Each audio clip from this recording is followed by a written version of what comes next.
Hey guys, welcome back to the channel. So today we're diving into something that's going to absolutely blow your minds.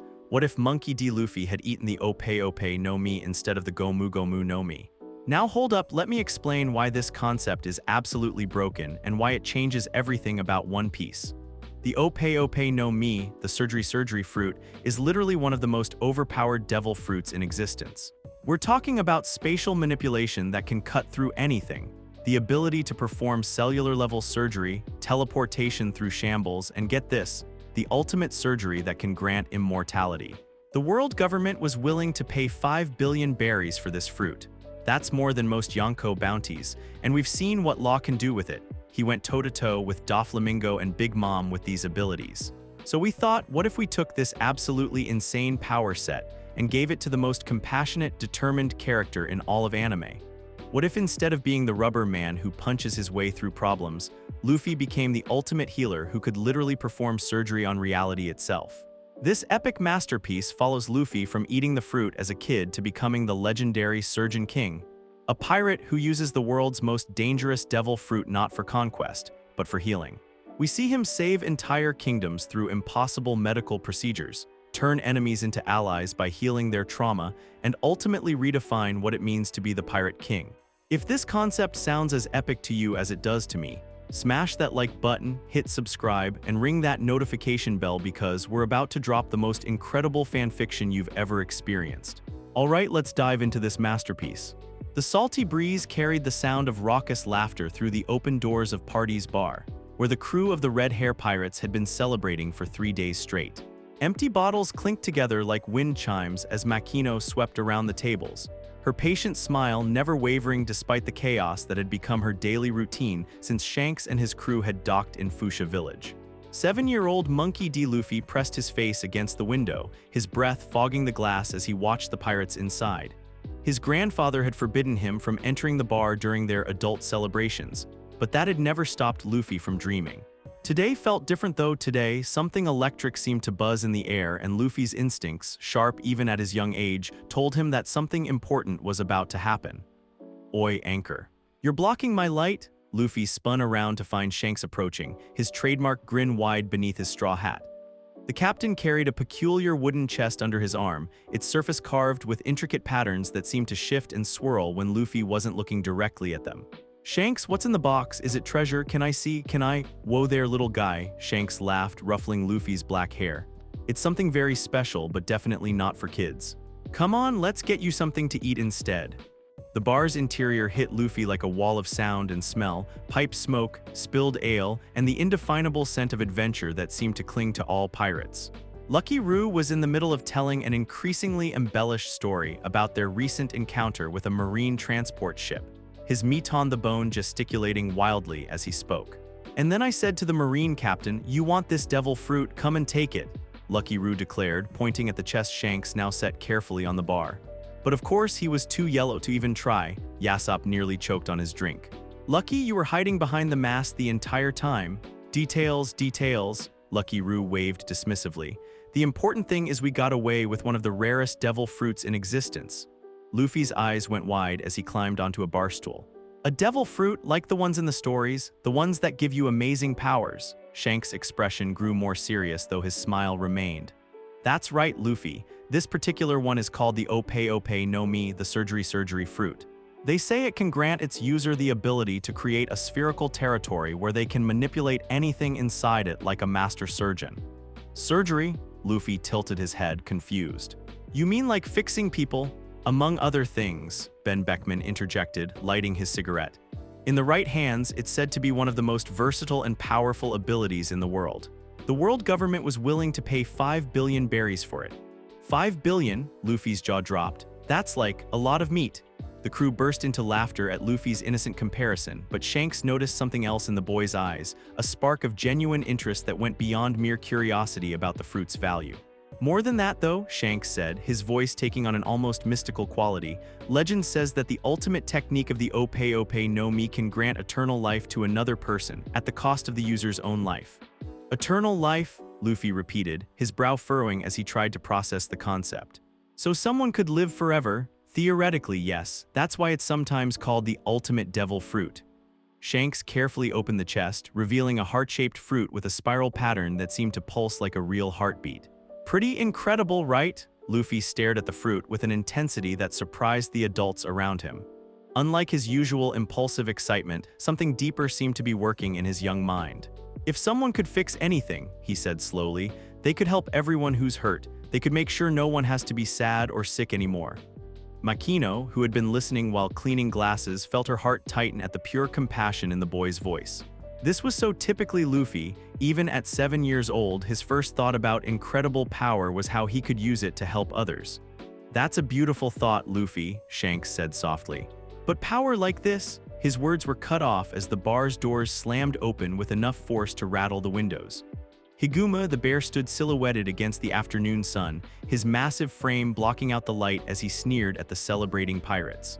"So you're the famous red-hair pirates I've been hearing about," Higuma growled, his gang of mountain bandits filing in behind him. "You don't look like much to me." The temperature in the room seemed to drop several degrees.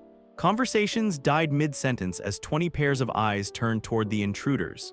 Lucky Roo's hand drifted toward his pistol, while Yasopp's fingers drummed against his rifle stock. But Shanks merely smiled, raising his hands in a placating gesture. Now, we're just here having a good time. How about you and your boys join us for a drink?" "I don't drink with scum," Higuma spat, grabbing a bottle from the nearest table and smashing it against the floor. "This village belongs to me now, and I don't want any two-bit pirates thinking they can just waltz in here like they own the place." "Hey!" Luffy jumped down from his stool, his small hands clenched into fists. "Don't talk to Shanks like that, he's the coolest pirate in the world." Higuma's cruel eyes fixed on the boy and his grin turned predatory. "Oh, and what's a little brat like you going to do about it?"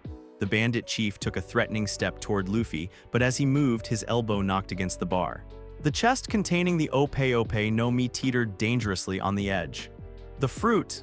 Ben Beckman lunged forward, but it was too late. Everything seemed to happen in slow motion. The chest toppled, its lid flying open as it crashed to the floor. The heart-shaped devil fruit rolled across the wooden planks, coming to rest directly in front of Luffy's feet. Higuma, not recognizing what he was looking at, raised his boot to crush what he assumed was just another piece of bar debris. Worthless? No, Luffy didn't think, he simply reacted. In one smooth motion, he scooped up the fruit and, driven by some deep-seated protective instinct, bit down hard. The effect was immediate and catastrophic. The moment Luffy swallowed, reality seemed to hiccup. A translucent blue sphere, roughly 15 feet in diameter, suddenly surrounded him, encompassing most of the bar's interior. Within this space, the very air seemed to hum with potential energy. Room, the word tore itself from Luffy's throat without conscious thought, as if the fruit's power was speaking through him. And then, chaos. In an instant, everyone within the sphere found themselves in completely different positions. Higuma, who had been looming over Luffy, suddenly found himself hanging upside down from the ceiling rafters. One of his bandits materialized inside a large beer barrel, his muffled protests echoing from within. Lucky Roo appeared sitting on the bar itself, his massive frame somehow balanced perfectly on the narrow surface. But the most dramatic change was Shanks himself. One moment he had been reaching for his sword, and the next, he was standing exactly where Luffy had been, his straw hat now mysteriously perched on the boy's head instead. The sphere flickered and vanished as quickly as it had appeared, leaving everyone staring in stunned silence. "What?" Makino whispered, her cleaning cloth hanging limply in her hand. "What just happened?" Luffy looked around at the transformed scene, his eyes wide with a mixture of terror and wonder.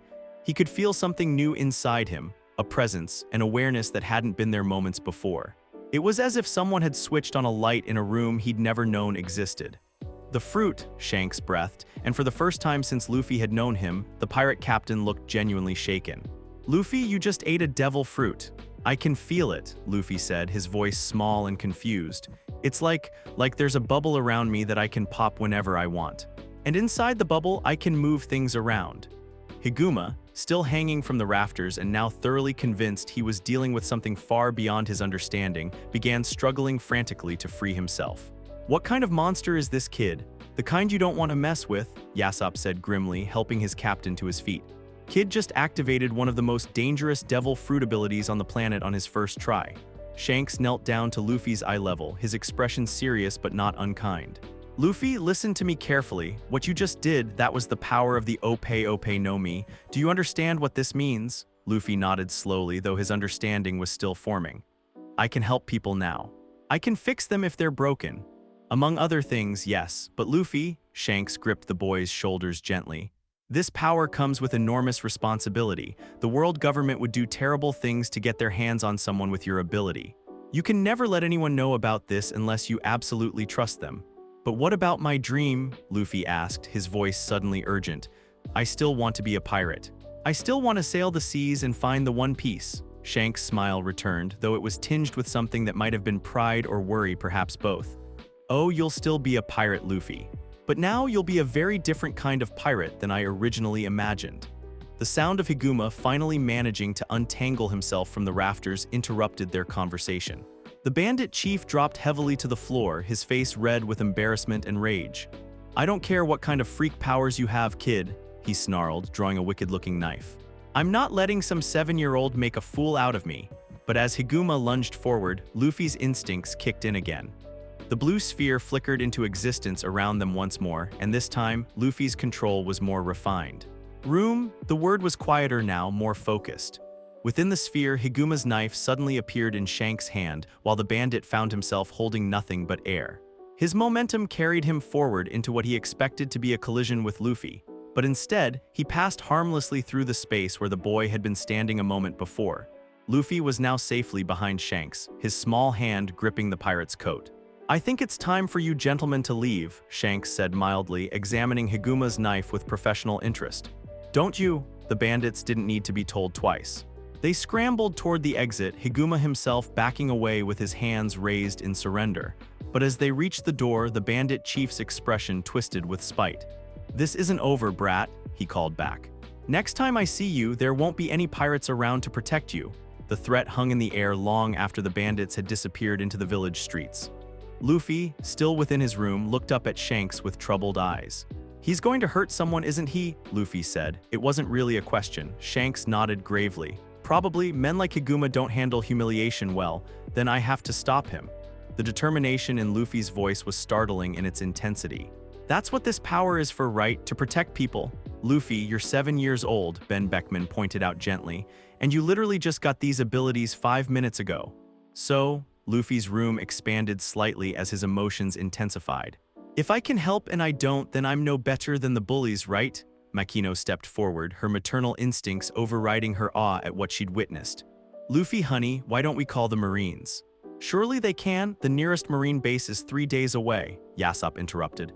And Higuma knows these mountains better than anyone. Shanks studied Luffy's face, seeing something there that reminded him powerfully of another D. He had known one who had also carried the weight of the world on his shoulders from far too young an age. All right, Shanks said finally, but if we're going to do this, we do it right. Luffy, can you dismiss that sphere? Luffy concentrated and the blue field flickered out of existence.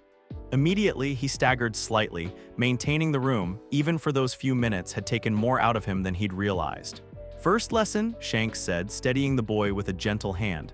Power without control is just destruction waiting to happen. Your room ability seems to require concentration and energy.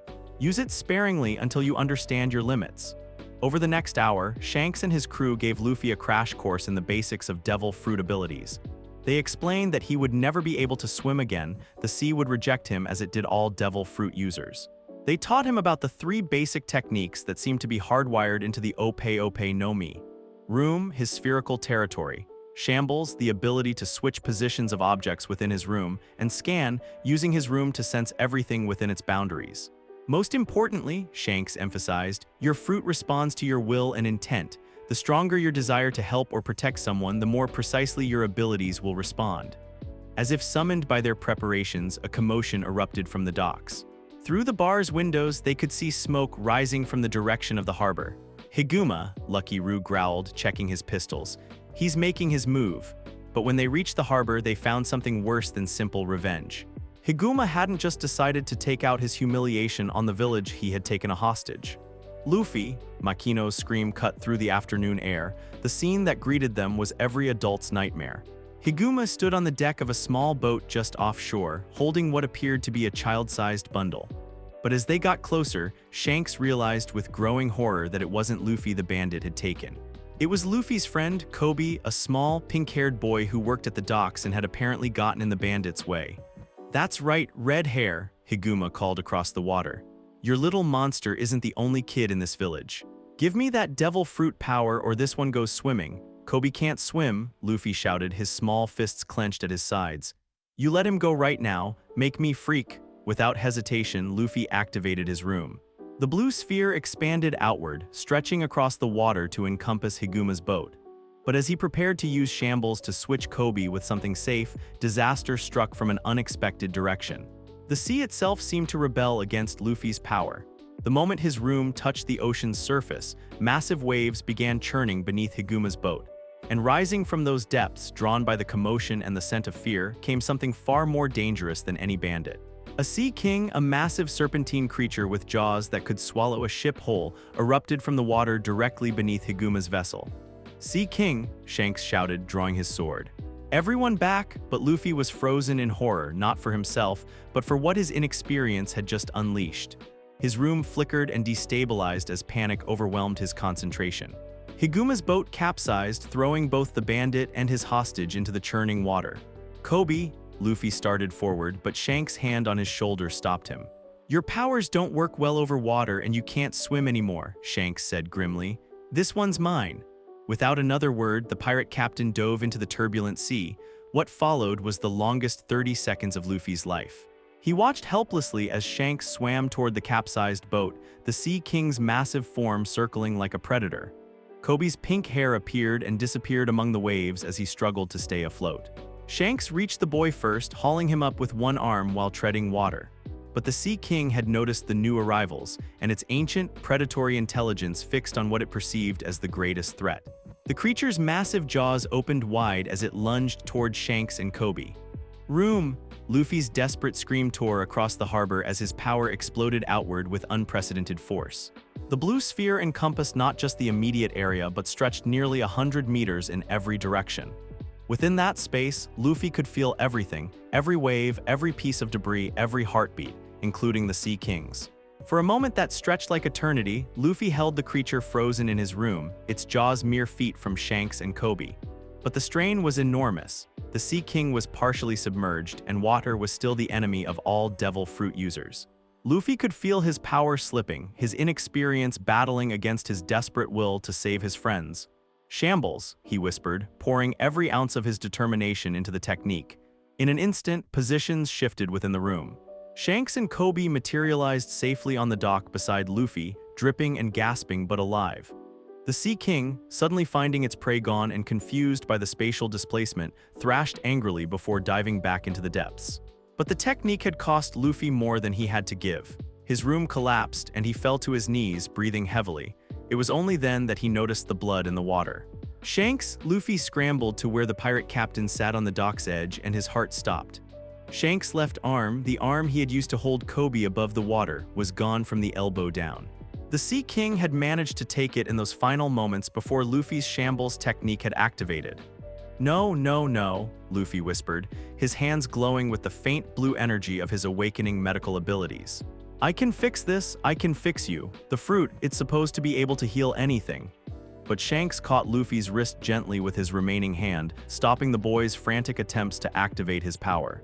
Luffy, Shanks said softly, his face pale but his smile intact. You saved us, both of us. But your arm is a small price to pay for 2 lives, Shanks said firmly. Don't you ever blame yourself for this, do you hear me? Tears streamed down Luffy's face as the weight of what had happened crashed over him.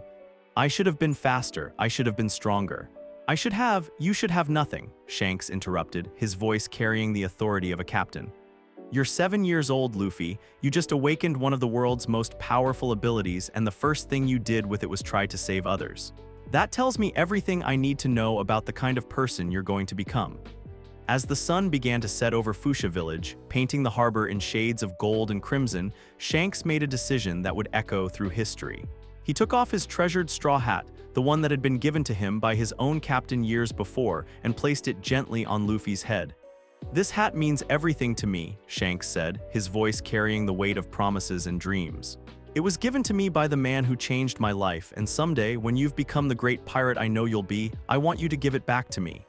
Luffy looked up at him, the hat casting shadows over his tear-stained face. But what if I can't? What if I'm not strong enough? Shanks' grin was as bright as the setting sun. Oh, you will be, because now you have something even more powerful than any devil fruit. You have a dream that's bigger than yourself. You want to protect people, to heal the wounds that others can't even see. That makes you more dangerous to the world government than a dozen devil fruit users. I'm going to be the Pirate King, Luffy declared, his voice stronger now. And I'm going to use my power to make sure no one has to suffer like Kobe almost did today. The Pirate King, huh? Shanks chuckled. That's a pretty big dream, but you know what? I think you might just be crazy enough to pull it off. Just promise me one thing. What? Promise me you'll never lose that desire to protect others, no matter how strong you become. The world has enough people who use power to hurt. It needs more people who use it to heal. As the Red Hair Pirates prepared to leave Fuchsia Village the next morning, taking Higuma, now thoroughly defeated and captured, to the nearest marine base, Shanks pulled Luffy aside one last time. Your grandfather is going to have some very strong opinions about your new abilities, Shanks warned. And there will be people who try to use you for your power. But remember, the Ope-Ope Nomi doesn't make you special, Luffy. Your heart does, never forget that. Luffy nodded solemnly, the straw hat sitting perfectly on his head as if it had always belonged there. I won't, and Shanks, when I see you again, I'm going to be strong enough to heal anything. Even, he gestured toward Shanks' missing arm. Shanks' laugh carried across the harbor like music. I'll hold you to that, Captain Monkey D. Luffy. As the Red Force sailed away from Dawn Island, carrying with it the crew that had changed everything, Luffy stood on the dock with his hand pressed to his chest. He could feel the power there, coiled and waiting like a living thing. The Ope-Ope Nomi had chosen him, but more than that, he had chosen it. In the years to come, the world would learn to fear the name Monkey D. Luffy for very different reasons than they might have expected. Not because he was ruthless or cruel, but because he represented something far more dangerous to those in power: hope. The boy who had eaten the surgery fruit wouldn't become just another pirate seeking treasure and glory. He would become something unprecedented, a healer who sailed under a black flag, a protector who wore a pirate's hat, and eventually, a captain whose greatest treasure would be the lives he had saved along the way. But all of that was still in the future. For now, 7-year-old Luffy simply walked home through the peaceful streets of Fuchsia Village, Shanks' hat on his head, and an entire world of possibilities humming in his blood. The Surgeon King's journey had begun. 10 years had passed since the day Monkey D. Luffy first tasted the power of the Ope-Ope Nomi, and Fuchsia Village had never been the same. The morning sun cast long shadows across the village square as 17-year-old Luffy made his rounds, Shanks' straw hat sitting perfectly atop his head despite the decade that had passed. His movements were more controlled now, more purposeful, but the infectious grin that had charmed pirates and villagers alike remained unchanged. Luffy, Makino's voice called from the direction of Party's bar. Mrs. Tanaka's arthritis is acting up again. Could you? On my way, Luffy called back, already jogging toward the small house at the village's edge where the elderly woman lived alone. The past 10 years had been a journey of discovery for both Luffy and the village. What had started as a 7-year-old's desperate attempt to help others had evolved into something unprecedented. A pirate in training who served as the island's unofficial doctor, using abilities that defied conventional medical understanding. Mrs. Tanaka's cottage was modest, filled with the scent of herbs and the warmth of a woman who had raised 5 children and outlived 2 husbands. She sat in her favorite chair by the window, her gnarled hands clutching a cup of tea as she winced with each small movement. "Luffy, dear," she said as he entered without knocking, a privilege he'd earned through years of faithful service. "I hate to bother you, but my joints are screaming today. The weather changed, you know."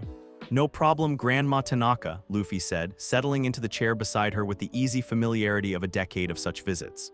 "Let me take a look." Room. The blue sphere materialized around them, encompassing roughly half of the small cottage.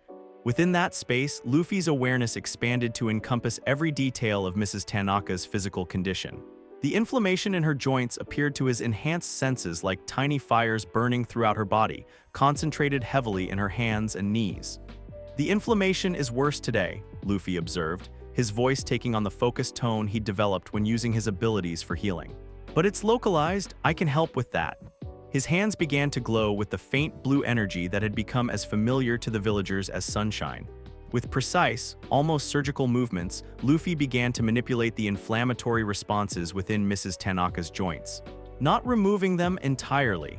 He'd learned early that the body's natural processes shouldn't be completely suppressed, but redistributing them, encouraging the excess inflammation to dissipate naturally. "Scan," he murmured, using the technique to monitor her body's response to his intervention. "Better," Mrs. Tanaka flexed her fingers experimentally, then rotated her shoulders. The relief that washed over her face was immediate and profound. "Oh, Luffy, it's like you've given me my young hands back. How do you do it?" "Just rearranging things a bit," Luffy said modestly, though his smile showed his satisfaction at another successful treatment. "The inflammation was all bunched up in your joints. I just convinced it to spread out more evenly so your body can deal with it naturally." It was a gross oversimplification of what he'd actually done. Manipulating cellular inflammation at the molecular level was complex beyond most people's understanding, but Luffy had learned that his patients felt more comfortable with simple explanations. The room flickered out of existence as Luffy stood to leave, but Mrs. Tanaka caught his wrist gently.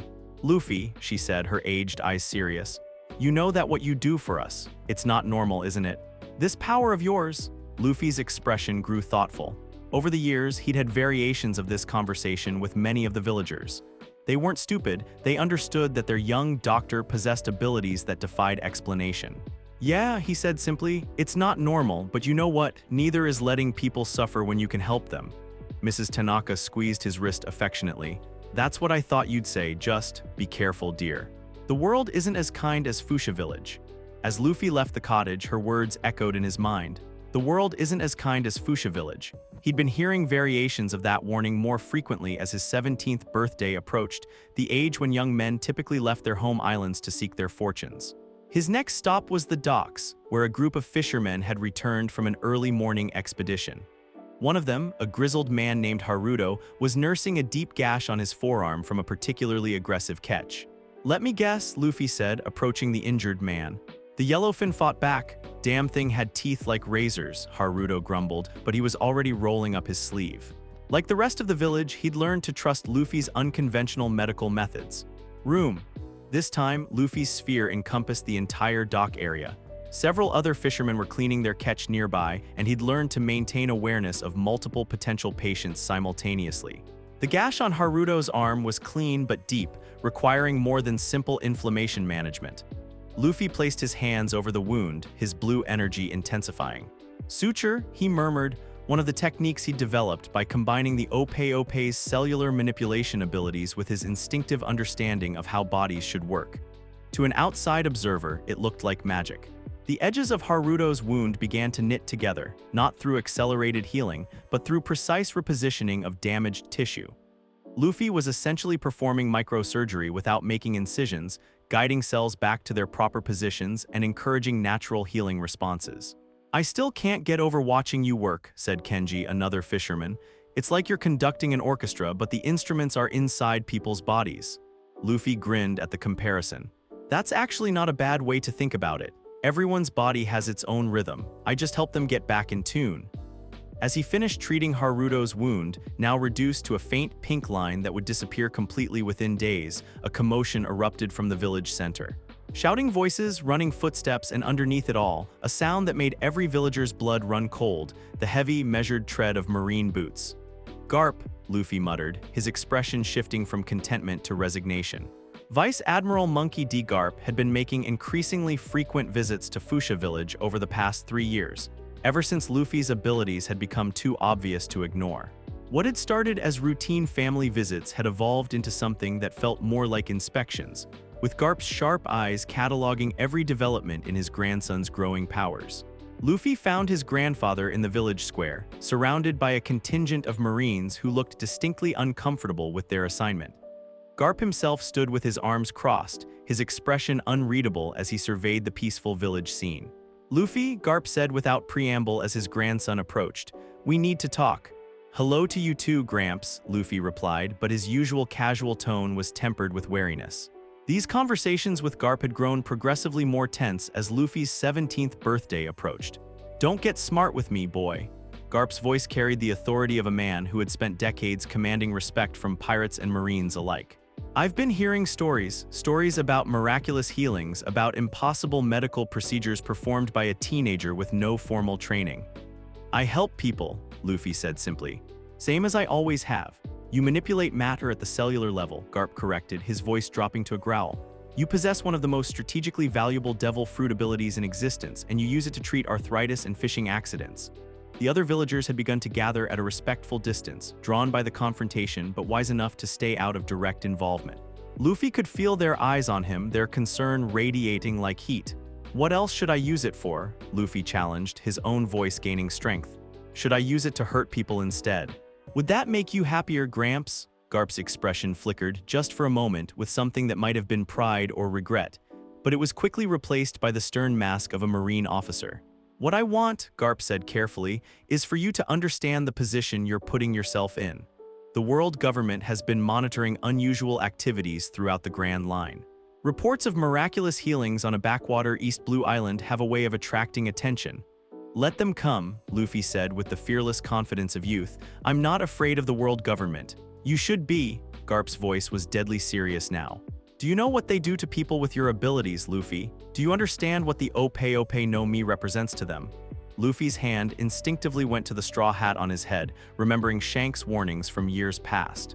"I know about the ultimate surgery," he said quietly. "I know they'd want to use me. Then you understand why I can't just let you continue playing village doctor indefinitely."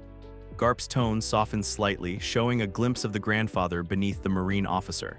"You're 17 now, Luffy. It's time to make a choice about your future."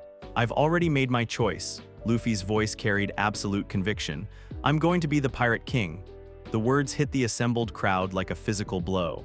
Several villagers gasped audibly, while Garp's Marines shifted nervously, hands moving instinctively toward their weapons. "Luffy," Makino called softly from the crowd, her voice filled with concern rather than condemnation. But Garp's reaction was the most complex of all. His massive frame seemed to deflate slightly, as if the words had struck him in the chest. "The Pirate King," Garp repeated slowly. "And you think having the Ope-Ope Nomi will help you achieve that dream?" "I think having the power to protect the people I care about will help me achieve that dream," Luffy corrected. "The fruit doesn't make me who I am, Gramps, but it lets me be who I want to be." For a long moment, grandfather and grandson stared at each other across the village square. The tension was palpable, two irreconcilable worldviews facing off in the person of family. Then, unexpectedly, Garp laughed. It wasn't his usual booming guffaw, but something quieter, more complex, containing equal parts pride, frustration, and resignation. "You really are your father's son," Garp said, hocking his head, "stubborn as a mule and twice as idealistic." "My father?" Luffy perked up with interest. Garp rarely mentioned Dragon, and any information about his mysterious parent was precious to the young man. "Never mind that," Garp waved dismissively. "The point is, you've made your decision. Against my better judgment and the direct orders of Fleet Admiral Sengoku, you're determined to become a pirate." "That's right," Luffy confirmed, his grin returning in full force. "Then there's something you need to understand." Garp's expression grew serious again. "The moment you leave this island, the moment you raise a pirate flag, you become a target. Not just of regular Marines, but of the world government's most dangerous agents. They will never stop hunting you, Luffy. Never." "Good," Luffy said with cheerful defiance. "It'll make the journey more interesting." Garp stared at his grandson for another long moment, then sighed deeply.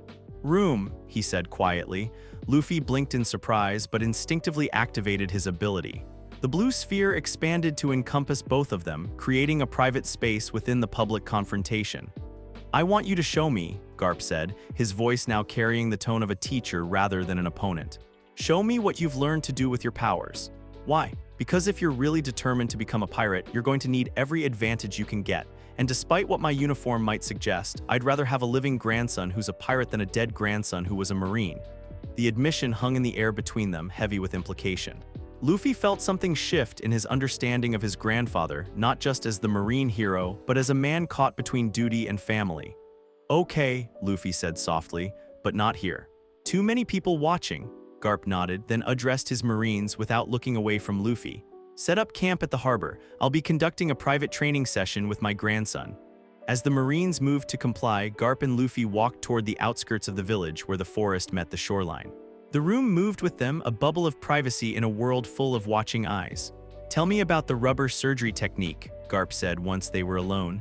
Luffy's eyes widened in surprise. "How do you know about that? I've been keeping tabs on your development for years, boy. Did you think I wouldn't notice when you started making rubber boats and tools for the villagers?" It was true.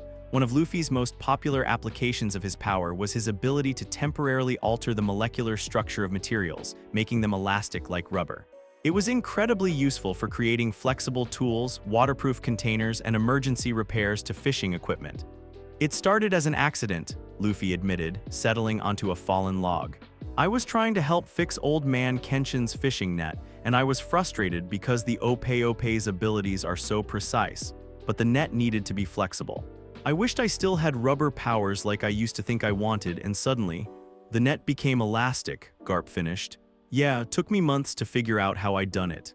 Turns out I can use my room to temporarily alter molecular bonds, making rigid materials behave like rubber.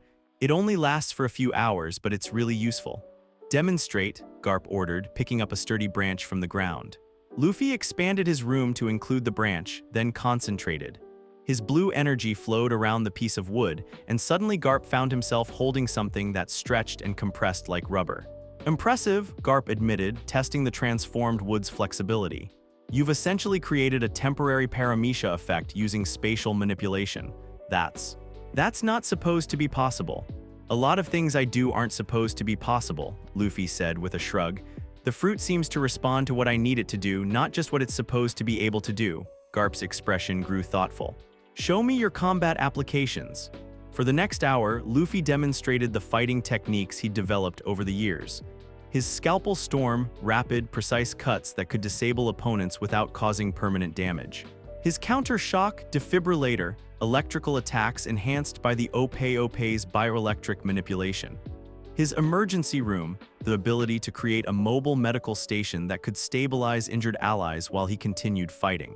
But most impressive was his room, archipelago technique, the ability to maintain multiple overlapping rooms simultaneously, each focused on a different task.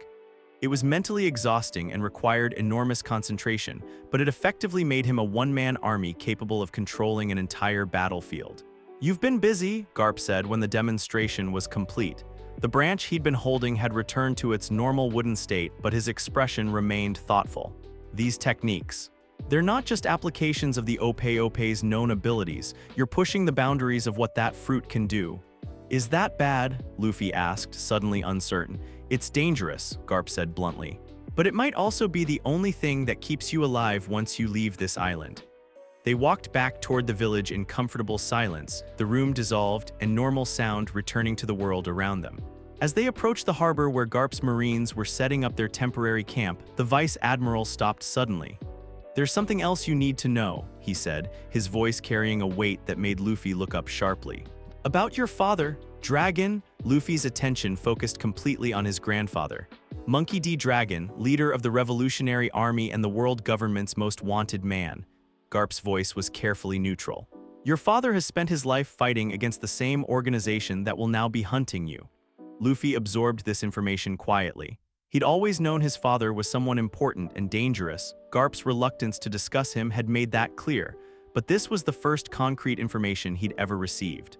Does he know about me? Luffy asked. About what I can do. He knows you exist, whether he knows about your abilities, Garp shrugged. Dragon has his own information networks. It's possible. Will I ever meet him? Garp's expression softened slightly. That's not for me to say, boy, but if you really are determined to shake up the world order, your paths might cross sooner than you think. They were interrupted by the approach of one of Garp's subordinates, a nervous-looking lieutenant who clearly wished he was anywhere else. Vice Admiral, the Marine said carefully, we've received word from headquarters. Fleet Admiral Sengoku is requesting an immediate status report on the situation. Here, Garp's jaw tightened. Tell the Fleet Admiral that I've assessed the situation and determined that no immediate action is required. Sir, with respect, our orders were to— Our orders, Garp interrupted, his voice carrying the full authority of his rank, were to investigate reports of unusual activity. I've investigated. I'm reporting that the activity in question poses no immediate threat to marine interests. The lieutenant looked like he wanted to argue but clearly lacked the courage to contradict a vice admiral. Yes, sir. I'll relay your report. As the subordinate hurried away, Garp turned back to Luffy with an expression that mixed affection and exasperation.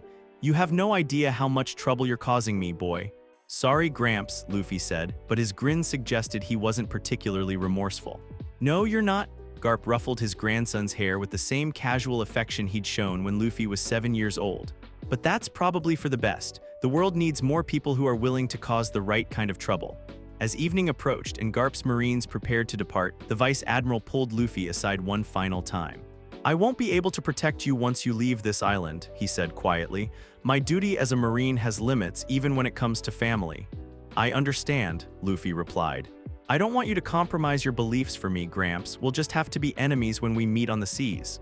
Garp's laugh was rueful. Enemies, huh? Well, I suppose there are worse fates than being defeated by my own grandson. Who says you'll be defeated? Luffy challenged playfully. Maybe I'll just fix whatever's broken in the marine system and we can be on the same side again. The words were meant lightly, but they hit Garp with unexpected force. For a moment, the old marine saw not his rebellious grandson, but a young man whose first instinct was always to heal rather than harm. You know what, Luffy? Garp said softly. Maybe you will at that. 3 days after Garp's departure, Luffy stood at the edge of Dawn Island's harbor, a small sailboat bobbing in the water beside him. He'd built it himself over the past month, using a combination of traditional shipbuilding techniques and his unique abilities to create something that was both seaworthy and perfectly suited to his needs. The entire village had turned out to see him off. Makino stood at the front of the crowd, her eyes bright with unshed tears but her smile proud and encouraging. Mayor Whoopslap was there too, grumbling about young people and their foolish dreams while secretly wiping his own eyes. The fishermen he'd helped, the families he'd healed, the children he'd entertained with impossible demonstrations of his powers, all of them had come to wish him well. Room, Luffy said, expanding his sphere to encompass his boat and the scattered supplies he'd laid out on the dock. With casual precision, he used shambles to organize everything perfectly within the small vessel's limited space. Food and water stored in compartments designed to keep them fresh, medical supplies arranged for easy access, navigation equipment positioned exactly where he could reach it from the helm. To the watching villagers, it looked like magic. In seconds, what should have been an hour's worth of careful packing was complete. Show off, Makino called teasingly. Hey, if you've got it, use it, Luffy called back, hopping down into his boat with practiced ease. As he prepared to cast off, Mrs. Tanaka stepped forward from the crowd. In her gnarled hands, she held a small wooden box. For your journey, dear, she said, passing the box down to him. A little something to remember us by. Luffy opened the box to find it filled with homemade medical supplies, bandages, herbal remedies, and small tools that the village's elderly healer had crafted herself. But more than that, it was filled with love and hope from people who had watched him grow from a reckless child into someone who genuinely cared about making the world better. Thank you, he said, his voice thick with emotion. All of you. For everything. As he raised the sail and felt the wind catch it, Luffy looked back one last time at the village that had been his whole world for 17 years. The people standing on the dock, the familiar buildings, the peaceful harbor where he'd learned to use his powers not as weapons, but as tools for healing. I'll be back, he called to them. When I'm the Pirate King, I'll come back and tell you all about it. The wind carried his words across the water as his small boat began to move toward the open sea. Behind him, the villagers waved and called out their own farewells, their voices blending into a chorus of love and support. But as Fuchsia Village disappeared behind him and the vast expanse of the East Blue opened up ahead, Luffy felt something shift inside him. The carefree boy who had spent 10 years playing doctor was still there. But now he was joined by something else. The determination of a young man who understood that the wider world held challenges that couldn't be solved with gentle healing techniques alone. He touched the brim of Shanks' straw hat, feeling the familiar weight of the promise it represented. Somewhere out there, his benefactor was waiting for him to return it as a great pirate. Somewhere else, his father was fighting to change the world in his own way. And everywhere, there were people who needed someone willing to stand up for them, to protect them, to heal the wounds that others couldn't even see. All right, world, Luffy said to the open sea, his voice carrying the confidence of someone who had spent his entire conscious life learning to help others. Let's see what you've got. The Surgeon King's true journey was just beginning. The morning sun cast ripples of gold across the East Blue as Luffy's small sailboat cut through the gentle waves. 3 days had passed since he'd left Fuchsia Village, and already the familiar sights of home felt like memories from another lifetime. The freedom of the open sea filled his lungs with every breath, and the weight of Shanks' straw hat on his head served as a constant reminder of the promise he'd made. But freedom, as Luffy was quickly learning, came with its own set of challenges. Okay, so if the log pose points that way, he muttered, squinting at the navigation device Nami had helped him acquire before his departure, and the wind is coming from that direction, then I should be heading. He paused, rotating the compass in his hands. Somewhere around here. The truth was, despite 10 years of watching the village fishermen navigate these waters, Luffy's sense of direction remained hopelessly muddled. He'd been sailing in what he hoped was a straight line toward the Grand Line, but the growing knot of uncertainty in his stomach suggested he might be somewhat off course. His internal debate was interrupted by the sound of distant shouting. Squinting against the sun's glare, Luffy could make out a small boat adrift roughly half a mile to his starboard side. Someone was waving frantically from its deck. "Room," Luffy said instinctively, expanding his sphere of awareness outward. Even at this distance, his enhanced senses could detect the distressed heartbeat of whoever was stranded in that boat. More concerning was what his scan ability revealed about their physical condition: severe dehydration, exhaustion, and the telltale signs of prolonged exposure to sun and salt water. Without hesitation, Luffy adjusted his sail and headed toward the stranded vessel. As he drew closer, the figure in the boat resolved into a pink-haired young man roughly his own age, wearing the tattered remains of what might once have been decent clothes. The stranger's face was sunburned and streaked with tears of relief as Luffy's boat approached. "Thank goodness," the young man called out in a voice hoarse from dehydration. "I thought I was going to die out here. My name's Kobe, I've been drifting for 2 days." Luffy pulled his boat alongside the smaller vessel and immediately activated his room to encompass both craft. Within that blue sphere, he could assess Kobe's condition more thoroughly, and what he found was troubling. "You're in rough shape," Luffy observed, helping the grateful young man climb aboard his boat. "Severe dehydration, mild hypothermia, and your blood sugar is dangerously low. Here, drink this slowly." He handed Kobe a water bottle, but not before using his abilities to adjust the water's temperature to exactly what Kobe's body needed most. It was a subtle application of the Ope-Ope's power, manipulating molecular motion to achieve precise thermal control. But it would help Kobe's system absorb the hydration more effectively. "How did you end up out here?" Luffy asked, settling back against his boat's rail as Kobe gratefully sipped the water. "I was working on a passenger ship," Kobe explained between careful sips. "We got attacked by the Iron Mace Alvida. She impressed me into her crew, but I finally worked up the courage to escape yesterday. I've been trying to reach Shell Town ever since." Shell Town? Luffy's interest perked up. That was exactly where he'd been trying to navigate, the location of a marine base where he could potentially gather information about the Grand Line. "You know it?" Kobe asked hopefully. "I'm heading there myself, actually." "What's in Shell Town that made you risk your life to reach it?" Kobe's expression grew determined despite his exhausted state. "I want to join the Marines. I know it sounds crazy, but I've dreamed of it since I was little. I want to help people to make a difference in the world." Luffy studied the pink-haired young man with newfound interest. There was something familiar about that determined spark in Kobe's eyes, the same fire that had driven him to eat the Ope Nomi to save his friend, the same conviction that had led him to spend 10 years healing his village. "That's a good dream," Luffy said seriously. "The world needs more people who want to help others." "What about you?" Kobe asked. "Are you a bounty hunter, a merchant?" Luffy's grin was bright as the morning sun. "I'm going to be the Pirate King." The water bottle slipped from Kobe's grip, and only Luffy's quick reflexes, enhanced by his room's spatial awareness, prevented it from falling overboard. "Pirate King," Kobe stammered. "But that would mean you're a pirate, but you just saved me, you're helping me get to Shell Town. Pirates don't what?" Luffy asked, genuinely curious. "Help people, save strangers. Care about others' dreams." Kobe's worldview visibly struggled to reconcile what he'd been taught about pirates with the kindness he'd just experienced. I thought pirates were supposed to be evil, cruel. Like Alvida, some are," Luffy acknowledged. "But some Marines are cruel too, right? It's not about what flag you fly, it's about what's in your heart." As if summoned by their conversation about marine bases, the distinctive silhouette of Shell Town appeared on the horizon. The town was easily recognizable by its unique skyline of power plant-shaped towers bristling with cannons, and the imposing marine base that dominated the harbor. "There it is," Kobe breathed, his voice filled with a mixture of hope and nervousness.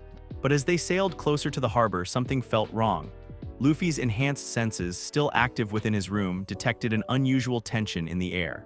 The townspeople they could see moving about seemed nervous, hurried, as if they were afraid of being noticed. "Something's not right here," Luffy murmured, his hand instinctively adjusting the brim of his straw hat. They docked at a small pier on the town's outskirts, away from the main marine facilities. As they walked through Shell Town's streets, the atmosphere of fear became more palpable. Shop owners quickly averted their eyes when they passed, and mothers hurried their children indoors. "Excuse me," Kobe approached a middle-aged merchant with characteristic politeness. "Could you tell us where?" "SHH, the man glanced around nervously before pulling them into the shadow of his shop. "Are you trying to get us all killed? Don't you know better than to make noise around here? We're just looking for the marine base," Kobe explained, confused by the man's fear. The Marine base, the merchant's expression grew even more troubled. Listen, son, if you're thinking of enlisting, you might want to reconsider. Captain Morgan runs this place like his personal kingdom, and he's not.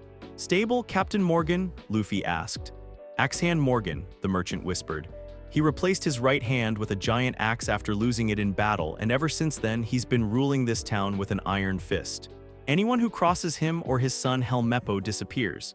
Even his own Marines are terrified of him. Luffy's expression darkened. This was exactly the kind of abuse of power that made his blood boil, someone using their authority to terrorize innocent people instead of protecting them. There's something else, the merchant continued, glancing around to make sure they weren't overheard. He's got the famous pirate hunter Roronoa Zoro tied up in the base's courtyard. Been there for over a week now without food or water. Even if the man is a criminal, no one deserves to be tortured like that. Roronoa Zoro, Luffy's interest sharpened. He'd heard stories about the legendary bounty hunter, a swordsman whose skill was supposedly unmatched in the East Blue. That's right, three-sword style, they say, cut down pirates like wheat before a scythe. But Morgan's planning to execute him publicly tomorrow as an example. Luffy's decision was immediate and absolute. I need to see this Zoro. Luffy-san, Kobe protested as they left the merchant's shop. You can't be thinking of interfering with marine business. That would make you a criminal. Kobe, Luffy said seriously, stopping to face his new friend. What did you tell me your dream was? To join the Marines and help people, Kobe replied automatically. And what are these Marines doing? Kobe fell silent as the implications hit him. The Marines he'd dreamed of joining were supposed to protect people, not terrorize them. They were supposed to uphold justice, not execute prisoners without trial. Come on, Luffy said gently. Let's go take a look at this situation, then you can decide for yourself what justice really means. The Marine base was an imposing structure of white stone and steel, surrounded by high walls topped with barbed wire. But Luffy's room allowed him to scan the interior without being detected, and what he found made his jaw clench with anger. In the center of the base's courtyard, a man was tied to a wooden post. Even from their hidden position outside the walls, Luffy could see that the prisoner was in terrible condition, dehydrated, malnourished, and weakened by over a week of exposure to the elements. But there was something else Luffy's enhanced senses detected, an incredibly strong will. Despite his physical condition, Zoro's life force burned with undiminished intensity. This was a man who refused to be broken no matter what was done to him. I'm going in there, Luffy announced. Luffy-san, you can't, Kobe grabbed his arm. That's a Marine base. You'll be shot on sight, not if they don't see me coming. Luffy's grin held none of his usual carefree humor. This was the expression of someone who had made a tactical decision. Room, his blue sphere expanded to encompass a significant portion of the Marine base. Within that space, Luffy could sense every heartbeat, every movement, every guard position. More importantly, he could manipulate his own position relative to all of them. Shambles, he whispered. In an instant, Luffy found himself standing in the courtyard beside Zoro's post, having switched positions with a loose stone from the wall. The transition was so smooth and silent that none of the guards even noticed. Up close, Zoro was even more impressive than the stories suggested.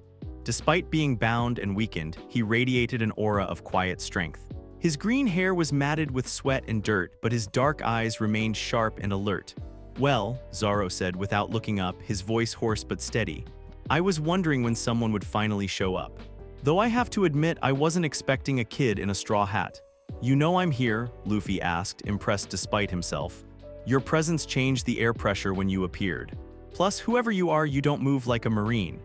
Zoro finally raised his head to study Luffy with calculating eyes. So what are you, bounty hunter, pirate, or just someone with a death wish? Pirate, Luffy said simply. And I'm here to make you an offer. Zoro's laugh was a harsh rasp. Sorry, but I don't work with pirates, I hunt them. What if I told you I could get you out of here right now? Luffy asked. What if I said I could cut these ropes without touching them, heal your injuries in minutes, and help you take down the corrupt Marines who put you here? I'd say you're either lying or insane, Zoro replied. But I'd also say I'm curious enough to listen. Luffy extended his room's influence to encompass the ropes binding Zoro to the post. With surgical precision, he used his abilities to separate the fibers at the molecular level, not cutting them so much as simply convincing them to stop being connected to each other. The ropes fell away without a sound. Zoro's eyes widened as he found himself suddenly free, his bonds having simply dissolved around him. What the hell was that? Devil fruit power, Luffy explained, already beginning to work on Zoro's physical condition. His hands glowed with the familiar blue energy as he addressed the swordsman's dehydration and malnutrition. I ate the Ope-Ope Nomi. I can manipulate anything within my room. The surgery fruit? Zoro's expression shifted from skepticism to genuine surprise. That's supposed to be one of the most valuable devil fruits in existence. So I've been told. Luffy finished his treatment, and immediately Zoro felt strength flowing back into his limbs. The question is, what are you going to do now that you're free? Zoro stood up slowly, testing his restored mobility. I was captured because I challenged Captain Morgan's son to a duel after he was about to kill a little girl's dog. The deal was that if I could survive a month tied to this post, he'd let the girl and her family go free. And you believed him? No, Zoro said bluntly, but I couldn't let them hurt innocent people. Even if it meant being executed myself. Luffy's grin returned in full force. I like you already. Want to be my first mate? I told you I don't work with pirates. What if this pirate's goal was to protect people instead of hurting them? Luffy challenged. What if this pirate wanted to change the world for the better? Before Zoro could answer, the sound of heavy footsteps echoed across the courtyard. Captain Morgan himself emerged from the base's main building, his massive frame dominated by the enormous axe that had replaced his right hand. Behind him marched a squad of Marines, all of them moving with the nervous precision of men who feared their commanding officer more than enemy fire. Well, Morgan's voice boomed across the courtyard. It seems our guest has found a friend. How touching. Luffy turned to face the corrupt Marine captain, his expression calm but his eyes hard as steel. Within his room, he could sense everything about Morgan. The man's elevated heart rate that suggested barely controlled rage. The slight tremor in his axe hand that hinted at psychological instability, and most disturbing of all, the complete absence of any concern for the Marines under his command. Captain Morgan, I assume, Luffy said politely, I'm here to file a complaint about the treatment of prisoners in your facility. Morgan's laugh was ugly and grating. A complaint. From a pirate, his eyes had fixed on the Jolly Roger that Luffy had painted on his shirt before leaving Fuchsia Village, a simple skull and crossbones with a straw hat. Do you have any idea who you're dealing with, boy?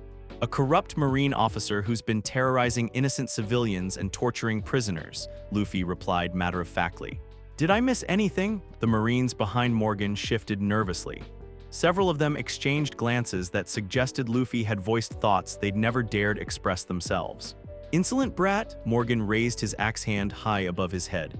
I'll show you what happens to pirates who dare to challenge the great Captain Morgan. He brought the massive weapon down in a strike that would have cleaved a normal person in half.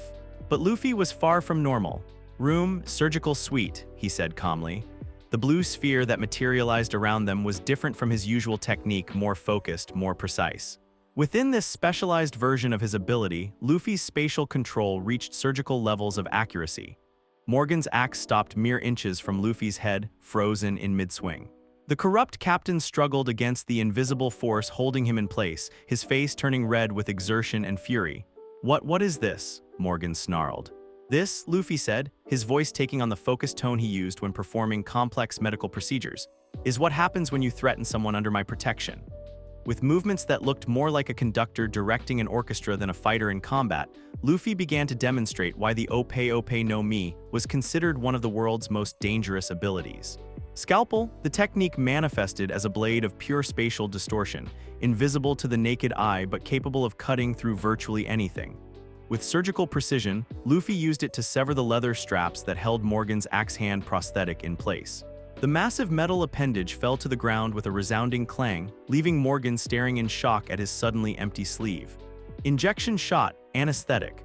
This technique combined the Ope-Ope's bioelectric manipulation with its spatial control, sending a precisely calibrated pulse through Morgan's nervous system. The corrupt captain's eyes rolled back in his head as he collapsed to the ground, unconscious but unharmed. The entire confrontation had lasted less than 30 seconds.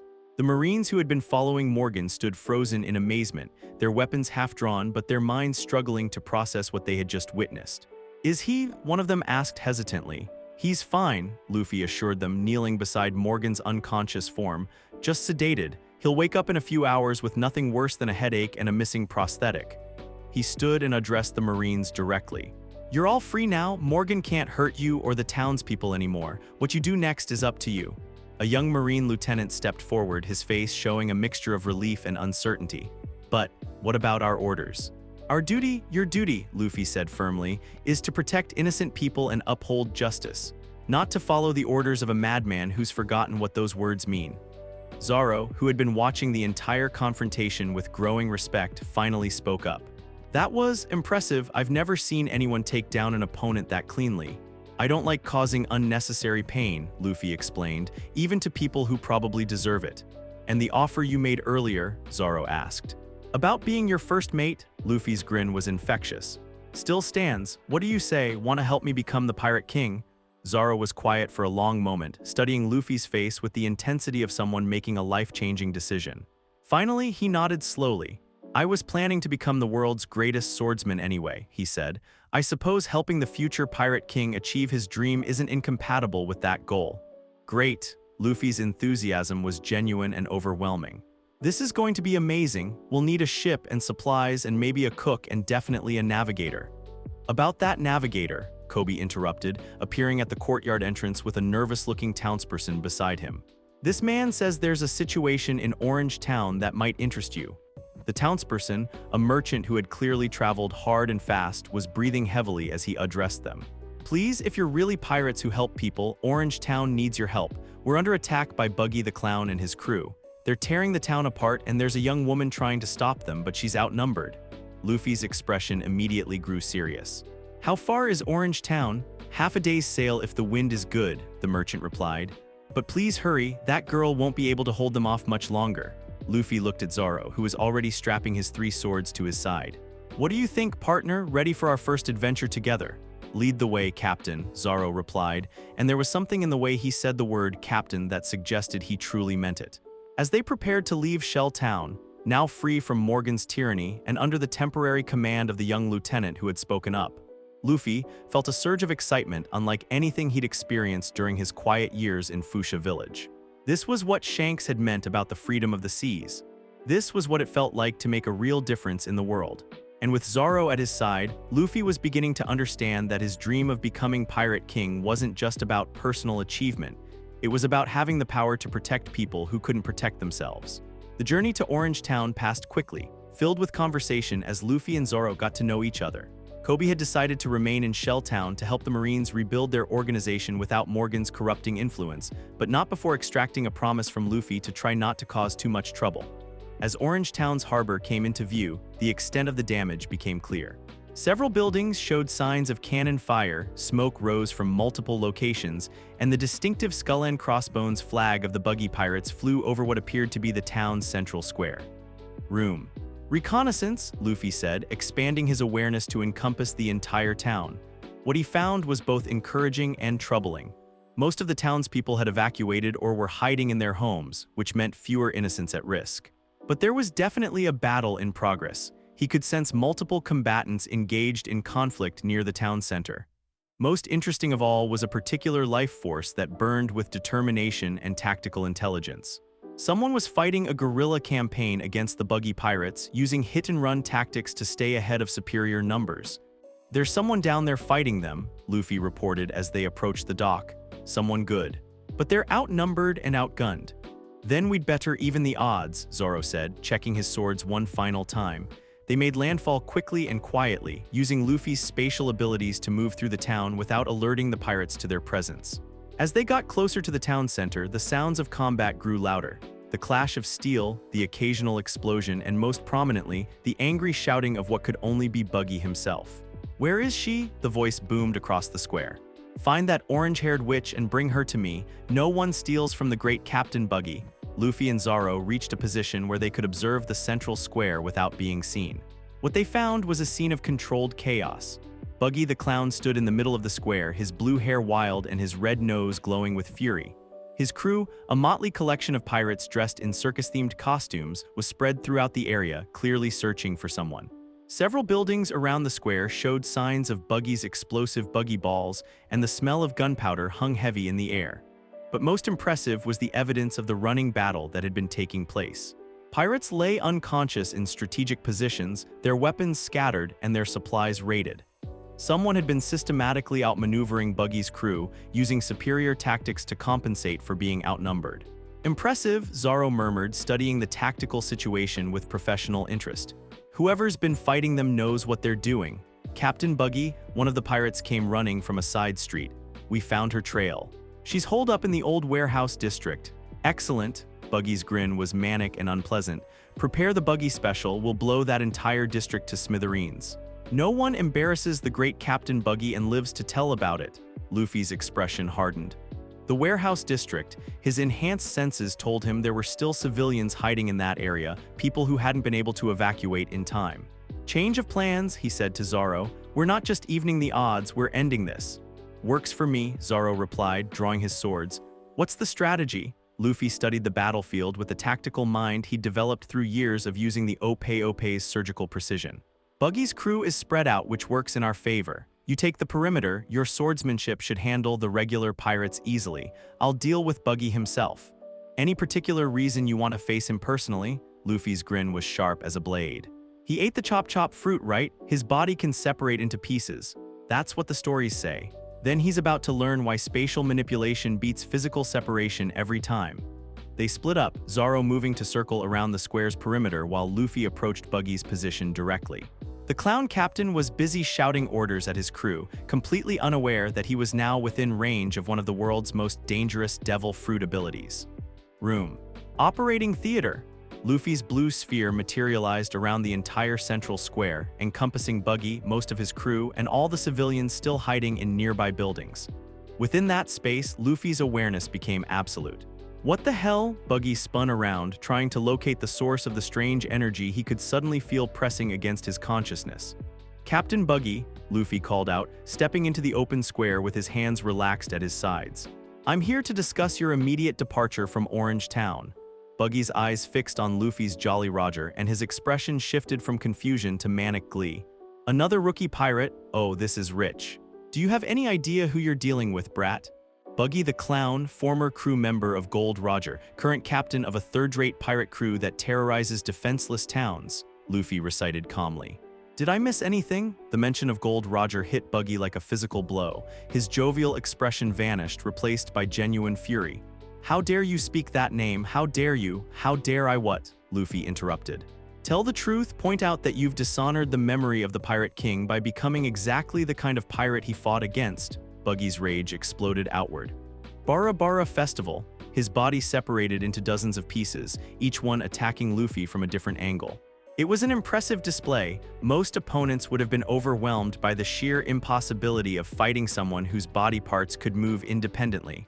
But Luffy wasn't most opponents. Shambles. Reorganization. Within his room, Buggy's separated body parts suddenly found themselves in completely different positions. His left hand appeared where his right foot should be, his torso materialized upside down, and his head found itself spinning uselessly 15 feet above the battlefield. What did you do to me? Buggy's voice came from multiple directions as his scattered parts tried to reorient themselves. I rearranged you, Luffy said matter-of-factly. Your chop-chop ability lets you separate your body parts and control them independently, but my Ope-Ope ability lets me decide where those parts go. Buggy's pieces struggled to reassemble themselves, but every time they moved, Luffy simply shambled them into new positions. It was like watching someone try to solve a jigsaw puzzle while someone else kept changing the picture. This is impossible, Buggy screamed from his displaced head. No one can counter the chop-chop fruit. Spatial manipulation beats physical separation, Luffy explained, almost conversationally. Your fruit lets you control where your pieces go, but my fruit controls space itself, which means I decide where everything goes. Around the square, Zoro was making short work of Buggy's crew. The three-sword style was devastating against opponents who relied more on numbers than skill, and within minutes, most of the Buggy pirates were either unconscious or fleeing toward their ship. Now then, Luffy continued, keeping Buggy's body parts carefully separated and positioned where they couldn't cause harm. About you leaving Orange Town. Never. Buggy's defiance was impressive given his current predicament. The great Captain Buggy doesn't retreat from rookie pirates. Counter shock, defibrillator. The electrical pulse that ran through Buggy's scattered form was precisely calibrated, enough to disrupt his nervous system and knock him unconscious, but not enough to cause permanent damage. One by one, his body parts went limp and fell to the ground. Injection shot, anesthetic, Luffy added, ensuring that Buggy would remain unconscious long enough for his crew to collect him and leave. The battle for Orange Town was over. As Luffy began using shambles to reassemble Buggy's unconscious form, it seemed cruel to leave him scattered even if he was a villain. A voice called out from the direction of the warehouse district. That was incredible. Luffy turned to see a young woman approaching across the square. She had orange hair and sharp, intelligent eyes that were currently studying him with a mixture of gratitude and calculation. She moved with the confidence of someone accustomed to dangerous situations, and Luffy's enhanced senses detected the slight weight distribution that suggested she was carrying concealed weapons. "You must be the one who was fighting them before we arrived," Luffy observed. "Nice work with the tactical positioning. You had them running in circles." The woman's expression flickered with surprise. "You could tell? I can sense everything within my room," Luffy explained. "The way you'd position their unconscious crew members, the supply raids, the diversion tactics, you were conducting a textbook guerrilla campaign." "My name's Nami," she said, extending her hand. "And you just saved my life, thank you." "I'm Luffy," he replied, hawking her hand. "And this is Zoro, my first mate." Zoro approached from the edge of the square, wiping his swords clean before sheathing them. "The rest of Buggy's crew is retreating to their ship. They should be gone within the hour." "Good," Nami said with satisfaction, "though I have to ask, what brings two pirates to Orange Town? This isn't exactly on the main shipping routes." "We heard you needed help," Luffy said simply. "Someone in Shell Town told us about the situation here." Nami's expression grew thoughtful. "Shell Town, that's Captain Morgan's territory." "How did you—" "Former Captain Morgan," Zoro corrected with a slight smile. "He's been relieved of duty." "You took down Axehand Morgan?" Nami's voice carried new respect. That's actually impressive. He's been terrorizing this whole region for months." "It wasn't that hard," Luffy said modestly. "He was more bark than bite, really." As they talked, the townspeople of Orange Town began to emerge from their hiding places. The relief on their faces was palpable as they saw Buggy's unconscious form and the absence of his crew. Several of them approached the trio with expressions of gratitude. "Thank you," an elderly man said, his voice thick with emotion. "We thought we were done for when Buggy arrived. No one's ever stood up to him before." "It was our pleasure," Luffy replied, his grin warm and genuine. "No one should have to live in fear of pirates like that." "But aren't you pirates too?" a woman asked hesitantly, having noticed their Jolly Roger symbols. "We are," Luffy confirmed, "but we're different kinds of pirates. We protect people instead of hurting them." As the townspeople began the process of cleaning up and rebuilding, Nami pulled Luffy and Zoro aside. "I have a proposition for you," she said, her tone becoming businesslike. "I'm a navigator and a cartographer. From what I saw today, you two are skilled fighters with good hearts but terrible sense of direction." "Hey," Luffy protested. "My sense of direction isn't that bad." Zoro and Nami both gave him skeptical looks. "Okay, it's pretty bad," Luffy admitted. "What are you suggesting?" "I'm suggesting we help each other," Nami said. "I need passage to the Grand Line, and you need someone who can actually get you there in one piece. We could work together temporarily, of course." Luffy's grin was immediate and enthusiastic. "That sounds great. Want to join my crew?" "I said temporarily," Nami emphasized, but there was something in her expression that suggested she wasn't entirely opposed to the idea. "Let's see how we work together first." As the sun began to set over Orange Town, casting long shadows across the rebuilt square, Luffy reflected on how much his life had changed in just a few short days. He'd left Fuchsia Village as a lone dreamer with incredible power but no clear direction. Now he had a crew, small but growing, and a sense of purpose that went beyond his personal ambitions. Zoro had proven to be everything Luffy had hoped for in a first mate: skilled, loyal, and possessed of the same moral compass that drove Luffy to help others. And Nami, despite her insistence that their arrangement was temporary, clearly shared their dedication to protecting innocent people. "So," Zoro said as they prepared to leave Orange Town the next morning, "where to next, Captain?" Luffy looked out at the vast expanse of the East Blue, then at his small but determined crew. Somewhere out there, the Grand Line waited with all its dangers and wonders. Somewhere beyond that lay the One Piece itself and the title of Pirate King. But more immediately, somewhere out there were people who needed help, tyrants who needed to be stopped, and dreams that needed to be protected. "Wherever the wind takes us," Luffy said, adjusting his straw hat against the morning sun. "As long as we keep moving forward." The Surgeon King's crew had taken its first real shape, and their legend was just beginning. The morning sun painted the East Blue in shades of gold and azure as Luffy's small crew sailed toward their next destination. 3 days had passed since they'd liberated Orange Town from Buggy's tyranny, and the easy camaraderie that had developed between the unlikely trio felt as natural as breathing. Nami stood at the bow, her orange hair catching the sea breeze as she consulted the nautical chart spread before her. The precision with which she plotted their course was something to behold, every calculation exact, every adjustment purposeful. Watching her work, Luffy could understand why she'd been so effective against Buggy's crew. This was a mind that thrived on tactical thinking. Syrup Village should be coming into view soon, she announced, rolling up one of the charts with practiced efficiency. The wind's been favorable and we're making better time than expected. Zoro, who had been napping against the mast with his arms crossed, opened one eye. Any particular reason we're heading there? Besides the fact that it was the next stop on your navigation route. Information, Luffy replied, adjusting the sail's position while keeping his room subtly active to monitor their surroundings. It had become second nature to him, maintaining a constant low-level awareness of everything within roughly 50 meters of their boat. If we're going to reach the Grand Line, we need a better ship. Something that can handle those waters. This boat served us well so far, Nami observed, though she couldn't hide a note of concern as she examined their vessel's relatively simple construction. It's perfect for the East Blue, Luffy agreed. But the Grand Line is different. The weather there can change from calm to hurricane in minutes. We need something built to handle that kind of punishment. As if summoned by their conversation about weather, dark clouds began gathering on the horizon behind them. Nami's expression immediately shifted to one of professional concern as she studied the approaching storm system. "We need to reach port soon," she said, her voice taking on the authoritative tone of someone accustomed to making life-or-death decisions at sea. "That storm's moving faster than it should be." "How much faster?" Luffy asked, expanding his room to get a better sense of the changing atmospheric pressure. "Fast enough that we'll be caught in it if we don't make landfall in the next hour," Nami replied grimly. "And this boat isn't built for heavy weather." Zoro sat up straighter, his hand instinctively moving to check his swords. "Then we'd better hope Syrup Village has a good harbor." As if responding to their urgent need, the distinctive outline of an island appeared on the horizon. Unlike the more developed ports they'd visited recently, Syrup Village had the peaceful, pastoral appearance of a community that had grown organically over generations. Rolling green hills dotted with windmills stretched inland from a modest but well-protected harbor. There, Nami pointed toward a break in the coastline. "Natural harbor, good protection from storms. We can ride this one out safely." As they approached the dock, Luffy noticed something that made him smile.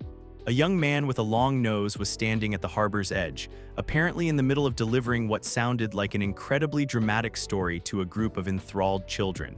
"And that's when the giant sea monster burst from the depths," the storyteller declared, throwing his arms wide for emphasis. "Its tentacles were as thick as tree trunks and its eyes burned like the fires of hell itself. But did the great Captain Usopp flee in terror? Never," the children gasped and cheered, completely absorbed in the tale. But what caught Luffy's attention wasn't the obvious embellishment, it was the storyteller's genuine care for his young audience. This wasn't someone spinning tales for personal glory, this was someone who understood the power of imagination to bring joy to others. "Friend of yours?" Zoro asked, noticing Luffy's interest. "Not yet," Luffy replied with a grin. "But I think he might be soon." They docked just as the first drops of rain began to fall. The storm that had been threatening them finally caught up, and within minutes the peaceful harbor was lashed by wind and rain that would have made sailing treacherous at best. "Good timing," Nami observed with satisfaction as they secured their boat. "We'll wait this out, resupply, and maybe learn something about local shipping routes." The storyteller, who had introduced himself to the children as Captain Usopp, was just finishing his tale as they approached. Up close, Luffy could see that despite his theatrical manner, there was something genuinely heroic about the young man. His posture spoke of someone ready to defend others, even if his exaggerated stories suggested he might be compensating for feeling inadequate.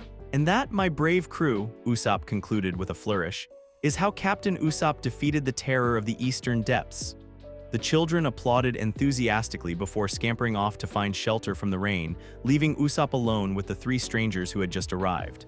"Ah, visitors," Usopp's demeanor shifted slightly, becoming more cautious but still friendly. "Welcome to Syrup Village. I'm the great Captain Usopp, defender of this island and leader of the mighty Usopp pirates." "Pirates?" Luffy's interest perked up immediately. "Really? What kind of pirate crew do you run?" Usopp's confidence flickered for just a moment. "Well, we're a very elite force, highly trained, specialized operations." Zoro raised an eyebrow. "Specialized operations? Absolutely, we maintain constant vigilance against any threats to this peaceful village. Why, just last week we repelled an invasion of..." Very dangerous. Bandits, Luffy's enhanced senses, still active within his room, told him a different story. Usopp's heart rate was elevated in the way that suggested he was stretching the truth considerably. But more interesting was what Luffy detected beneath the bluster: genuine courage, carefully hidden anxiety about something, and an underlying desire to protect the people around him. "That's impressive," Luffy said seriously, causing Usopp to straighten with pride. "We're pirates too. I'm Luffy, this is Zoro, and that's Nami. We're looking for information about ships suitable for the Grand Line." "The Grand Line?" Usopp's eyes widened. "You're planning to go to the Grand Line? That's incredibly dangerous. Only the most skilled and experienced pirates even attempt it." "That's the idea," Luffy replied cheerfully. "What can you tell us about shipbuilders in this area?" Usopp seemed to wrestle with something internally before answering. "Well, there's Miss Kaya. She lives in the big mansion up on the hill. Her family has connections to some of the best shipwrights in the East Blue." "Miss Kaya?" Nami asked, noting the way Usopp's expression softened when he mentioned the name. She's a friend," Usopp said, his voice losing some of its theatrical bravado. "She's been sick for a while, ever since her parents died. I visit her sometimes, tell her stories to help cheer her up." There was something in Usopp's tone that made Luffy's protective instincts activate. His room expanded slightly, sweeping over the village to get a better sense of the local population and any potential threats. What he found was immediately concerning. "Usopp," Luffy said carefully, "how well do you know the people who work at Miss Kaya's mansion?" "What do you mean?" Usopp's wariness returned. "There's Mary, the butler, he's worked for the family for years. And there's Klahadore, her butler, who came to work for them after her parents' death. He takes care of her medical needs." "Why?" Luffy's expression grew serious. Within his room, he detected something that made his blood run cold, the distinctive life signature of someone trained in combat, someone whose heartbeat showed the controlled patterns of a professional killer attempting to appear harmless. "Room, deep scan," he said quietly, expanding his abilities to their fullest extent. The blue sphere that materialized around them was larger than usual, encompassing most of the harbor area. Within that space, Luffy's awareness became absolute, and what he discovered made him understand why his instincts had been screaming warnings. There were people moving through the village who didn't belong, at least a dozen individuals whose physical conditioning and weapon-carrying patterns marked them as trained fighters attempting to blend in with the local population. More concerning was the central figure he could sense at the mansion itself, someone whose life signature radiated the cold calculation of a predator. "Nami," Luffy said urgently, "I need you to look at this tactically." "Zoro, get ready for a fight." "What's going on?" Usopp demanded, his bluster evaporating in the face of Luffy's sudden seriousness. "Your friend Kaya is in immediate danger," Luffy replied, his voice carrying the focused intensity he used when lives were at stake. "There are at least 12 hostile combatants positioned throughout the village and someone at the mansion who radiates professional killer." "Professional killer?" Usopp's face went pale. "But that's impossible. Klahadore has been taking care of her for 3 years. 3 years, Nami repeated thoughtfully, since her parents died. "Luffy, what exactly are you detecting?" "Someone whose heartbeat patterns suggest extensive combat training, whose positioning within the mansion indicates he's been studying security routines, and whose current stress levels suggest he's preparing for something big." Luffy's hands began to glow with the familiar blue energy of his medical abilities.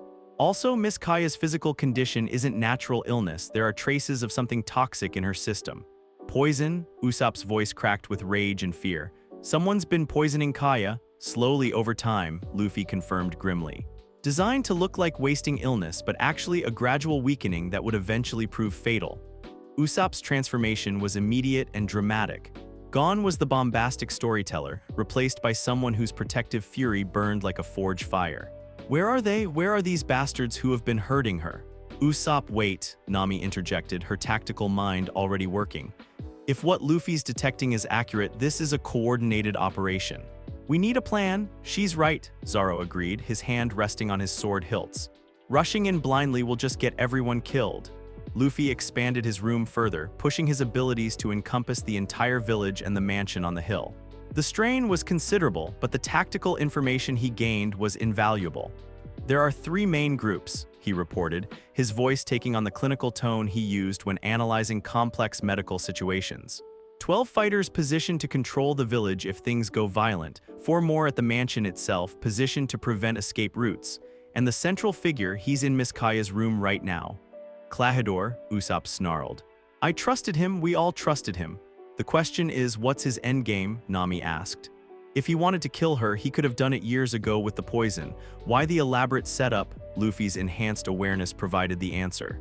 Legal documentation. He's been positioning himself as her primary caretaker, probably working on inheritance claims.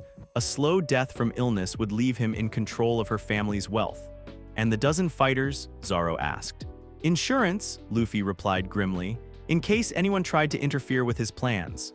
The storm that had driven them to harbor was now raging in full force, providing both cover and complication for any rescue attempt. Rain lashed the village streets and the wind howled through the trees with enough force to mask the sounds of movement.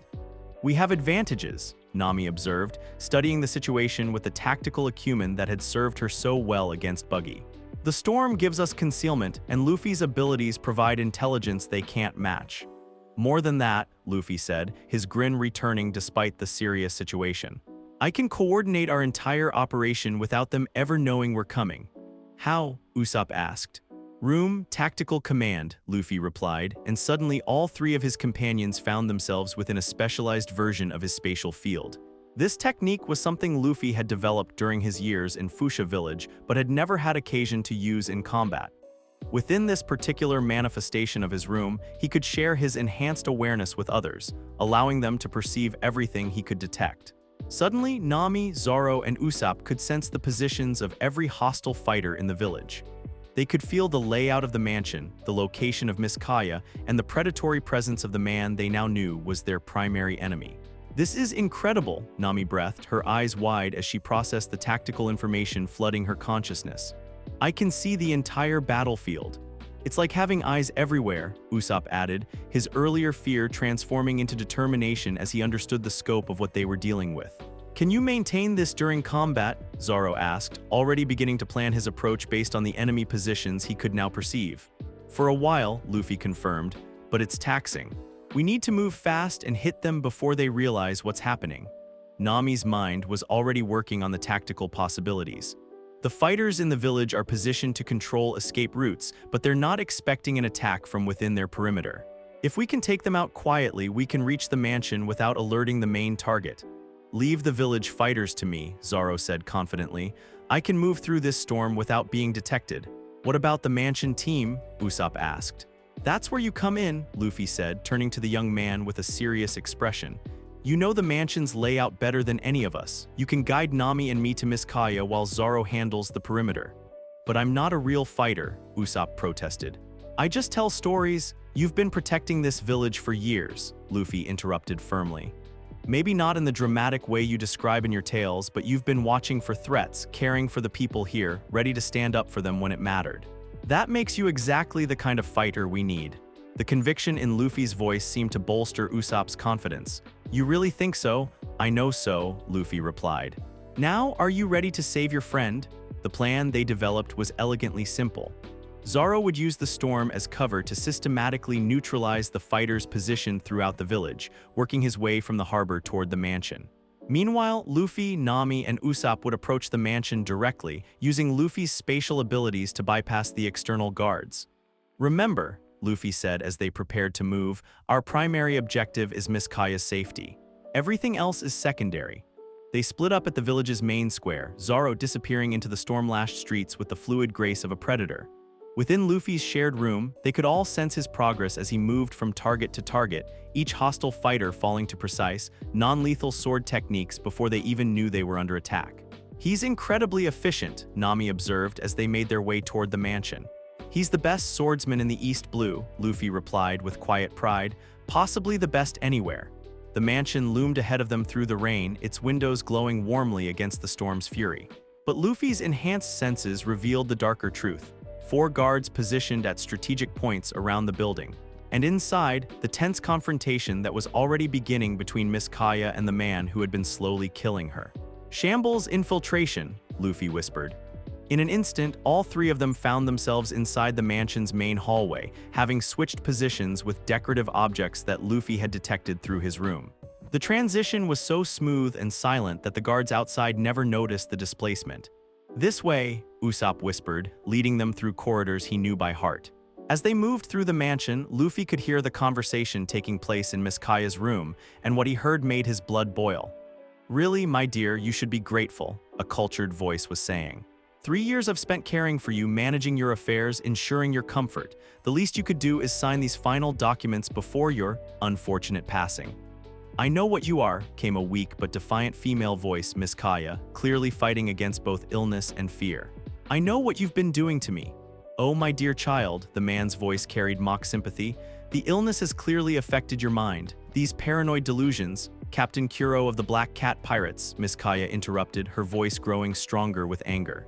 Did you really think I wouldn't eventually figure it out? The silence that followed was charged with deadly intent. Clever girl, came the response, and now the voice carried none of its earlier false warmth. It really is a pity you couldn't have remained ignorant just a little longer. Room, emergency intervention, Luffy said urgently. His blue sphere expanded to encompass Miss Kaya's room and the surrounding area. Within that space, he could sense everything: Kaya's weakened condition, Kuro's position near the window, and most importantly, the subtle shift in the killer's stance that suggested he was about to make his move. Shambles. Rescue protocol. In the blink of an eye, Miss Kaya found herself safely positioned behind Luffy, Nami, and Usopp as they materialized in her room. Kuro, Captain Kuro of the Black Cat Pirates, as he'd been identified, spun around with inhuman speed, his hands already extending the razor-sharp claws that were his signature weapons. Impossible, Kuro snarled, his cold eyes taking in the three intruders and the girl who had suddenly moved beyond his reach. How did you? Ope-Ope Nomi, Luffy said simply, his hands already glowing with healing energy as he began addressing the poison in Kaya's system. Spatial manipulation, maybe you've heard of it. Kuro's expression shifted from anger to genuine concern. The surgery fruit here, that's not possible. Why does everyone keep saying that? Luffy asked conversationally while continuing his medical work. It's just a devil fruit, I ate it, now I can do surgery. It's not that complicated. But even as he spoke, his attention was focused on Miss Kaya's condition. The poison in her system was insidious, designed to mimic wasting illness while slowly shutting down her vital organs. It was the work of someone with considerable medical knowledge and absolutely no moral constraints. Counter-poison.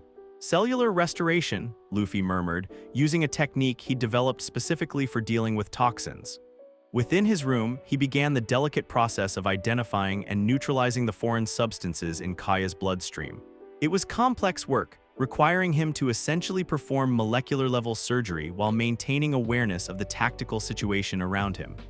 You have no idea what you're interfering with, Kuro said, his voice carrying the cold certainty of someone accustomed to killing without consequence. I've spent 3 years planning this operation. I won't let some rookie pirates ruin it now. 3 years of slowly poisoning an innocent girl, Nami said, her voice sharp with disgust. Real impressive planning. It was efficient, Kuro replied without a trace of remorse. Slow enough to avoid suspicion, thorough enough to ensure the desired outcome. If you children hadn't interfered, it would have been a perfect crime. Perfect crimes don't involve hurting innocent people, Usopp said, his voice as hawking with fury. Kaya trusted you, we all trusted you. Kuro's laugh was cold and sharp. Trust is a tool, boy, nothing more. Miss Kaya's trust allowed me access to her family's fortune. Your trust kept the village from asking inconvenient questions. Very useful tools indeed. Surgical removal, toxin extraction, Luffy said, his voice taking on the focused tone he used for complex medical procedures. Kaya gasped as she felt strength flowing back into her limbs for the first time in years. The gray pallor that had marked her illness began to fade, replaced by healthy color as her body's natural systems resumed proper function. How do you feel? Luffy asked gently, his hands still glowing with healing energy. Strong, Kaya whispered in amazement. I feel strong for the first time in so long. Good, Luffy said with satisfaction. The poison is neutralized and your system should recover completely within a few days. But Kuro had used the time Luffy spent on medical treatment to position himself for attack. Silent Step, the technique that made Kuro one of the most feared pirates in the East Blue, allowed him to move faster than most people could track. His razor claws extended as he closed the distance to his targets in what should have been an unstoppable killing strike. Should have been surgical precision, Luffy said calmly. Within his enhanced spatial field, Kuro's superspeed movement appeared almost leisurely. Luffy could track every step, predict every strike, and respond with the kind of precision that made the Ope-Ope Nomi one of the world's most feared abilities. Scalpel disarmament. The invisible blade of spatial distortion severed the straps holding Kuro's claw weapons, sending them clattering harmlessly to the floor. The infamous Captain Kuro suddenly found himself weaponless and completely exposed. Counter-shock pacification. The electrical pulse that struck Kuro was precisely calibrated, enough to disrupt his nervous system and stop his heart temporarily, but not enough to cause permanent damage. He collapsed to the floor, unconscious but alive. Is he? Kaya asked hesitantly. He'll live, Luffy assured her. Though he'll probably wake up with a massive headache and some very uncomfortable questions from whatever authorities handle this kind of thing. Through their shared room connection, they could sense Zoro's approach as he finished dealing with the last of the external guards. The three-sword style had proved devastatingly effective against opponents who relied more on numbers than skill. All clear outside, Zoro reported as he entered the room, taking in the unconscious form of Captain Kuro with professional satisfaction. Nice work, we should contact the Marines, Nami suggested. Kuro's wanted for multiple murders and acts of piracy. There's probably a substantial bounty on his head. The nearest Marine base is a day's sail from here, Usopp said. But we can send word with the next merchant ship. As they made arrangements for Kuro's capture and began helping Kaya process what had happened to her, Luffy found himself reflecting on how the evening had unfolded. The tactical coordination between his crew members had been seamless. Nami's strategic thinking, Zoro's combat efficiency, and Usopp's local knowledge had combined with his own abilities to create something greater than the sum of its parts. Luffy, Kaya said as they prepared to leave the mansion. I can never repay what you've done for me tonight, but I heard you mention needing a ship suitable for the Grand Line. We do, Luffy confirmed, but you don't owe us anything. We helped because it was the right thing to do. Nevertheless, Kaya said with a smile that held genuine warmth for the first time in years, I'd like to do something. My family has connections with the best shipwrights in the East Blue. I could commission a vessel for you, something built specifically for the challenges you'll face. That's incredibly generous, Nami said, clearly impressed by the offer. It's the least I can do, Kaya replied firmly. Besides, after tonight, I think I owe the world a few more crews like yours. As they walked back toward the harbor through streets now cleared of hostile forces, Usopp fell into step beside Luffy. That thing you said earlier, Usopp began hesitantly. About me already being a protector of this village. Did you really mean that? Every word, Luffy replied seriously. You knew something was wrong even if you couldn't put your finger on what it was. You kept watching, kept caring, kept yourself ready to act when it mattered. That's exactly the kind of courage we need. Usopp asked hopefully. If you want to join us, Luffy confirmed with a grin, we could use someone with your skills and your heart. My skills? Usopp looked uncertain. I'm not a swordsman like Zoro or a navigator like Nami or a... Whatever amazing thing you are, I'm just a storyteller who's good with a slingshot. You're someone who cares about protecting innocent people, Luffy corrected. You're someone who stands up for his friends no matter how scared he might be. And yes, you're good with a slingshot, but more than that, you're good with tactics, with planning, with seeing threats before they become critical. Plus, Nami added with a smile, someone needs to keep these two from getting us all killed with their reckless heroics. Hey, Luffy and Zoro protested simultaneously. As they reached the harbor, the storm was finally beginning to clear. The first hints of dawn light were breaking through the dissipating clouds, painting the sky in shades of pink and gold. So, Zoro said, settling against the mast of their boat. We've got a navigator, a marksman, and a new ship on the way. What's next, Captain? Luffy looked out at the vast expanse of the East Blue, then at his small but growing crew. Somewhere beyond the horizon lay the Grand Line with all its dangers and wonders. Somewhere even further lay the One Piece itself and the title of Pirate King. But more immediately, somewhere out there were people who needed help, dreams that needed protecting, and adventures that would test everything they'd learned about working together. Next, Luffy said with the grin that had already become his crew's rallying cry, we find a cook. A cook? Usopp asked. Definitely a cook, Nami agreed emphatically. Have you tasted anything these two have tried to prepare? As the Surgeon King's crew settled in to wait for their new ship and plan their next move, Luffy reflected on how much his dream had evolved. When he'd left Fuchsia Village, he'd thought becoming Pirate King was about personal achievement and adventure. Now he understood it was about something much more important, having the power to protect the people and dreams that mattered most. The journey to the Grand Line would have to wait a little longer, but it would be worth the delay. When they finally set sail for those legendary waters, they would do so as a crew ready to face anything the world could throw at them. The first thing that struck Luffy about the Barady wasn't its impressive size or the distinctive ship-shaped architecture. It was the symphony of aromas that seemed to dance through the air like living things. His enhanced senses, still subtly active within his room, could detect layers upon layers of culinary complexity. The sharp bite of perfectly aged cheese, the sweet caramelization of onions reaching their peak moment, the earthy depth of wine that had been reduced to liquid gold. Incredible, Nami breathed beside him as their newly christened ship, the Going Merry, a gift from Kaya that had arrived just as promised, approached the floating restaurant's docking area. It's like a floating palace. More than that, Usopp observed, adjusting the scope he'd been using to study the Barades' construction. Look at those defensive modifications. This isn't just a restaurant, it's a fortress. Zoro, who had been napping against the mast during their approach, opened one eye to study the imposing structure. Smart. A restaurant in the middle of the East Blue would need to be able to defend itself against pirates who might think they can eat without paying. But Luffy's attention was focused on something else entirely. Within his expanded room, he'd learned to maintain a constant low-level awareness of roughly 100 meters in all directions. He could sense the controlled chaos of a working kitchen operating at peak efficiency. Multiple heartbeats moving in synchronized patterns, the precise timing that spoke of years of practice, and underneath it all, one life force that burned with a passion so intense it was almost tangible. "There's someone in that kitchen," Luffy said, his voice carrying the focused tone he used when his abilities detected something significant, "who cares about food the way I care about helping people."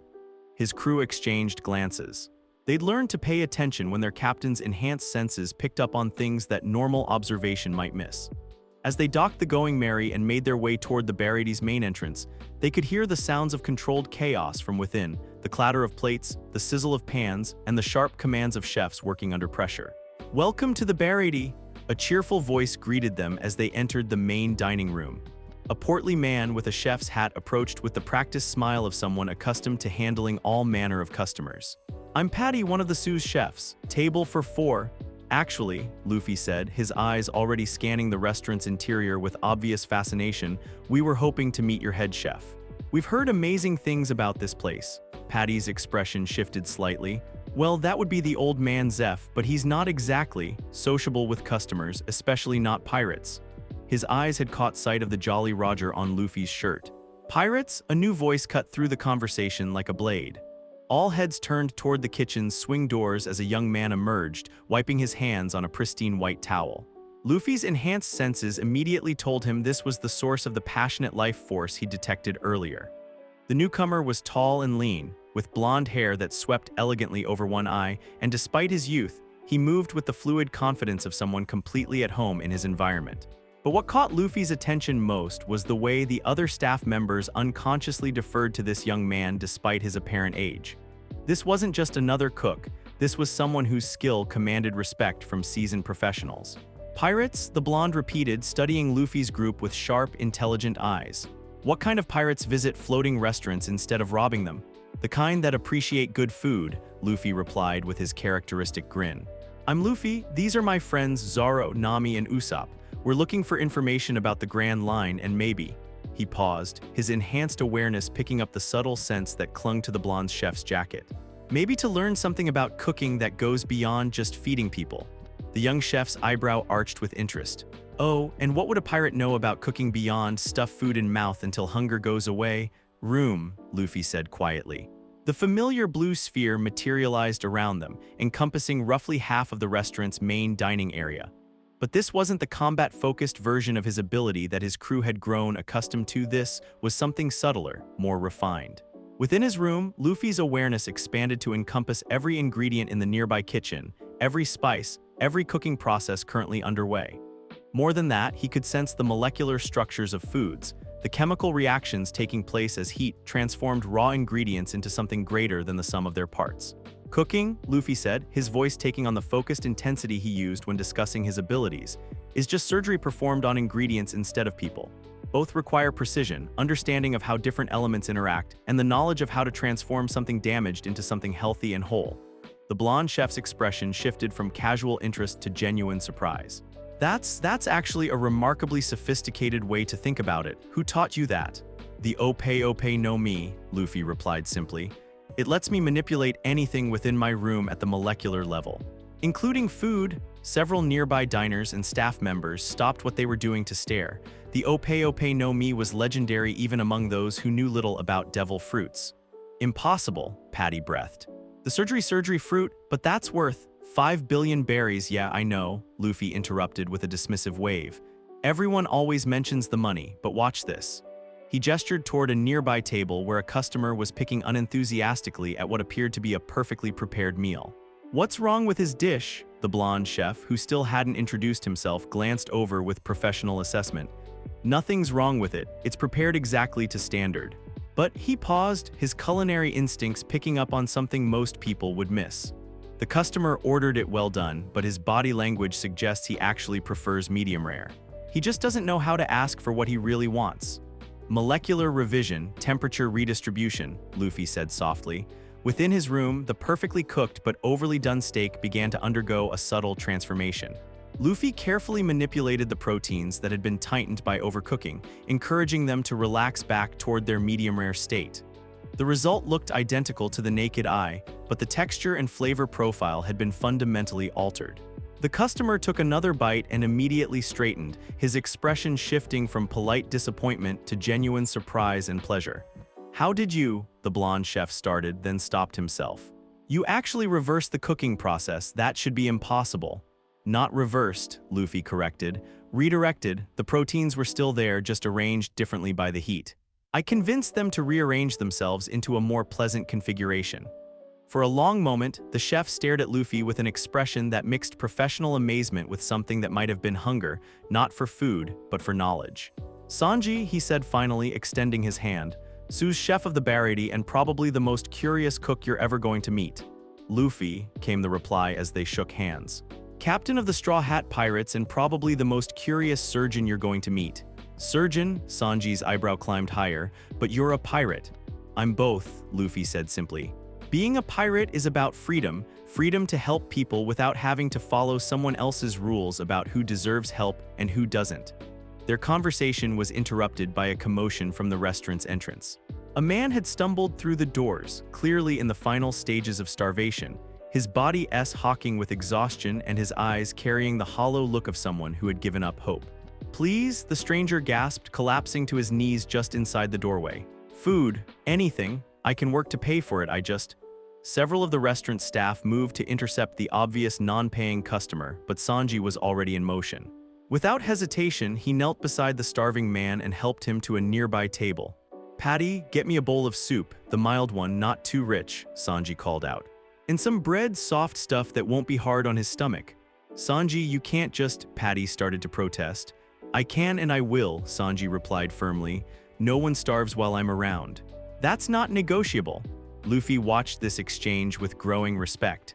Here was someone who understood that some principles were more important than profit, a philosophy that aligned perfectly with his own approach to using his abilities.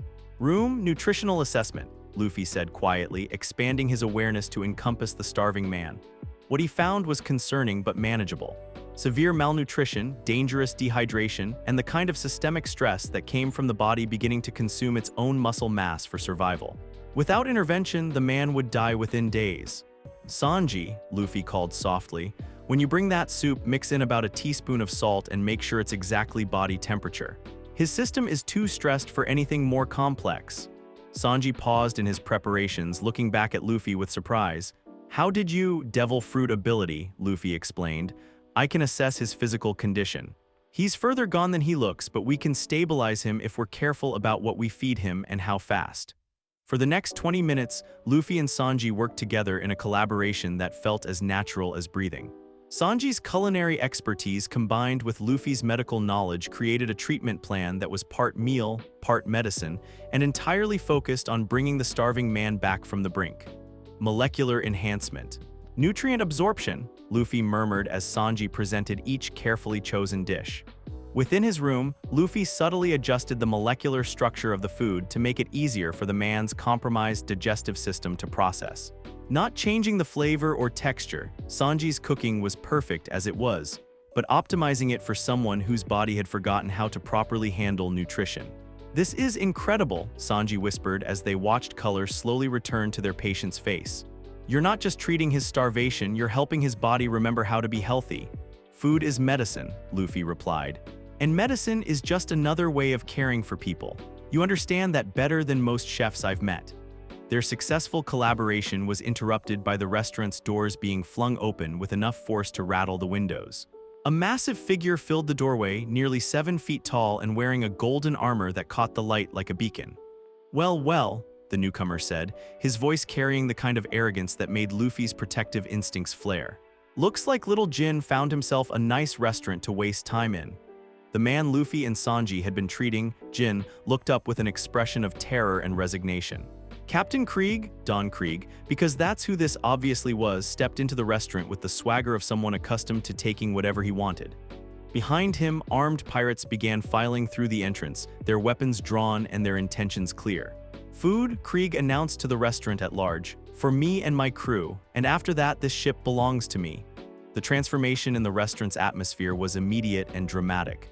Customers began scrambling for exits, staff members reached for weapons hidden beneath serving stations, and the air itself seemed to thicken with tension. But Luffy's attention was focused on something else entirely. Within his expanded room, he could sense the condition of Krieg's crew, and what he found made his blood run cold. These weren't just pirates looking for an easy score. These were desperate men who had been through something that had broken most of them physically and mentally. Starvation, dehydration, and underneath it all, the kind of bone-deep terror that came from facing something beyond their ability to fight or flee. "You've come from the Grand Line," Luffy observed, his voice cutting through the chaos with the calm certainty of someone stating a medical diagnosis. Krieg's attention snapped to him, and for just a moment, Luffy saw past the blustering arrogance to the fear underneath. "What's it to you, brat? Your crew is in no condition to fight anyone," Luffy continued, his enhanced senses cataloging the various injuries and stress indicators he could detect. "Half of them are suffering from severe malnutrition, most show signs of exposure to extreme weather conditions, and all of them are displaying the psychological markers of recent trauma. What did you encounter out there?" The question hit closer to home than Krieg obviously liked. His expression darkened and his hand moved to the massive weapon strapped to his back. "That's none of your business," Krieg snarled. "All that matters is that I need this ship to rebuild my fleet, and I'm taking it." "No," came a new voice from the kitchen's direction. "You're not." All heads turned to see a tall, lean man with a wooden peg leg approaching from the kitchen area. Despite his age and obvious injury, he moved with the confidence of someone who had faced down worse threats than Don Krieg and lived to tell about it. "Zeph," Sanji breathed, his voice carrying a complex mixture of respect, affection, and concern. "Redleg Zeph," Krieg said, his tone shifting to something approaching respect. "The pirate cook, I heard you'd retired." "I did," Zeph replied calmly, "but this is my restaurant and I decide who eats here and who doesn't." Luffy's enhanced senses immediately focused on Zeph, and what he found was fascinating.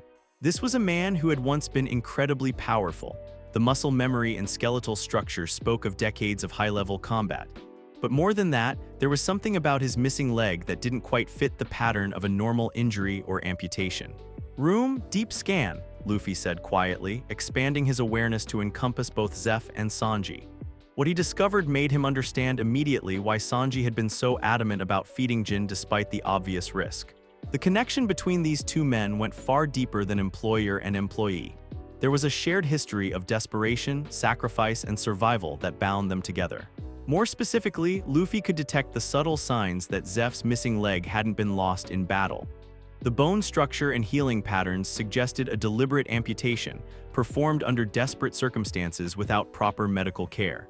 "You cut off your own leg," Luffy said softly, his voice carrying the clinical certainty of a medical professional making a diagnosis. The entire restaurant went silent. Even Krieg's pirates stopped what they were doing to stare at the young man who had just made such an impossible statement. "What did you say?" Zeph asked, his voice dangerously quiet. "Your leg," Luffy continued, his enhanced senses providing details that normal observation could never reveal. "You didn't lose it in a fight. You cut it off yourself, probably with a dull blade, almost certainly while stranded somewhere without proper tools. The healing patterns and bone structure tell the whole story." Sanji's face had gone pale. "How could you possibly know that? Devil fruit ability," Luffy replied. "I can see things that normal people can't, but the question is why? Why would someone deliberately amputate their own leg under such conditions?" For a long moment, Zeph stared at Luffy with an expression that was impossible to read. Then, unexpectedly, he began to laugh. "You're a sharp one, kid," Zeph said with grudging respect. "Yeah, I cut off my own leg. You want to know why?" Luffy nodded, genuinely curious despite the tense situation around them. Because I was stranded on a rock in the middle of the ocean with no food and a kid who was going to starve to death if I didn't do something about it, Zeph said, his voice carrying the weight of old pain and older determination. I gave him all the food we had, and when that ran out, I gave him the only thing I had left, my own flesh. The horror of what Zeph was describing hit the room like a physical blow. Several people made sounds of disgust or disbelief, but Luffy's expression remained focused and thoughtful. "How long were you stranded?" he asked. 85 days, Sanji answered when Zeph remained silent. 85 days with no rescue, no hope, and nothing to eat except what I could provide, Zeph finished grimly. The kid never knew, of course. I told him I was eating my own supply. But there was no other supply. Luffy studied both men with his enhanced senses, seeing the deep emotional bonds that had been forged in that desperate situation.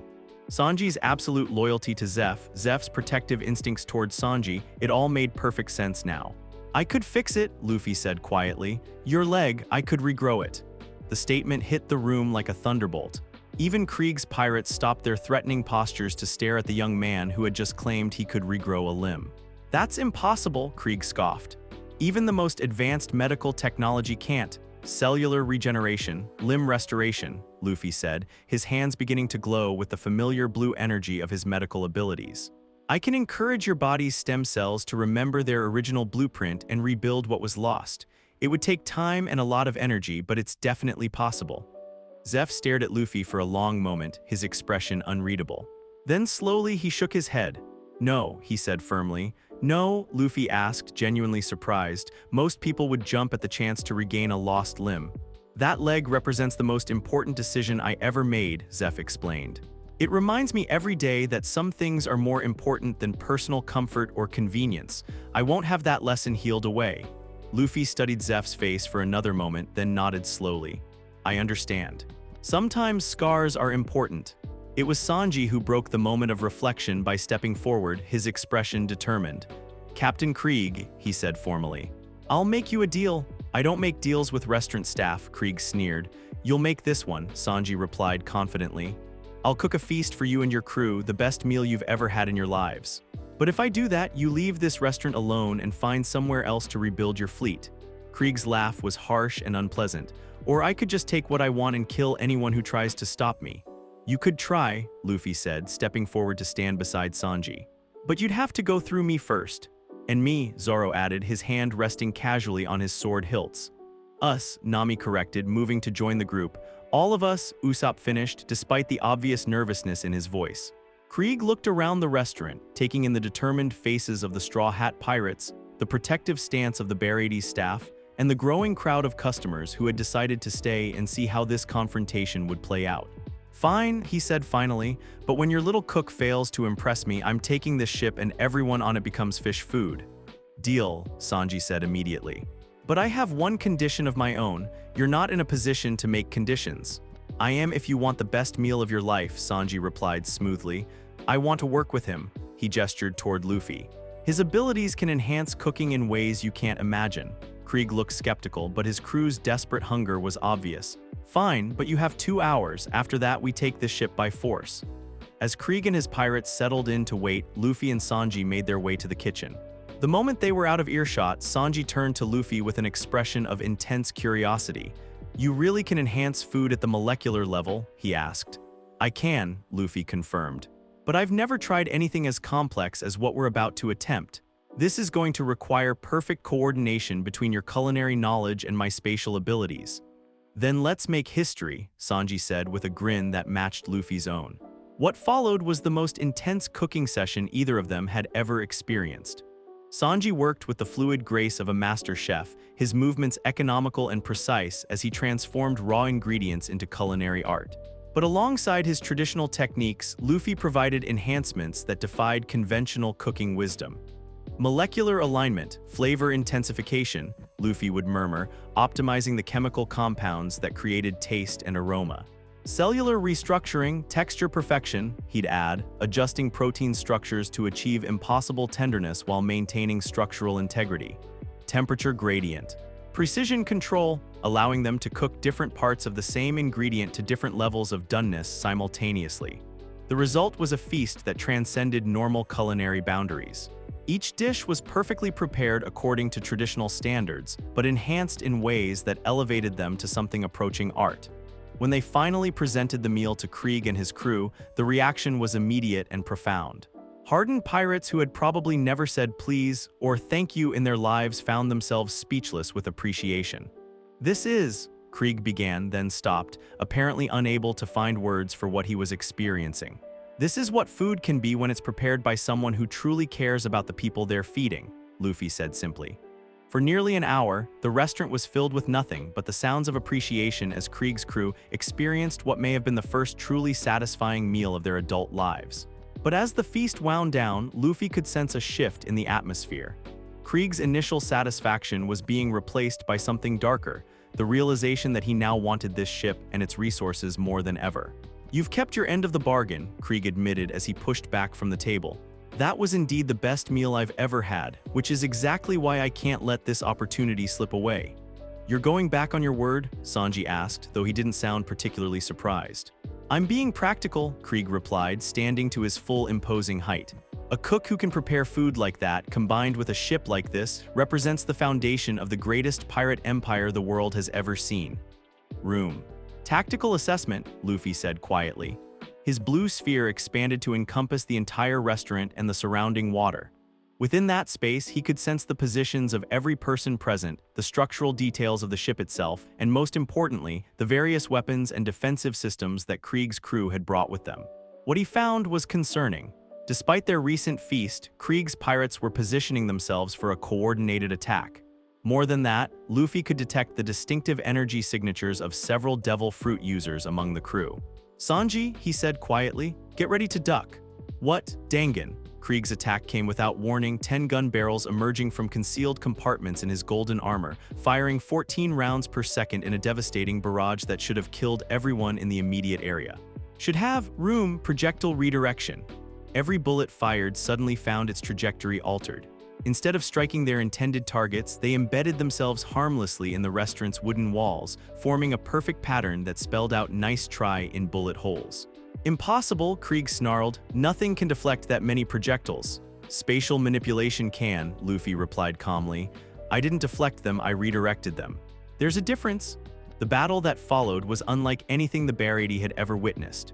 Krieg unleashed every weapon in his considerable arsenal: explosive spears, poison gas canisters, flamethrowers hidden in his armor, and even a massive warhammer that could supposedly crush battleships. But for every attack Krieg launched, Luffy had a counter that turned the weapon's power against itself.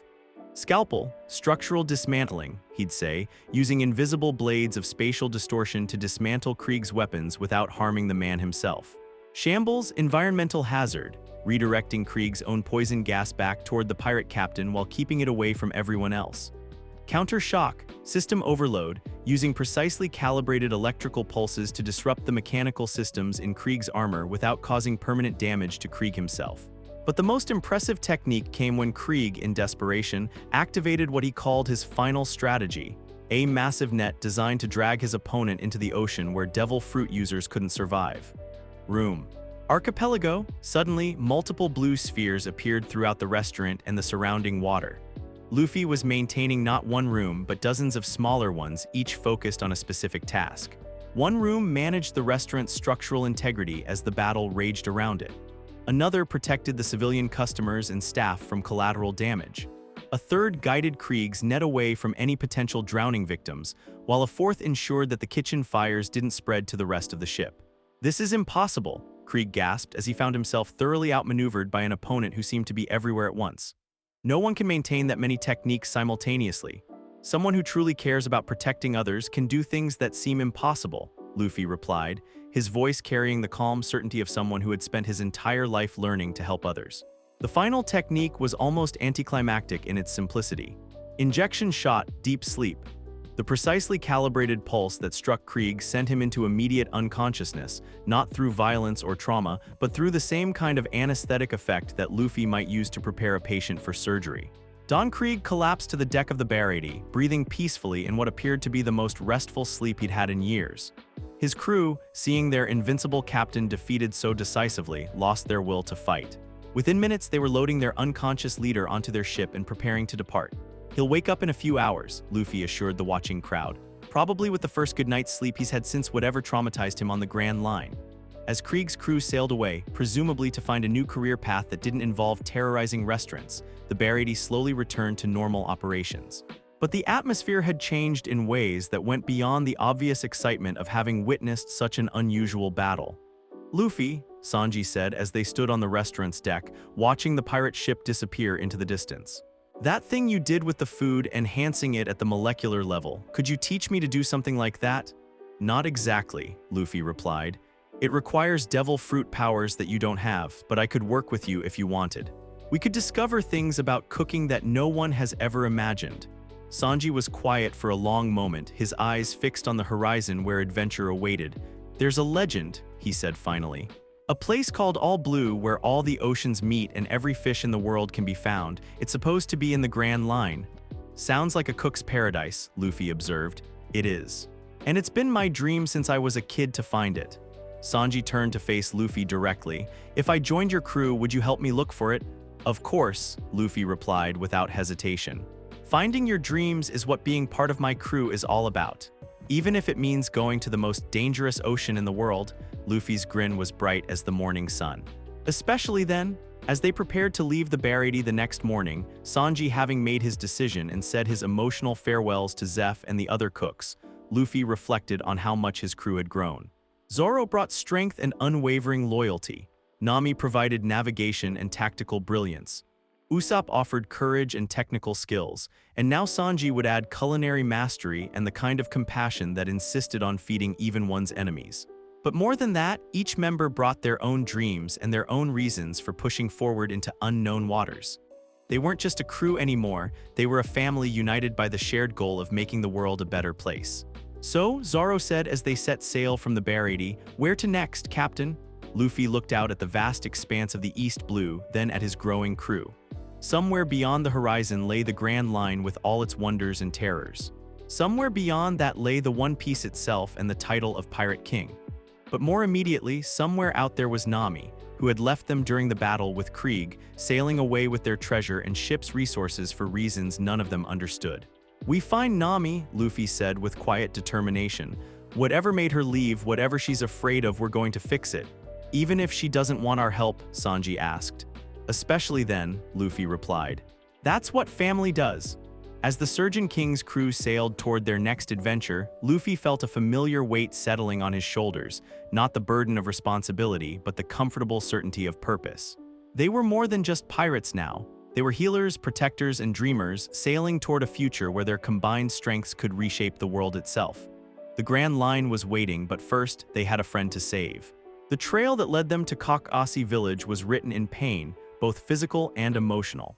It had taken the combined efforts of Luffy's enhanced senses, Sanji's intuitive understanding of human nature, and Usopp's methodical investigation skills to piece together Nami's path after she'd left them at the Barriere.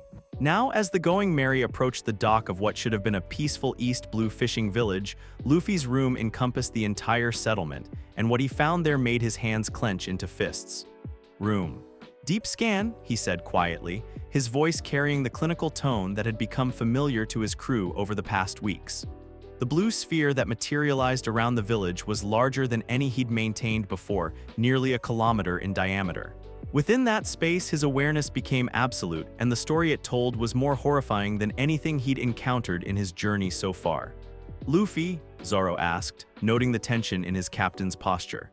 "What are you detecting?" "Systematic oppression," Luffy replied, his enhanced senses cataloging the evidence with surgical precision. "Every adult in this village shows signs of chronic stress, malnutrition despite living near fertile fishing grounds, and," he paused, his expression darkening, "and fear, deep bone-level terror that's been building for years." Sanji, who had been preparing to dock the ship, stopped what he was doing. "What kind of fear?" "The kind that comes from living under the constant threat of violence," Luffy said grimly. "But more than that, I can sense patterns of healed injuries throughout the population. Broken bones, lacerations, trauma that speaks of regular physical abuse." Usopp, who had been using his scope to survey the village, lowered the instrument with a troubled expression. "The buildings look well maintained from here, but now that you mention it, I can see reinforcement work on a lot of the structures, like they've been repeatedly damaged and repaired. There's something else, Luffy continued, his room allowing him to detect details that normal observation would miss. There are underwater structures nearby, artificial constructions that feel wrong somehow, and the water itself. He concentrated, extending his awareness into the harbor. There are life forms down there that don't belong in the East Blue. As if summoned by their investigation, a group of villagers approached the dock. But their body language was all wrong. They moved with the careful, controlled steps of people who had learned that sudden movements could prove fatal. "Please," an elderly man called out as they drew near, his voice carrying decades of weariness. "We don't want any trouble. If you're here for tribute, we can arrange." "We're not here for tribute," Luffy interrupted gently, his enhanced senses already beginning to work on the man's obvious health issues. "We're looking for our friend. Orange hair about this tall, probably came through here recently." The effect of mentioning Nami was immediate and dramatic. Every villager who had approached went rigid with terror, their faces draining of color. You know Nami?" a woman whispered, her voice barely audible. "She's our navigator," Sanji said, stepping forward with characteristic protectiveness. "And our friend. Has something happened to her?" The villagers exchanged glances filled with such profound despair that even Zoro's hand moved instinctively to his sword hilt. "You need to leave," the elderly man said urgently. "Now. Before they realize you're here, if Arlong thinks you're connected to Nami." "Arlong?" Luffy's voice carried a new edge that his crew had learned to recognize, the tone that meant someone had crossed a line that couldn't be uncrossed. "Arlong the Saw," another villager confirmed with visible terror. He's been ruling this island for 8 years. We pay tribute, we follow his rules, and maybe we get to live another day." Luffy's room pulsed with barely contained energy as his anger built. "And Nami, she works for him," the woman said, and the shame in her voice was palpable. "Has since she was a child. We tried to protect her, but—" Emotional resonance," Luffy said softly. It was a technique he developed during his years in Fuchsia Village. A subtle application of his abilities that allowed him to sense not just physical conditions, but emotional states as well. What he detected from the villagers made him understand immediately that there was far more to this story than simple collaboration. These people didn't hate Nami for working with Arlong. They loved her, feared for her, and carried a collective guilt that spoke of impossible choices and sacrifices that no one should have been forced to make. "Where is she now?" Luffy asked, his voice gentler but no less determined. "Arlong Park," the elderly man replied, pointing toward a structure visible in the distance. "It's Arlong's base of operations, but please, you have to understand, she's not there by choice." "None of this is by choice." Before Luffy could respond, the conversation was interrupted by a commotion from the village's main street. A young man was running toward them, his face flushed with panic and exertion. "They're coming," he shouted. "Arlong's crew, someone must have seen the ship." The transformation in the villagers was immediate. Those who had been speaking with Luffy scattered like leaves before a hurricane, seeking shelter wherever they could find it. Within seconds, the dock area was empty except for the Straw Hat Pirates and the approaching sound of heavy footsteps. Tactical assessment," Luffy said, expanding his awareness to encompass the approaching threat. What he found made his blood run cold. The life forms approaching weren't entirely human, their bone density was wrong, their lung capacity too large, their muscle mass distributed in patterns that suggested aquatic adaptation. But more than that, their emotional signatures radiated the kind of casual cruelty that Luffy had learned to associate with predators who had never faced meaningful opposition. "Fishmen," Zoro observed as the group rounded the corner into view. "I've heard of them, but never seen them this far from the Grand Line." The fishmen crew that approached was an impressive and intimidating sight. Their leader, a hammerhead sharkfishman, carried himself with the arrogant swagger of someone accustomed to inspiring fear. Behind him, various aquatic humanoids displayed an array of natural weapons, razor-sharp teeth, powerful claws, and the kind of physical presence that suggested they could tear apart normal humans without effort. Well, the leader said, his voice carrying the distinctive accent of someone born beneath the waves. "New visitors to our little kingdom. I'm Kurubai, and I represent the interests of Captain Arlong. Are you here to pay tribute, or do we need to discuss the consequences of trespassing?" "We're here for our friend," Luffy replied calmly, his hands beginning to glow with the familiar blue energy of his abilities. "The navigator who's been working for your captain." Kurubai's expression shifted from casual intimidation to genuine interest. "Ah, you're talking about our little human cartographer. Yes, she's been quite useful to Captain Arlong's operations, but I'm afraid she's not available for social visits." Make her available, Zoro said quietly, his hand resting on his sword hilt with practiced ease. Or what? Kirubai challenged. You humans seem to forget that fishmen are naturally 10 times stronger than your kind. We rule the seas and this island belongs to us. Room. Biological analysis, Luffy said, his awareness expanding to encompass all of the fishmen present. What he discovered was both fascinating and strategically valuable. Their enhanced physical capabilities were real. Their musculature was indeed adapted for underwater combat, and their natural weapons were genuinely formidable. But they also had vulnerabilities that they probably weren't even aware of. Their respiratory systems, adapted for both air and water breathing, had specific pressure points that could be exploited.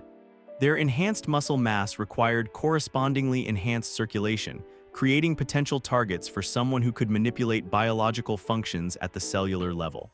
Most importantly, their nervous systems showed the same basic structure as human nervous systems, just adapted for their aquatic environment. Scalpel, pressure point disruption, Luffy said quietly. The technique was so subtle that the fishmen didn't even realize they'd been attacked. Invisible blades of spatial distortion struck specific nerve clusters, temporarily disrupting the signals that controlled their enhanced strength. Suddenly, the 10 times human strength advantage they'd been counting on simply wasn't there. Kirubai took a step forward, intending to demonstrate Fishman's superiority with a devastating punch, and instead stumbled as his enhanced musculature failed to respond properly. What did you do?" he snarled, looking around wildly for some sign of what had affected him. "Leveled the playing field," Luffy replied simply. "Now, about our friend. What followed was less a battle than a demonstration of the difference between raw power and tactical application of abilities. The Fishmen crew, robbed of their natural advantages and facing opponents who understood exactly how to exploit their weaknesses, found themselves completely outmatched.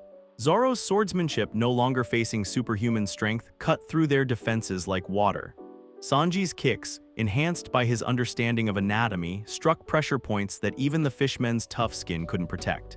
Usopp's precision marksmanship targeted specific vulnerabilities that Luffy's enhanced senses had identified. But it was Luffy himself who provided the most devastating attacks, not through violence, but through the simple application of medical knowledge to combat situations. "Injection shot anesthetic," he'd say, sending precisely calibrated pulses through Fishman nervous systems, dropping them into unconsciousness without causing permanent harm. Counter shock. Circulatory disruption, temporarily stopping blood flow to specific muscle groups, leaving opponents unable to move but completely uninjured. Scalpel, sensory overload, overstimulating nerve endings to create overwhelming but non-damaging sensory experiences. Within 10 minutes, Kirubai and his entire crew were unconscious, arranged in neat rows on the dock as if they were patients in a hospital ward rather than defeated enemies. "Impressive," came a new voice from the direction of the village. "Though I have to say, I'm not sure whether to be impressed by your tactical abilities or horrified by your restraint." The speaker was a young woman with short blue hair and the distinctive features that marked her as at least part Fishman. But unlike the crew they'd just defeated, her emotional signature radiated intelligence, sadness, and something that might have been hope. "I'm Nijiko," she said, approaching with the careful confidence of someone who had learned to navigate dangerous situations. "Nami's sister, and before you ask, yes, sister, not by blood but by choice and love and 8 years of shared hell." Luffy's enhanced senses immediately focused on her, and what he found confirmed her relationship to Nami. The same tactical intelligence, the same deep-seated protective instincts, and underneath it all, the same kind of trauma that he'd been detecting throughout the village. "Where is she?" Luffy asked directly. "Arlong Park," Nijiko confirmed. "But it's not what you think. She's not there because she wants to be, and she's not working for Arlong because she believes in his cause." "Then why?" Sanji asked, his voice carrying the kind of gentle concern he reserved for women in distress. Nijiko was quiet for a long moment, studying the 4 pirates who had just defeated a Fishman crew without killing any of them. "Because 8 years ago, a little girl made a deal with a monster to save the people she loved. And she's been paying the price ever since." "Room, empathic resonance," Luffy said softly, extending his awareness to encompass Nijiko's emotional state. What he found was a story written in trauma and sacrifice, layers of pain and love and impossible choices that painted a picture more complex than simple collaboration or betrayal. "Tell us," he said gently, "all of it." Nijiko's story unfolded like a medical case study in systematic abuse and psychological manipulation. 8 years ago, when she and Nami were children, their adoptive mother Belmere had been murdered by Arlong's crew during their initial takeover of the island. But Nami, brilliant even as a child, had recognized Arlong's obsession with money and maps. She made a deal, Nijiko explained, her voice heavy with old pain. 100 million berries and Arlong would free the village. She would work for him, drawing maps of the East Blue, stealing treasure from other pirates until she could buy our freedom. And Arlong honored this deal? Usopp asked skeptically. For 8 years, yes, Nijiko confirmed. But she paused, her expression growing darker. 3 months ago, when Nami finally gathered the 100 million berries, Arlong had a marine captain named Nezumi confiscate the money under some trumped-up piracy charge. The deal was reset to 0. Luffy's hands clenched into fists as he processed this information. He never intended to honor the agreement. No, Nijiko said simply, Nami is too valuable to him. Her maps are perfect, her knowledge of navigation is unmatched, and her ability to steal from other pirates funds his operations. He'll never let her go. Room, psychological assessment, Luffy said, his awareness extending toward Arlong Park in the distance. Even at this range, he could sense the emotional turmoil radiating from the fortress-like structure. Nami was there, and her psychological state was complex. Rage, despair, determination, and underneath it all, a kind of bone-deep exhaustion that spoke of someone who had been fighting an impossible battle for far too long. She came back to you after leaving us at the Bear 80, Luffy observed. It wasn't a question. Yes, Nijiko confirmed. She said she'd found a crew she cared about, but that she couldn't let you get involved in this. Arlong would kill you all and then use your deaths to torment the village even more. She was trying to protect us, Sanji said, understanding immediately. Just like she's been trying to protect everyone for 8 years, Nijiko replied. But protection built on sacrifice and secrecy isn't really protection at all. It's just slow suicide. Luffy was quiet for a long moment, his enhanced senses taking in the full scope of what Arlong had built on this island. The underwater structures he'd detected earlier resolved into a clear picture. A fortress designed to showcase Fishman's superiority while grinding human dignity into the dust. The systematic oppression, the casual cruelty, the psychological torture of offering hope and then snatching it away. But more than that, he could sense the emotional toll it had taken on everyone involved. The villagers, broken down to the point where they believed their suffering was normal. Nami, trapped in a cycle of hope and betrayal that had twisted her natural compassion into desperate pragmatism. Even some of Arlong's crew who showed signs of discomfort with the more excessive aspects of their captain's rule. There's something else you need to understand, Nijiko continued. Arlong isn't just cruel, he's intelligent. He spent 8 years studying human psychology, learning exactly how to break people without destroying them completely. He knows that dead humans can't work or pay tribute. Systematic psychological torture, Luffy said, his medical training allowing him to recognize the patterns. Designed to create learned helplessness while maintaining just enough hope to prevent complete despair. Exactly, and Nami, Nijiko's voice broke slightly, Nami has been his greatest success. He's convinced her that any attempt at rebellion will result in the massacre of everyone she cares about. She believes that her sacrifice is the only thing keeping the rest of us alive. Luffy stood quietly for several minutes, processing everything he'd learned while his room continued to monitor the situation at Arlong Park. His crew waited patiently. They'd learned to recognize when their captain was thinking through a complex problem that would require all of his abilities to solve. Room, strategic planning, he said finally, his voice taking on the focused intensity that meant he'd made a decision. What's the plan, Captain? Zoro asked. We're going to do something that Arlong won't expect, Luffy replied, his grin returning despite the serious situation. We're going to heal this place. Heal it how? Usopp asked. By treating the root cause instead of just the symptoms, Luffy explained.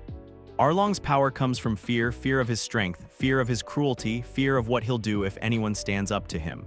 But fear is just another kind of sickness, and sickness can be cured. As they prepared to approach Arlong Park, Luffy took a moment to speak with each of his crew members individually. Zoro, he said, I'm going to need you to be ready for the hardest battle of your life. Not because Arlong is the strongest opponent you've faced, but because I'm going to ask you to defeat him without killing him. Zoro's eyebrow rose. Any particular reason we're showing mercy to someone who's been torturing an entire village for 8 years? Because killing him would be the easy solution, Luffy replied.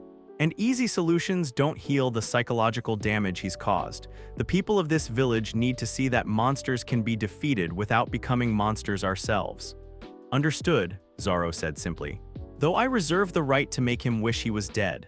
Sanji, Luffy continued, I need you to be ready to protect civilians. There will probably be villagers at Arlong Park, workers, prisoners, maybe even some who have been convinced to collaborate. Don't let anyone get caught in the crossfire. Of course, Sanji replied, but what about Nami-san? She's going to be in the most danger. Leave Nami to me, Luffy said firmly. She's going to need more than protection. She's going to need someone who understands that healing from psychological trauma is just as important as healing from physical injuries. Usopp, he finished, I need you to document everything. Take pictures, make notes, gather evidence. When this is over, the world needs to know what happened here. Not just the dramatic parts, but the systematic oppression, the psychological manipulation, all of it. Why? Usopp asked, checking his equipment with characteristic thoroughness. Because this isn't the only place where something like this is happening, Luffy replied grimly. And people need to understand that defeating the monster isn't enough if the system that created the monster is still in place. As they approached Arlong Park, the true scope of what they were facing became clear. The structure was designed to intimidate, towering walls decorated with shark motifs, water features that showcased the fishmen's natural advantages, and everywhere, signs that proclaimed fishman's superiority over the inferior human race. But Luffy's enhanced senses revealed something else. The fortress was also designed to be a prison, not just for Nami, but for everyone inside it. The Fishmen crew showed signs of psychological conditioning that suggested they were as trapped by Arlong's worldview as their human victims. Room comprehensive analysis, Luffy said as they reached the main entrance. His blue sphere expanded to encompass the entire complex, and suddenly he could sense everything inside. The layout of the building, the positions of every person present, the various weapons and defensive systems, and most importantly, the emotional states of everyone involved. Nami was in a tower room, frantically working on maps while her emotional signature radiated desperate determination. Arlong himself was in a central pool area, surrounded by his crew, and his psychological profile was complex, arrogance, and cruelty, yes, but also a deep-seated insecurity that had been masked by years of unchallenged dominance. Interesting, Luffy murmured. He's afraid. Afraid of what? Zoro asked. Of being proven wrong, Luffy replied. His entire identity is built on the belief that fishmen are naturally superior to humans. If that belief is shattered, he loses everything, Sanji finished, understanding immediately. They entered Arlong Park not with the dramatic confrontation that Arlong was expecting, but with the calm professionalism of medical staff entering a hospital. Luffy's presence seemed to change the very atmosphere of the place, his room creating a zone of stability in what had been a fortress of chaos. Well, came a voice from the central pool area. More little humans come to challenge the great Arlong, how refreshing. Arlong himself was an imposing sight, a massive sawshark fishman whose very presence radiated predatory menace.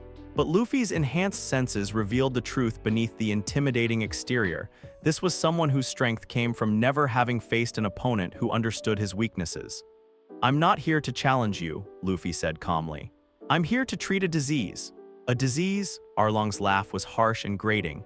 The only disease here is the presence of inferior humans who don't understand their place in the natural order. No, Luffy replied, his voice taking on the clinical tone he used when making a medical diagnosis. The disease is fear, fear that's been festering in this place for 8 years, infecting everyone it touches. Room, psychological surgery, he continued, and suddenly everyone in the complex could feel the subtle pressure of his enhanced awareness examining them. You're afraid, Luffy said, his enhanced senses allowing him to read Arlong's emotional state with surgical precision. Afraid that if humans aren't naturally inferior, then fishmen aren't naturally superior. Afraid that your strength comes from circumstance rather than birthright. Afraid that you're not the apex predator you pretend to be. The effect of this psychological analysis was immediate and profound. Arlong's confident demeanor cracked, revealing the insecurity beneath. His crew shifted nervously, suddenly uncertain about beliefs they'd never questioned. Impossible, Arlong snarled, but his voice carried a note of genuine fear. Fishmen are the superior race, we rule the seas. Some fishmen are strong, Luffy agreed calmly. Some humans are strong too, some fishmen are intelligent, some humans are intelligent. Strength and intelligence aren't determined by species, they're determined by choices. As he spoke, Luffy began to use his abilities in ways he'd never attempted before. Not to attack or defend, but to heal the psychological wounds that had been festering in this place for years. Counter shock, empathy restoration, he said softly, sending carefully calibrated pulses through the nervous systems of everyone present. The technique was complex beyond description, using bioelectric manipulation to temporarily suppress the fear responses that had been conditioning everyone's behavior, while simultaneously enhancing the neural pathways associated with empathy and rational thinking. The effect was extraordinary. Fishmen who had been conditioned to see humans as inferior suddenly found themselves able to recognize the intelligence and dignity in their victims. Humans who had been broken down by years of oppression felt their natural courage and self-respect beginning to return. What are you doing?" Arlong demanded, his voice now carrying genuine panic as he felt his psychological control over the situation slipping away. "I'm healing trauma," Luffy replied simply. "All of it. The trauma you've inflicted and the trauma that was inflicted on you that made you think this kind of behavior was acceptable." Because that was what Luffy's enhanced senses had revealed about Arlong himself. Beneath the arrogance and cruelty was someone who had been shaped by his own experiences of discrimination and violence. Someone who had responded to being victimized by becoming a victimizer in turn. "Scalpel, psychological barriers," Luffy continued, using invisible blades of spatial distortion to cut through the mental constructs that had been preventing everyone in the complex from seeing each other as equals. The battle that followed was unlike any that had ever taken place in Arlong Park. It wasn't a contest of strength or speed or even tactical superiority. It was a battle for the hearts and minds of everyone present. Arlong, desperate to maintain his psychological dominance, unleashed every weapon in his considerable arsenal. His saw-nose became a blur of devastating attacks, his jaw strength could bite through steel, and his knowledge of fishman karate allowed him to manipulate water itself as a weapon. But for every attack Arlong launched, Luffy had a counter that turned the aggression back on itself. Shambles, trajectory reversal, redirecting Arlong's saw attacks back toward non-vital areas of his own body, painful but not permanently damaging. Room, pressure equalization, neutralizing Arlong's underwater advantages by creating zones where water pressure behaved according to Luffy's will rather than natural law. Injection shot. Humility, using precisely calibrated bioelectric pulses to temporarily suppress the neural pathways associated with narcissistic delusions, while enhancing those connected to self-awareness and empathy.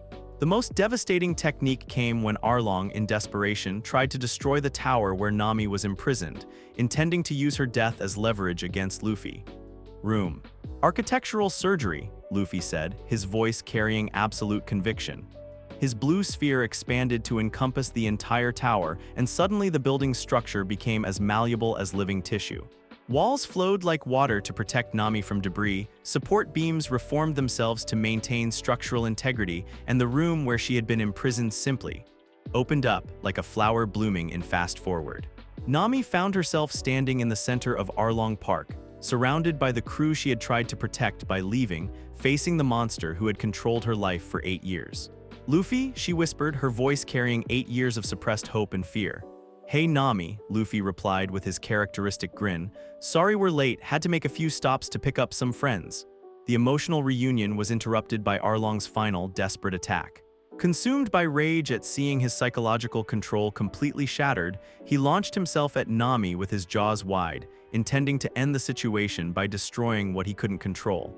"Scalpel. Temporal displacement," Luffy said, his voice carrying a cold fury that his crew had never heard before. The technique was complex beyond anything he'd attempted, using spatial manipulation to create a localized time distortion that slowed Arlong's attack to a crawl while allowing Luffy to move at normal speed. Within that bubble of altered time, Luffy approached the frozen form of the Sawshark Fishman and made a decision that would define his approach to justice for the rest of his life. He could stop Arlong's heart. It would be easy, a simple application of the Ope-Ope's bioelectric manipulation, and the monster who had terrorized this village for 8 years would be dead. No one would blame him. Most people would praise him for it. Instead, he placed his hands on Arlong's head and said, "Surgical procedure, empathy implantation." The technique was the most complex psychological surgery he had ever attempted, using his abilities to temporarily suppress the neural pathways that allowed Arlong to dehumanize others, while enhancing those associated with recognizing suffering and feeling genuine remorse. When the time distortion ended, Arlong found himself experiencing something he hadn't felt in years, the ability to recognize the pain he had caused others. For the first time in 8 years, he saw the villagers not as inferior beings to be exploited, but as people whose lives he had systematically destroyed. The psychological impact was devastating. Arlong collapsed to his knees, overwhelmed by the weight of understanding what he had become. "Why?" he whispered, looking up at Luffy with genuine confusion. "Why didn't you just kill me? It would have been easier, cleaner." "Because killing you wouldn't heal the damage you've caused," Luffy replied firmly. "And it wouldn't prevent others from making the same choices you made. But helping you understand the consequences of those choices, that might actually make a difference." The aftermath of the battle was unlike anything Arlong Park had ever witnessed. Instead of celebration and revenge, there was something that looked remarkably like healing.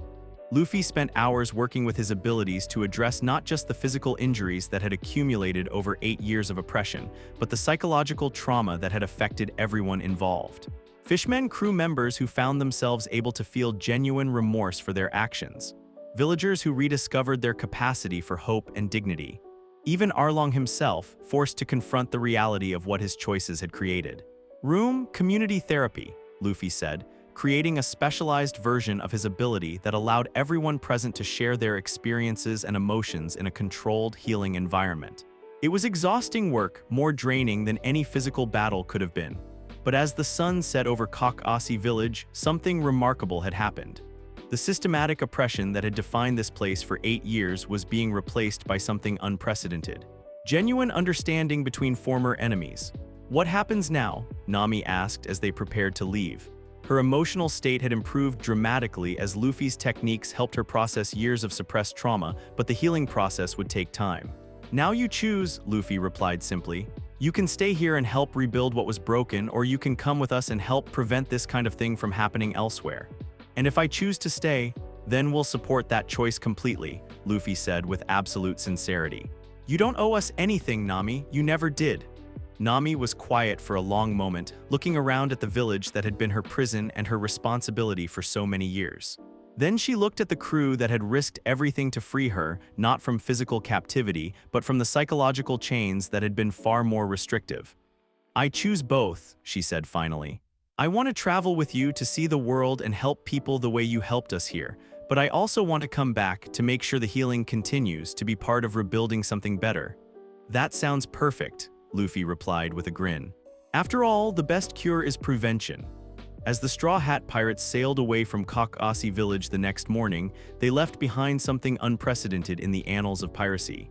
A community that had been healed rather than conquered, enemies who had been transformed rather than destroyed, and a system of oppression that had been dismantled through understanding rather than violence.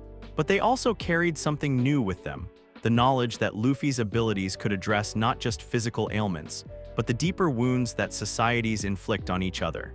The Ope Nomi wasn't just a tool for individual healing, it was a power that could reshape the fundamental relationships between people. "So," Zoro said as Ope village disappeared behind them, "where to next, Captain?" Luffy looked out at the vast expanse of the East Blue, then at his crew, now truly complete with Nami's return. Somewhere beyond the horizon lay the Grand Line with all its wonders and terrors. Somewhere beyond that lay the One Piece itself and the title of Pirate King. But more immediately, somewhere out there were other communities like Ope village, other systems of oppression that needed to be healed, other people who had given up hope that things could ever be different. "We keep going," Luffy said with quiet determination. "Keep learning, keep growing, keep healing whatever we find that's broken." The Surgeon King's crew had faced their first truly systematic evil and emerged not as conquerors, but as healers. Their legend was growing, but more importantly, so was their understanding of what it really meant to change the world. The fever that struck Nami 3 days after leaving Ope village was unlike anything Luffy had encountered in his years of medical practice.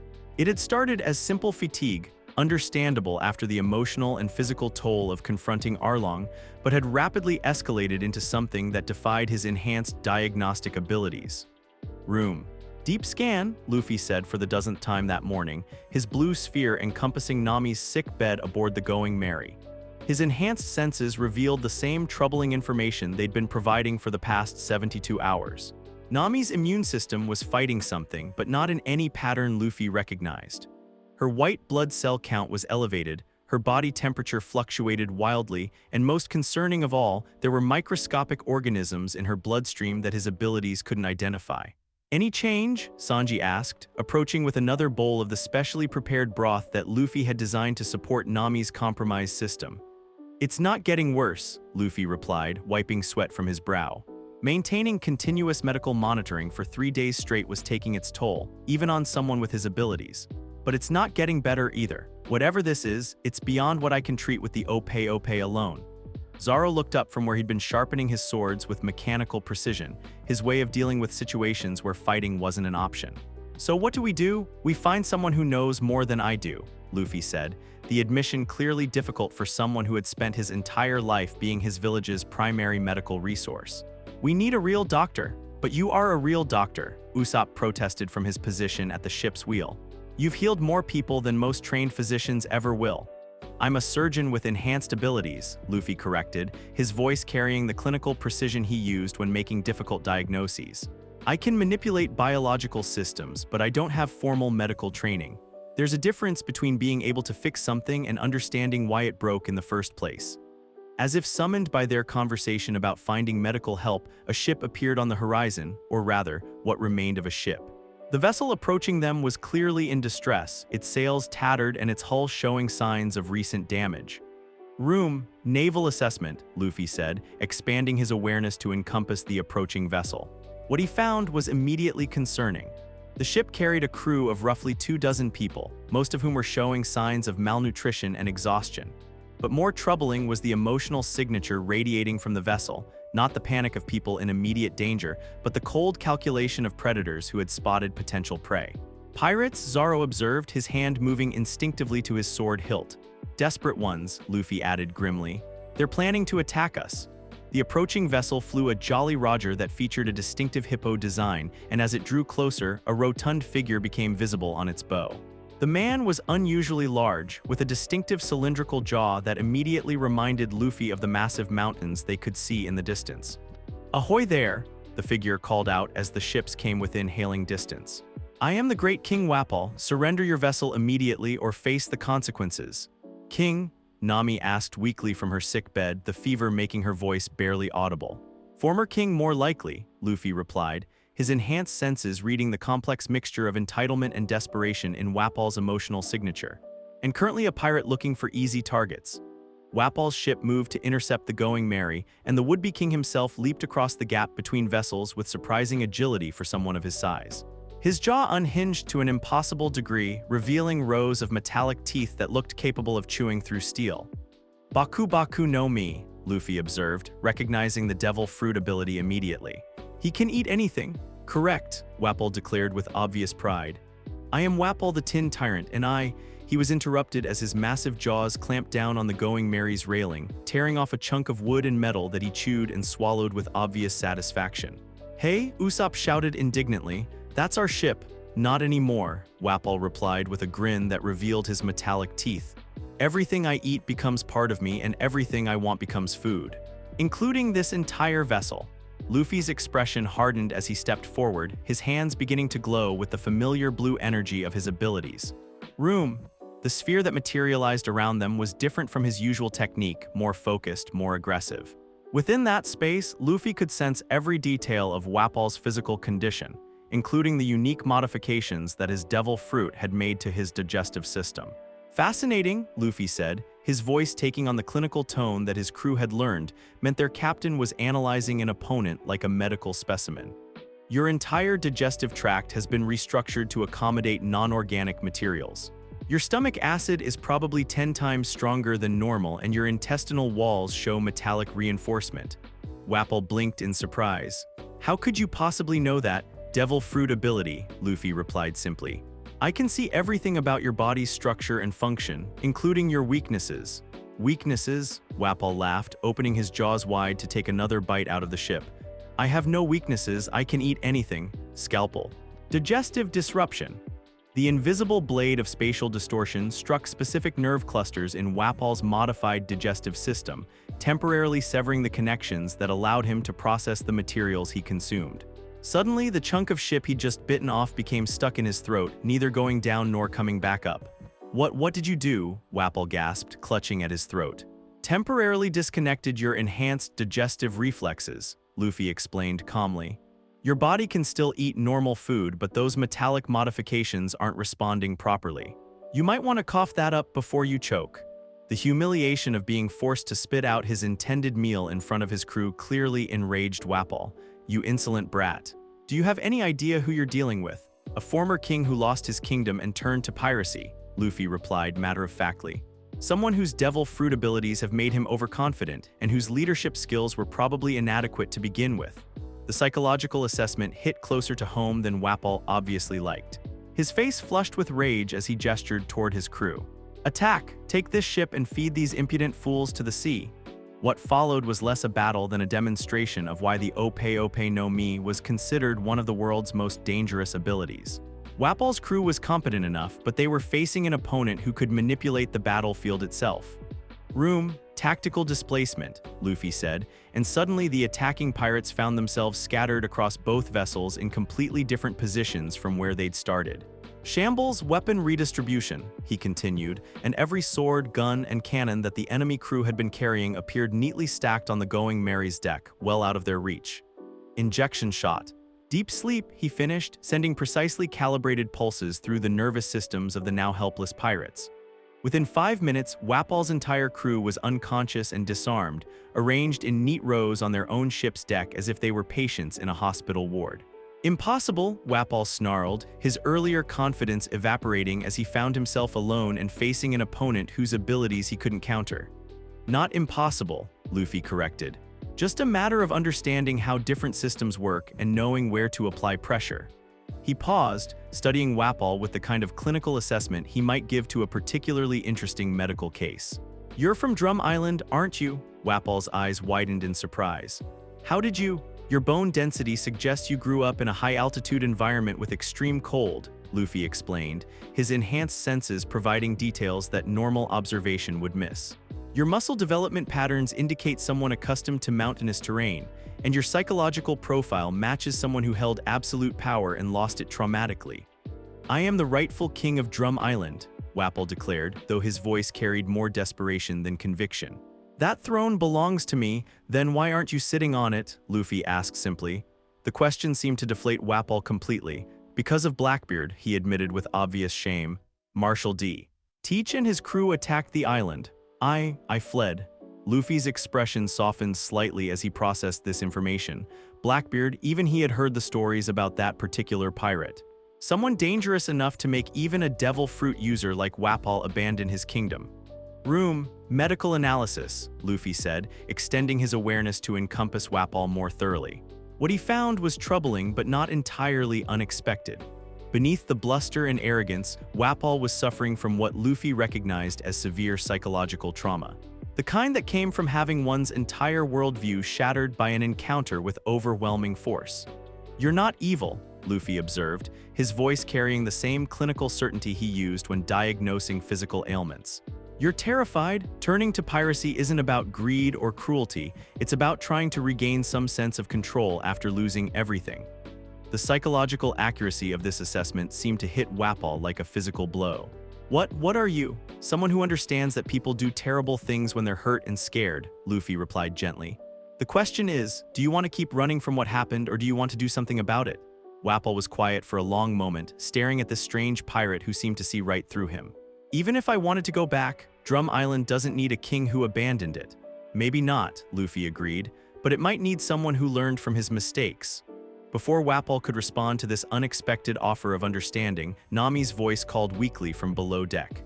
Luffy, the fever's getting worse. Immediately, all of Luffy's attention shifted back to his patient. The philosophical discussion with Wapol could wait. Nami's condition was deteriorating. Emergency assessment, he said, his awareness encompassing both Nami and the surrounding area. What he detected made his blood run cold. The mysterious organisms in Nami's bloodstream were multiplying rapidly, and her immune system was beginning to show signs of catastrophic failure.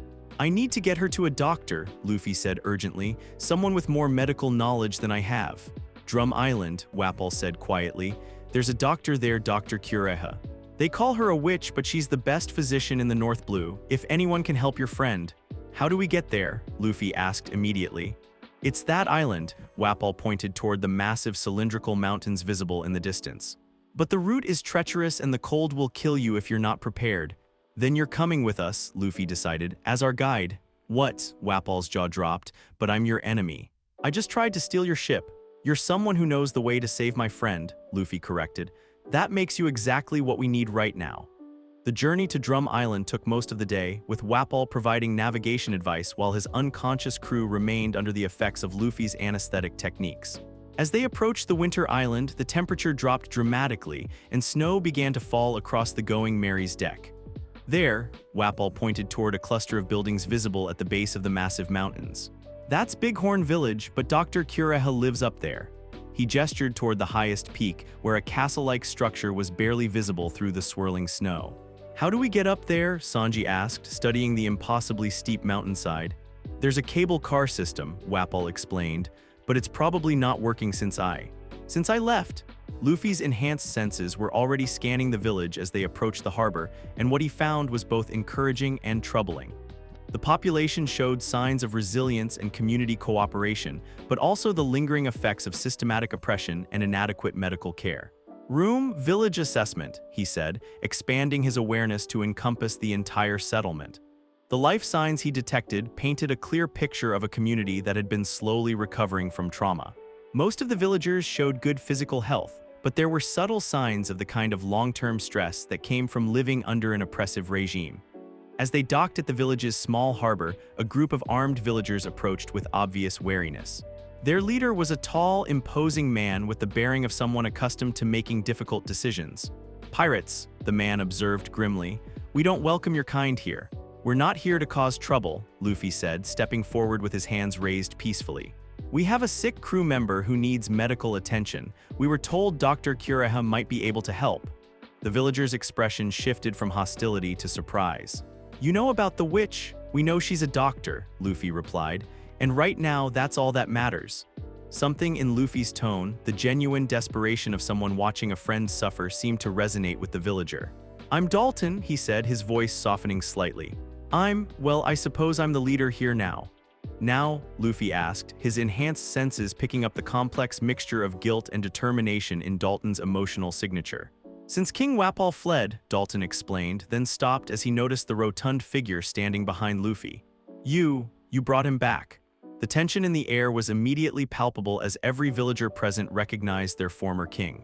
Weapons were raised, angry voices called for justice, and for a moment it looked like violence was inevitable.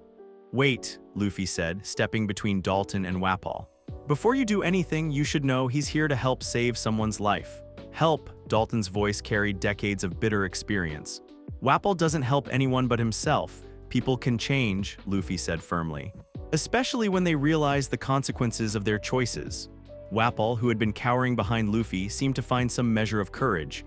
"Dalton," he said quietly, I know I have no right to ask forgiveness for what I did to this island, but this man's friend is dying and Dr. Kureha is the only one who can save her." "Since when do you care about saving lives?" Dalton challenged. "Since someone showed me what it means to actually protect people instead of just ruling them," Wapol replied, his voice gaining strength. "I was a terrible king, Dalton, but maybe I can be a better man." The psychological transformation was remarkable to witness. Luffy's earlier intervention, forcing Wapol to confront the reality of his actions and motivations, had begun a process of genuine self-reflection that was now bearing fruit.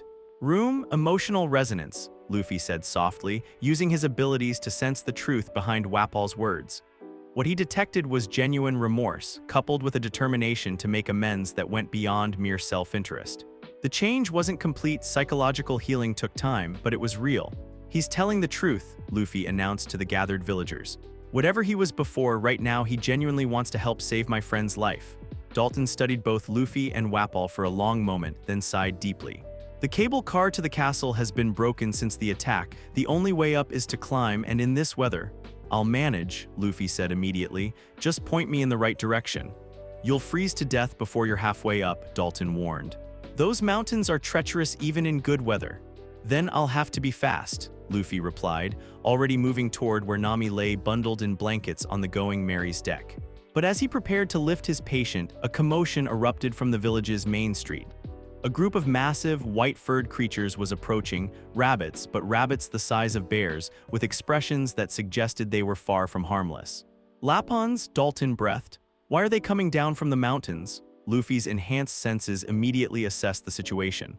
The giant rabbits weren't acting aggressively out of natural hostility, they were exhibiting the behavioral patterns of creatures whose territory had been disturbed. Something's wrong up there, he observed. They're not attacking, they're fleeing. As if to confirm his analysis, a distant rumbling sound echoed down from the highest peaks. Through the swirling snow, they could see an avalanche beginning to build momentum on the castle's mountain. Dr. Kureha, Dalton said with obvious concern. If she's caught in that mountain analysis, Luffy said, pushing his abilities to their absolute limit. His blue sphere expanded to encompass not just the village but significant portions of the mountainside itself. The strain was enormous, maintaining awareness across such a vast area while also monitoring Nami's deteriorating condition, but it provided crucial information. There were indeed people in the castle and their life signs were strong. But the avalanche, while dangerous, wasn't the primary threat. Something else was happening up there, some kind of conflict that had disturbed the mountain's ecosystem enough to trigger both the Lapon migration and the avalanche. Someone's fighting in the castle, Luffy reported. Multiple combatants, high-intensity conflict. Fighting Dr. Kureha? Sanji asked, his protective instincts flaring at the thought of anyone threatening an elderly woman. No, Luffy said, his enhanced senses providing more detailed information. Fighting alongside her, there's someone else up there, someone with combat training who's helping defend the castle. The mystery of who might be fighting alongside the legendary Dr. Kureha would have to wait. Nami's condition was deteriorating rapidly, and the avalanche threatening the castle meant that their window of opportunity was closing fast. I'm going up there, Luffy announced, lifting Nami carefully into his arms. Luffy, Zoro said quietly, your abilities are already stretched to their limit monitoring the mountain and treating Nami. Can you handle a climb like that? It was a valid concern. Luffy could feel the strain of maintaining multiple applications of the Ope-Ope simultaneously, but looking down at Nami's fevered face, the choice was obvious. I'll have to, he said simply. Not alone you won't, Sanji declared, already preparing cold weather gear. Someone needs to watch your back up there, and someone needs to stay here and coordinate with the villagers, Luffy replied. If things go wrong, the village might need protection. I'll handle that, Zoro said, his hand resting on his sword hilt. You focus on getting Nami to that doctor. As Luffy prepared for what would undoubtedly be the most challenging climb of his life, Wapol stepped forward with obvious nervousness. There's a path, he said hesitantly. Not the main route, a service trail that the castle staff used to use for supply runs. It's more sheltered from avalanches, but what? Luffy asked. But it goes through Lapon territory, Wapol finished. And they're not friendly to humans under the best of circumstances. Luffy looked at the giant rabbits that were still milling around the village's edge, then at Nami's deteriorating condition, then at the mountain that stood between them and potential salvation. Comprehensive strategy, he said, his voice taking on the focused intensity that meant he was committing to a course of action regardless of the risks. His blue sphere expanded to encompass the entire area, village, mountainside, and the beginning of the trail that Wapol had described. Within that space, he could sense everything. The Lapon's movement patterns, the stability of the snowpack, the ongoing conflict at the castle, and most importantly, the optimal route to reach Dr. Kureha while minimizing risk to Nami. All right, he said, adjusting his grip on his patient. Sanji, you're with me. Everyone else, protect the village and be ready for anything. What about me? Wapol asked hesitantly. Luffy studied the former king for a moment, then made a decision that surprised everyone present. You're coming with us. You know the mountain better than anyone, and... He paused, his enhanced senses detecting something in Wapol's emotional signature. And I think facing the place you abandoned is part of how you heal from what happened to you. The climb that followed would become legendary in Drum Island's history, not for its drama or heroics, but for the quiet determination of a young man carrying his friend through impossible conditions while refusing to give up hope. Environmental adaptation, Luffy said as they began their ascent, using his abilities to create pockets of warmer air around Nami while maintaining awareness of the threats surrounding them. The Lapons were indeed territorial, but Luffy's enhanced senses allowed him to predict their movements and avoid direct confrontation.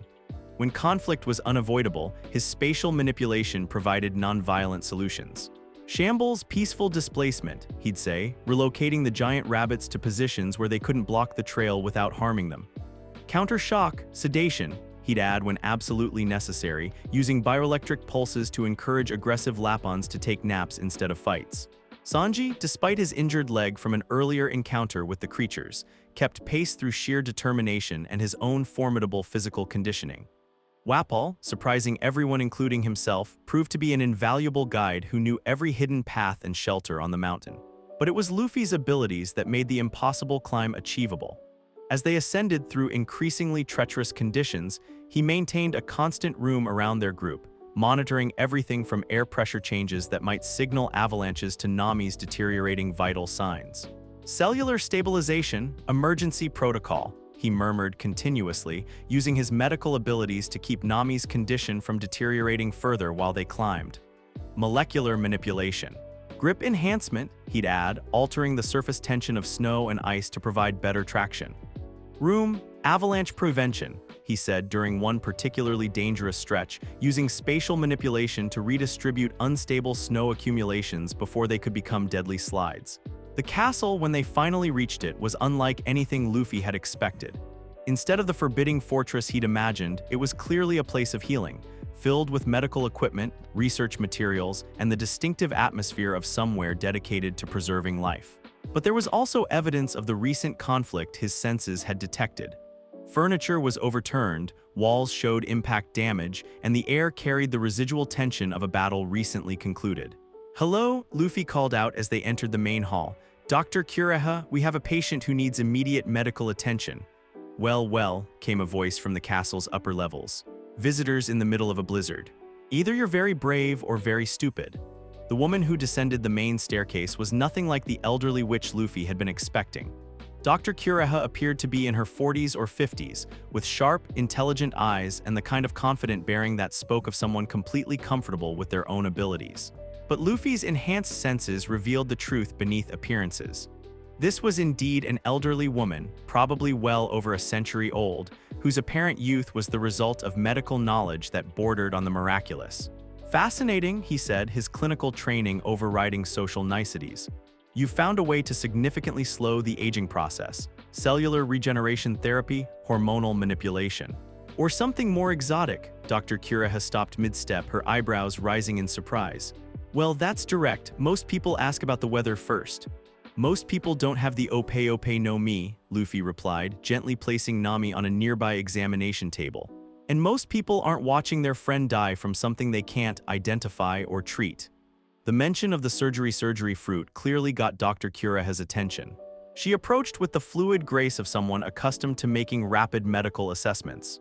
"Room, patient presentation," Luffy said, expanding his abilities to encompass both Nami and the examination area. Within that blue sphere, he shared his enhanced diagnostic information with Dr. Kureha, not directly, as he couldn't transfer knowledge, but by positioning and highlighting the relevant physiological details for her expert examination. "Elevated white count, unknown pathogen, immune system stress, temperature fluctuations," Dr. Kureha murmured as she conducted her examination. "How long has she been symptomatic?" 3 days, Luffy replied. "Progressive deterioration despite supportive care." "Supportive care provided by whom?" Dr. Kureha asked, her sharp eyes studying Luffy with obvious curiosity. "By me," Luffy admitted. "I've been using spatial manipulation to support her cardiovascular and respiratory systems, but I don't have the medical knowledge to identify the underlying pathogen." Dr. Kureha paused in her examination to stare at him directly. "You're 17 years old. 18, actually, and I've been practicing medicine for 10 years. "Practicing what you call medicine," Dr. Kureha corrected, but her tone carried professional interest rather than condescension. "Show me what you can do."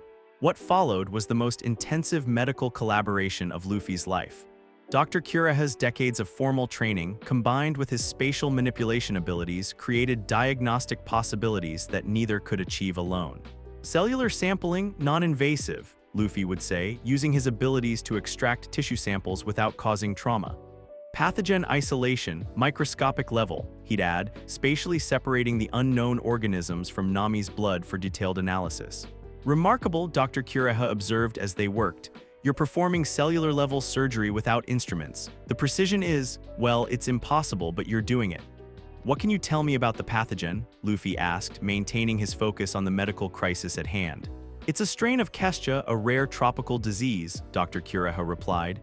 Normally transmitted by certain insects found only in jungle environments, but this mutation is unusual. Unusual how? It's been modified, Dr. Kureha said grimly. Someone weaponized it, made it more virulent, more resistant to traditional treatments.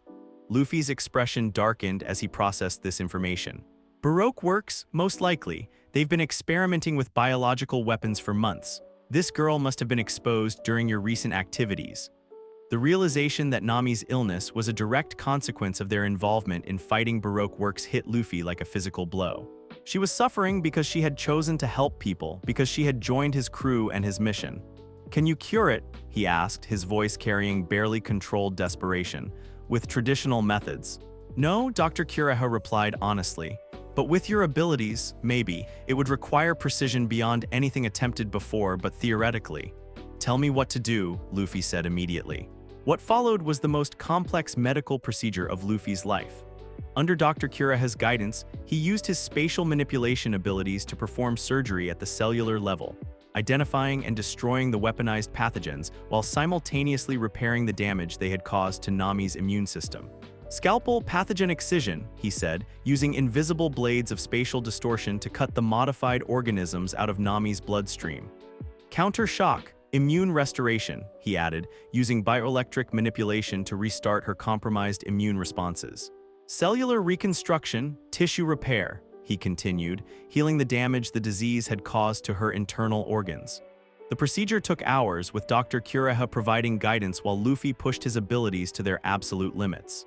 By the time they finished, both medical professionals were exhausted but cautiously optimistic.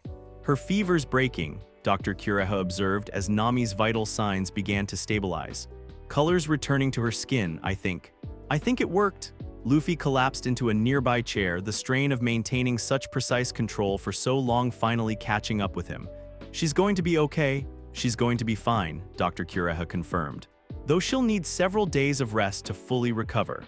As they settled in to monitor Nami's recovery, Dr. Kureha turned to study Luffy with obvious fascination. In 40 years of medical practice, I've never seen anything like what you just did. Where did you learn those techniques? I developed them myself, Luffy replied. Trial and error mostly. I had a village full of people who needed help, and I figured out ways to use my abilities to provide it. Self-taught surgical techniques using devil fruit powers, Dr. Kureha mused. It should be impossible. Half of what you just did violates basic principles of medicine. But it worked, Luffy pointed out. But it worked, she agreed with a laugh, which suggests that maybe those basic principles need updating. Their medical discussion was interrupted by a commotion from elsewhere in the castle. Footsteps echoed through the halls, accompanied by voices that suggested new arrivals. That would be my assistant, Dr. Kureha said with a smile. He's been out gathering supplies, but I'm sure the avalanche and the strangers in his home have him concerned. The figure who entered the room was unlike anything Luffy had ever encountered. At first glance, it appeared to be a small reindeer with distinctive antlers and blue fur. But as it actually spoke, in clear human language, Luffy realized this was something far more complex. Dr. Kureha, the reindeer said anxiously. I saw the avalanche from the forest and there are strange ships in the harbor, and he stopped mid-sentence as he noticed the humans in the room. Who? Who are these people? Patients, Dr. Kureha replied calmly. And colleagues, as it turns out. Chopper, meet the most talented surgeon I've encountered in decades. The reindeer Chopper stared at Luffy with obvious confusion and wariness. But he's human. He's also the reason that young woman is going to live, Dr. Kureha pointed out. Sometimes allies come from unexpected places. Luffy studied Chopper with his enhanced senses, and what he detected was both heartbreaking and fascinating. This was someone who had eaten a devil fruit, the human fruit, if his analysis was correct, that had given him human intelligence and partial human form. But more than that, Chopper's emotional signature carried years of rejection, loneliness, and the kind of identity confusion that came from belonging fully to neither world. Room. Empathic assessment, Luffy said softly, using his abilities to better understand Chopper's psychological state. What he found was a brilliant medical mind trapped in a body that made him an outcast from both human and reindeer societies. Someone who had found purpose and belonging with Dr. Kureha, but who still carried deep wounds from years of rejection. You're a doctor too, Luffy observed, self-taught like me but with formal guidance. He gestured toward Dr. Kureha. How long have you been studying medicine? 6 years, Chopper replied hesitantly. Since Dr. Hiruluk, since I came to live with Dr. Kuraha. The mention of Dr. Hiruluk triggered a complex emotional response in Chopper, love, loss, and a deep sadness that spoke of someone important who was no longer present. He was your first teacher, Luffy said gently, someone who saw your potential when others only saw your differences. Chopper's eyes widened in surprise. How did you know? Because I can sense emotions as well as physical conditions, Luffy explained. And because I know what it's like to feel responsible for someone you cared about getting hurt. Over the next several hours, as Nami slept and recovered, Luffy found himself in the most complex medical discussion of his life. Dr. Kuraha's formal training, Chopper's intuitive understanding of anatomy and physiology, and his own spatial manipulation abilities created a three-way collaboration that pushed the boundaries of what any of them thought possible. Theoretical question, Dr. Kuraha said as they reviewed Nami's treatment. Could your abilities reverse other kinds of biological changes, hypothetically speaking? Luffy's enhanced senses immediately told him what she was really asking.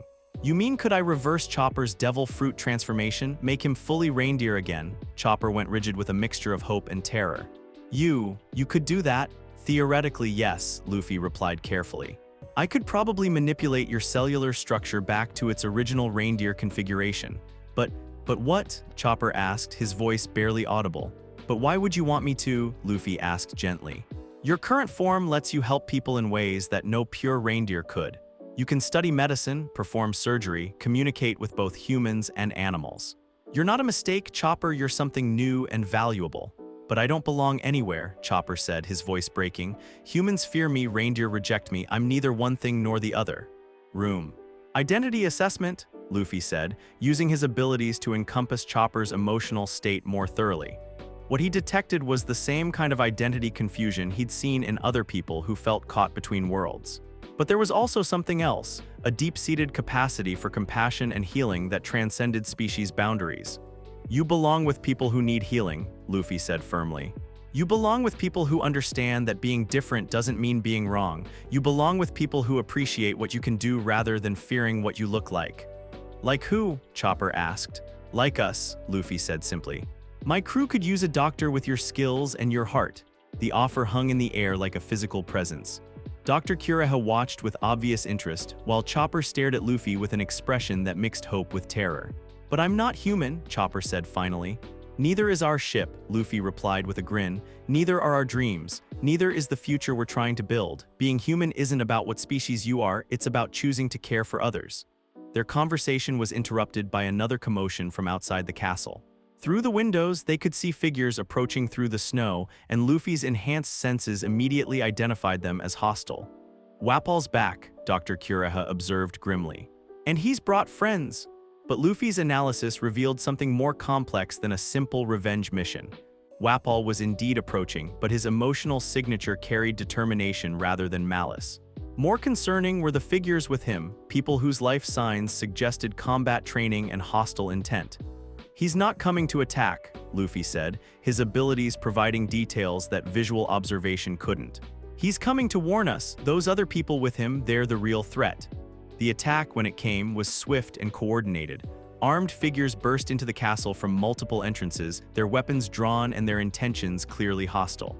But they weren't pirates or random criminals, these were professionals, moving with the kind of tactical precision that suggested military training.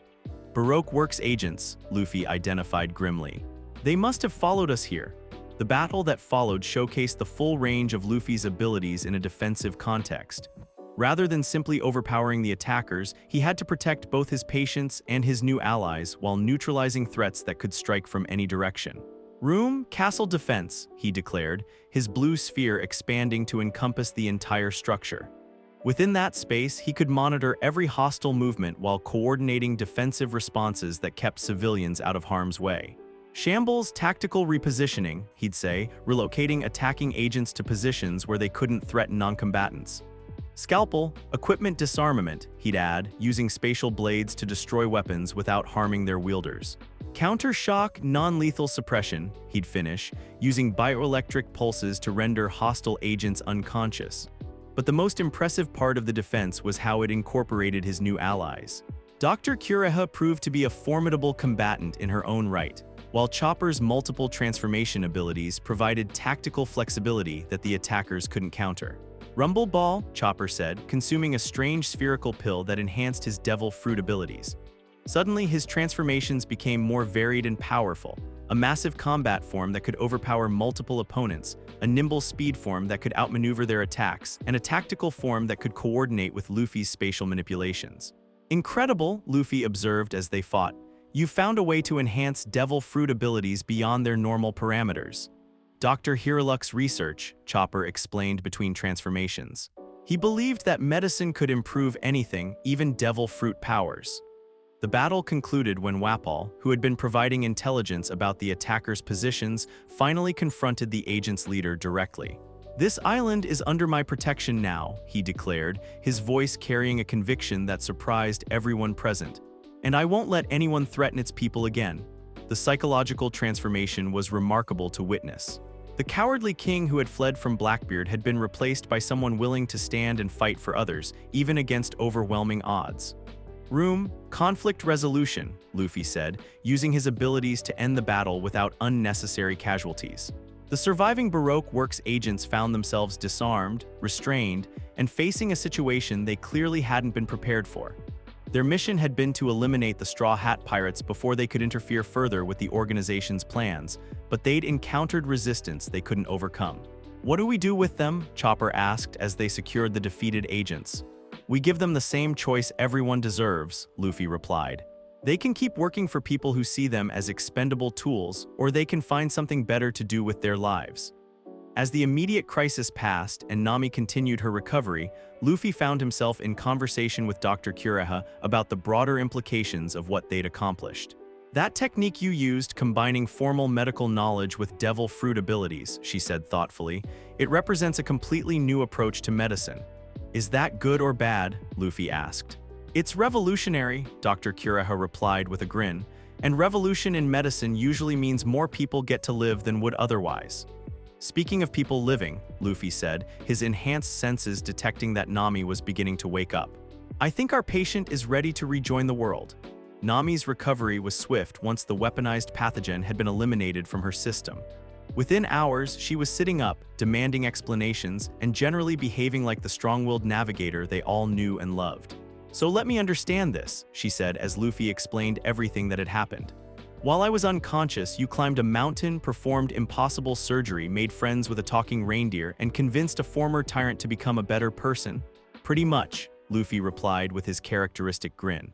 "And now you want to invite the talking reindeer to join our crew? His name is Chopper, and yes, absolutely." Nami looked at Chopper, who was currently hiding behind a chair while clearly listening to every word of the conversation. "Can you navigate?" "No," Chopper admitted. "Can you fight?" "A little." "Can you cook?" "Not really." "Then what exactly do you bring to this crew?" Nami asked with the practical directness that made her such an effective navigator. "He's a doctor," Luffy said simply. "One of the best I've ever worked with. And more than that, he's someone who understands that healing isn't just about fixing what's broken, it's about helping people become who they're meant to be." Chopper emerged from behind the chair, his expression showing a mixture of hope and disbelief. "You really want me to join your crew?" "I really do," Luffy confirmed. "The world needs more doctors who care about their patients, and we need someone with your skills and your heart." "But I'm just a reindeer," Chopper protested. "You're our reindeer," Nami said with a smile that showed she'd already made her decision. "If our captain thinks you belong with us, then you belong with us." The farewell to Drum Island was emotional but optimistic.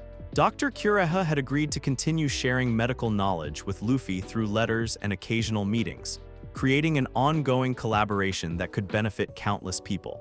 Wapol had begun the long process of rebuilding trust with his former subjects, using his knowledge and connections to help rather than exploit them. And Chopper had found something he'd never dared hope for, a place where his unique abilities were valued and his differences were seen as strengths rather than flaws. "So," Zoro said as they sailed away from the Winter Island, "our crew now includes a navigator who can predict weather patterns, a cook who can enhance any meal, a marksman who never misses, and a doctor who can transform into multiple combat forms. Don't forget our captain who can perform surgery at the cellular level," Sanji added with a grin. "We're starting to sound like a legend," Usopp observed. "Good," Luffy replied, his hand adjusting the brim of his straw hat as he looked toward the horizon. "The world needs more legends who use their power to heal instead of hurt." As the Surgeon King's crew sailed toward their next adventure, they carried with them not just a new friend and ally, but a deeper understanding of what it meant to bring healing to a broken world. Chopper's transformation from outcast to valued crew member was more than just a personal victory. It was proof that the barriers between different kinds of people could be overcome through understanding and acceptance. The Grand Line held more challenges ahead, but they would face them together, as a crew united not just by adventure and dreams, but by the shared commitment to making the world a better place for everyone they encountered. The first thing that struck Luffy about Alabasta wasn't the oppressive heat or the endless expanse of golden sand. It was the profound wrongness that permeated the very air itself. As the Going Merry approached the port city of Nanohana, his enhanced senses detected something that made his hands clench unconsciously around the ship's railing. Room. Atmospheric analysis, he said quietly, his blue sphere expanding to encompass the harbor and surrounding areas. What he found was deeply disturbing. The air itself carried traces of chemical compounds that didn't belong in a natural desert environment. More troubling was the complete absence of the subtle moisture indicators that should have existed near any inhabited coastal area. This wasn't just drought. This was systematic environmental manipulation on a scale that defied natural explanation. "Something's very wrong here," Luffy announced to his crew. His voice carrying the clinical certainty that they'd learned meant their captain had detected a problem that went beyond the obvious. "Wrong how?" Nami asked, studying the bustling port with her navigator's eye for detail. From a distance, Nanohana appeared to be thriving, ships in the harbor, people moving through the streets, the general bustle of commerce and activity. "The water cycle has been completely disrupted," Luffy replied, his enhanced awareness providing details that normal observation would miss. "There should be evaporation from the harbor, atmospheric moisture from the surrounding desert, the natural humidity that comes from this many people living together. Instead, there's nothing. It's like someone is actively draining moisture from the entire region." Chopper, who had been excitedly studying the exotic desert landscape, looked up with concern. Could that be natural? Some kind of unusual weather pattern? "No," Luffy said firmly. "This is artificial. Someone with significant power is manipulating the environment on a massive scale." As they docked and made their way through Nanohana's streets, the evidence of systematic oppression became more apparent. The people moved with the careful, controlled manner of individuals who had learned that displaying strong emotions could be dangerous. Conversations were conducted in hushed tones, and there was a pervasive atmosphere of fear that reminded Luffy uncomfortably of his experience in Kakasi village. But unlike Arlong's reign of terror, this oppression was more subtle, more insidious. People weren't being physically brutalized, they were being slowly starved of hope itself. Room. Population assessment, Luffy said, expanding his awareness to encompass several city blocks. The life signs he detected painted a clear picture of systematic malnutrition and stress. Not the immediate starvation that would prompt rebellion, but the kind of gradual weakening that sapped people's will to resist. More disturbing were the emotional signatures throughout the population, a mixture of desperation and misplaced anger that suggested someone was very deliberately manipulating public opinion. Their investigation was interrupted by a commotion near the harbor. A group of elegantly dressed individuals was moving through the crowd with the kind of arrogant confidence that immediately raised Luffy's protective instincts. But what caught his attention wasn't their obvious wealth or their dismissive treatment of the locals. It was the complete absence of environmental stress indicators in their physiology. "Those people," he said to his crew, "aren't affected by whatever's causing the drought. Their hydration levels are perfect, their nutrition is optimal, and their stress indicators are completely normal." "Baroque works agents?" Sanji asked, his voice carrying the kind of cold anger he reserved for people who preyed on the innocent. "Almost certainly," Luffy confirmed. "But more than that, they're the ones behind the environmental manipulation. I can sense traces of the same chemical compounds on their clothing that I detected in the atmosphere." Before they could investigate further, a familiar voice called out from across the harbor square. "Luffy!" Princess Vivi approached at a run, her usual composed demeanor cracked by obvious desperation. But what immediately caught Luffy's attention wasn't her emotional state, it was her physical condition. Despite her royal status, she showed the same signs of environmental stress as the common people around them. "Vivi," Nami said with obvious relief, "thank goodness you're all right. We've been worried about you since—" "There's no time," Vivi interrupted, her voice carrying the kind of urgent certainty that came from watching a disaster unfold in real time. "The civil war is starting tomorrow." Koza has gathered the rebel army, my father has mobilized the royal forces, and in 12 hours, hundreds of thousands of people are going to die. Room, emotional resonance, Luffy said softly, using his abilities to better understand Vivi's psychological state. What he detected was heartbreaking. A young woman who felt personally responsible for every life that would be lost, who had been carrying the weight of an entire kingdom's suffering for years, and who was now facing the complete collapse of everything she'd tried to protect. It's not your fault, Luffy said gently, his enhanced senses allowing him to understand the specific nature of her guilt. You've been fighting against systematic manipulation that was designed to be impossible to counter through conventional means. But I failed, Vivi said, her voice breaking. The people don't trust the royal family anymore. They think we've been hoarding water while they suffered. They think we're the cause of the drought. Because someone wanted them to think that, Luffy replied, his voice taking on the clinical tone he used when analyzing complex problems.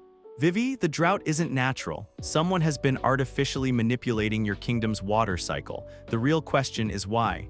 To create the civil war, came a new voice from behind them. The speaker was a tall, imposing man with distinctive scars across his face and the bearing of someone accustomed to command. To weaken the kingdom so completely that it can be conquered from within. Mr. Zero, Vivi breathed, her face going pale with terror. Sir Crocodile, Luffy corrected, his enhanced senses immediately analyzing the warlord who had finally chosen to reveal himself. Logia-type devil fruit user, Sand powers, and the individual responsible for the environmental manipulation I've been detecting. Crocodile's eyebrows rose slightly at this immediate and accurate assessment.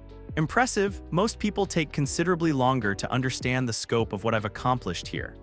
Most people don't have the Ope-Ope Nomi, Luffy replied calmly, his hands beginning to glow with the familiar blue energy of his abilities.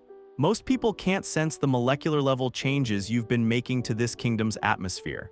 The surgery fruit, Crocodile said, his voice carrying genuine interest for the first time. How fascinating. I'd heard rumors that it had resurfaced, but to find it in the hands of such a young user. Room, Luffy said quietly. The blue sphere that materialized around them was different from his usual technique, larger, more comprehensive, designed not for combat but for complete environmental analysis. Within that space, he could sense every grain of sand, every molecule of moisture, every chemical trace that revealed the true scope of Crocodile's manipulation. Incredible, Luffy breathed as the full picture became clear.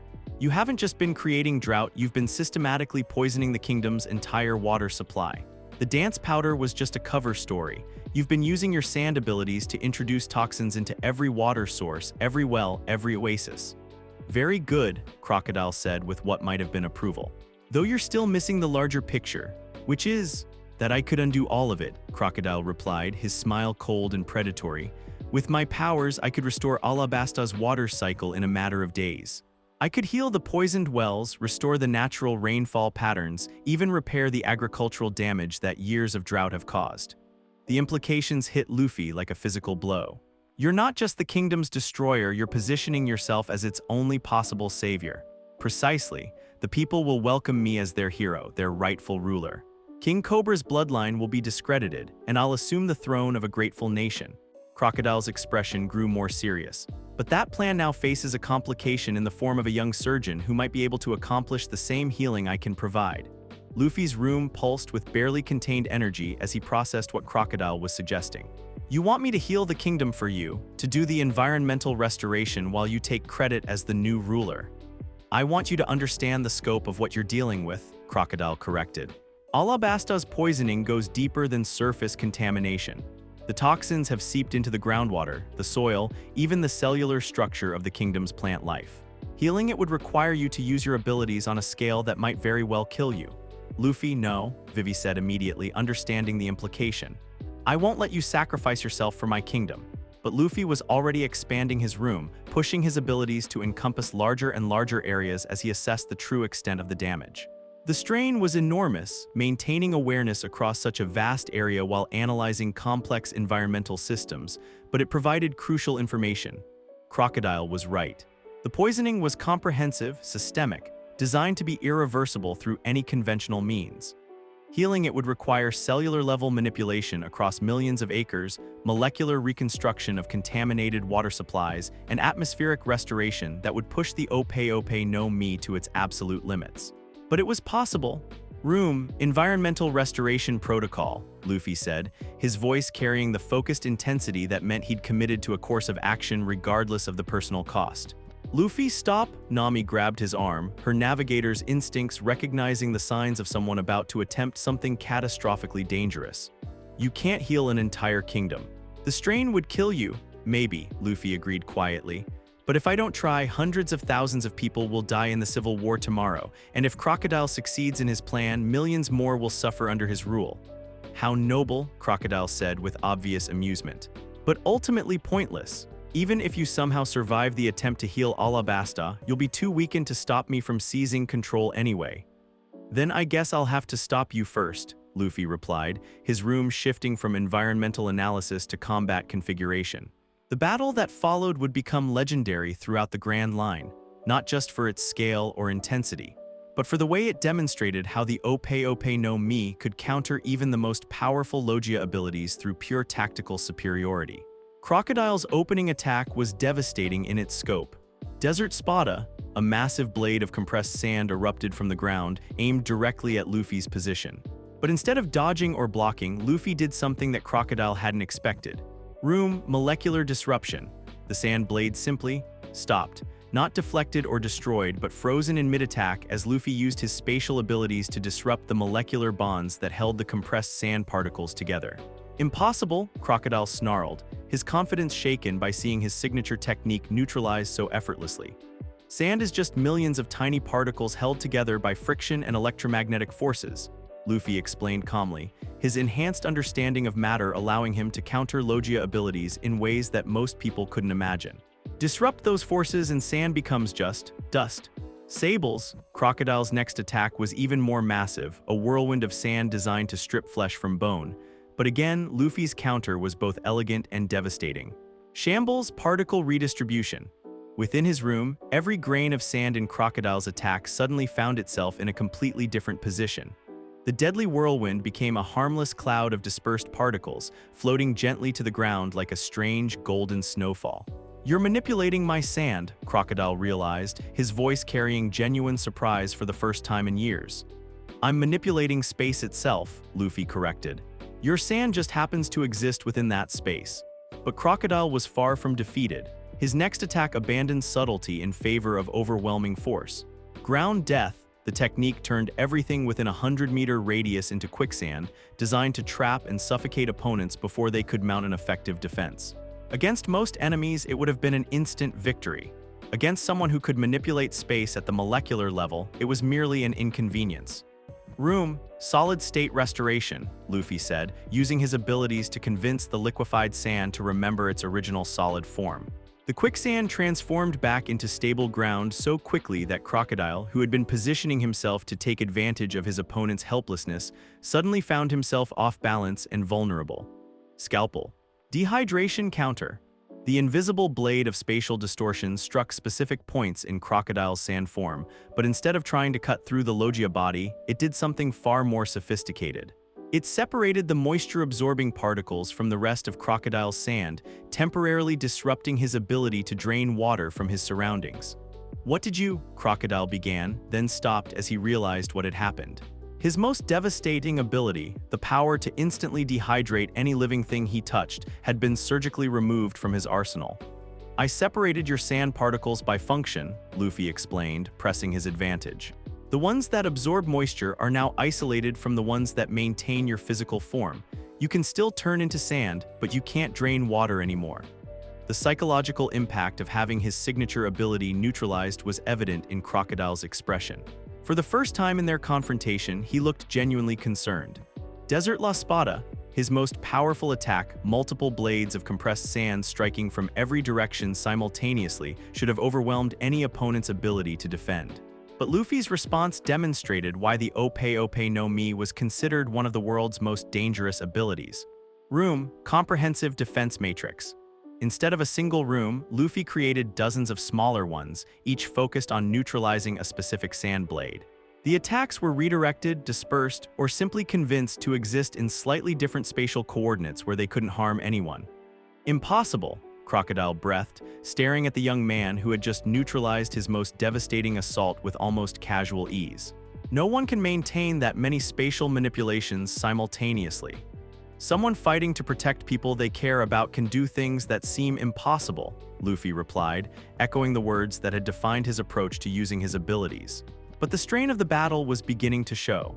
Maintaining such precise control over such a wide area while countering Logia-level attacks was pushing even Luffy's enhanced abilities to their limits. Sweat beaded on his forehead and his breathing had become labored. Crocodile, experienced in reading opponents, immediately recognized the signs of approaching exhaustion. You're reaching your limit, boy. How much longer can you maintain those impossible techniques? As long as necessary, Luffy replied, but his voice carried a note of strain that hadn't been there at the battle's beginning.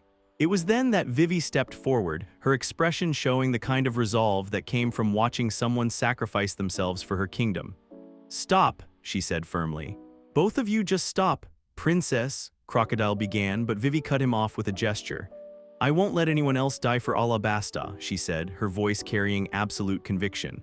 Not my people in a civil war and not Luffy from overusing his abilities to heal damage that I should have prevented. Vivi, Luffy said gently, sometimes the right choice requires sacrifice. Then let me make that sacrifice, Vivi replied. Crocodile, what do you really want? The throne, the ancient weapon Pluton? Name your price for ending this without more bloodshed. What I want, Crocodile said slowly, is to see if this young surgeon is truly willing to destroy himself to save people he barely knows. The challenge hung in the air like a physical presence. Crocodile was no longer fighting to win. He was testing Luffy's resolve, pushing him to demonstrate whether his commitment to protecting others was genuine or merely the bravado of youth. Luffy looked around at the faces surrounding him, Vivi, desperate to save her people. His crew, ready to support him no matter what he decided. The citizens of Nanohana, watching from distant windows as their fate was decided by powers beyond their understanding. Room, ultimate diagnosis, he said quietly. His blue sphere expanded beyond anything he'd attempted before, encompassing not just the immediate area but stretching across miles of desert, reaching toward the capital city of Alubarna where the civil war was preparing to begin. The strain was enormous, maintaining awareness across such a vast distance while analyzing complex environmental and social systems. But it provided the complete picture he needed. The poisoning was worse than even Crocodile had admitted. The toxins had spread through underground water systems, contaminating wells and oases hundreds of miles away. The social manipulation was equally comprehensive. Baroque Works agents had infiltrated both the Royal Army and the rebel forces, ensuring that tomorrow's battle would be as devastating as possible. But most importantly, Luffy could sense the emotional states of hundreds of thousands of people throughout the kingdom. Fear, anger, desperation, and underneath it all, a deep love of their homeland that transcended political divisions. I can heal it, Luffy said finally, his voice carrying absolute certainty. All of it. The environmental damage, the water poisoning, even the social divisions that have been artificially created. But what? Vivi asked, though her expression suggested she already knew the answer. But it would require me to use a technique I've never attempted before, something that would push the Ope-Ope Nomi beyond its normal limits. Luffy's gaze met Crocodile's directly. Something that might very well kill me in the process. Room, nation, he continued, his voice taking on the focused intensity that meant he'd made his final decision. The technique he was proposing was theoretical, using spatial manipulation on a scale that encompassed an entire kingdom, performing molecular-level surgery on millions of people, plants, and water sources simultaneously. It was the kind of feat that existed only in legends about the Ope-Ope Nomi's ultimate capabilities. Luffy, no, Nami said immediately. We'll find another way. There has to be another way. Sometimes there isn't, Luffy replied gently. Sometimes the right choice is the hardest one. But before he could begin the technique that might save Alabasta at the cost of his own life, Crocodile stepped forward with an expression that mixed respect with something that might have been regret. Stop, the warlord said quietly. You've proven your point. What point? Luffy asked, genuinely confused. That some people are willing to sacrifice everything for strangers. That genuine heroism still exists in this world. Crocodile's smile was rueful and complex. I spent years convinced that everyone was motivated by greed or fear.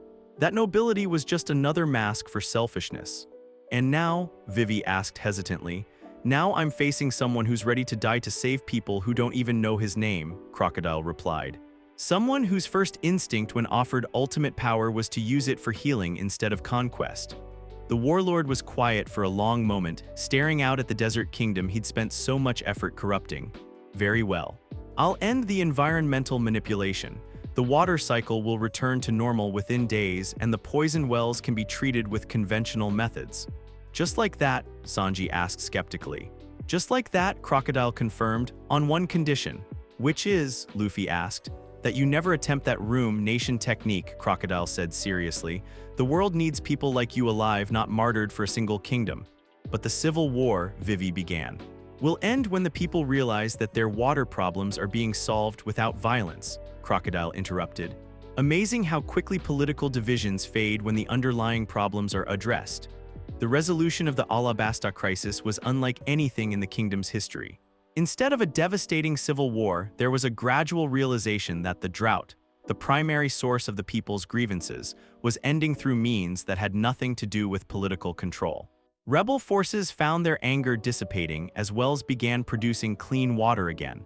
Royal troops discovered that their enemies were fellow citizens who had simply been desperate for solutions to real problems. Most importantly, both sides began to understand that they had been manipulated by forces that cared nothing for Alabasta's welfare. You realize this means giving up your plan for conquest, Luffy observed as he and Crocodile watched the peaceful resolution unfold.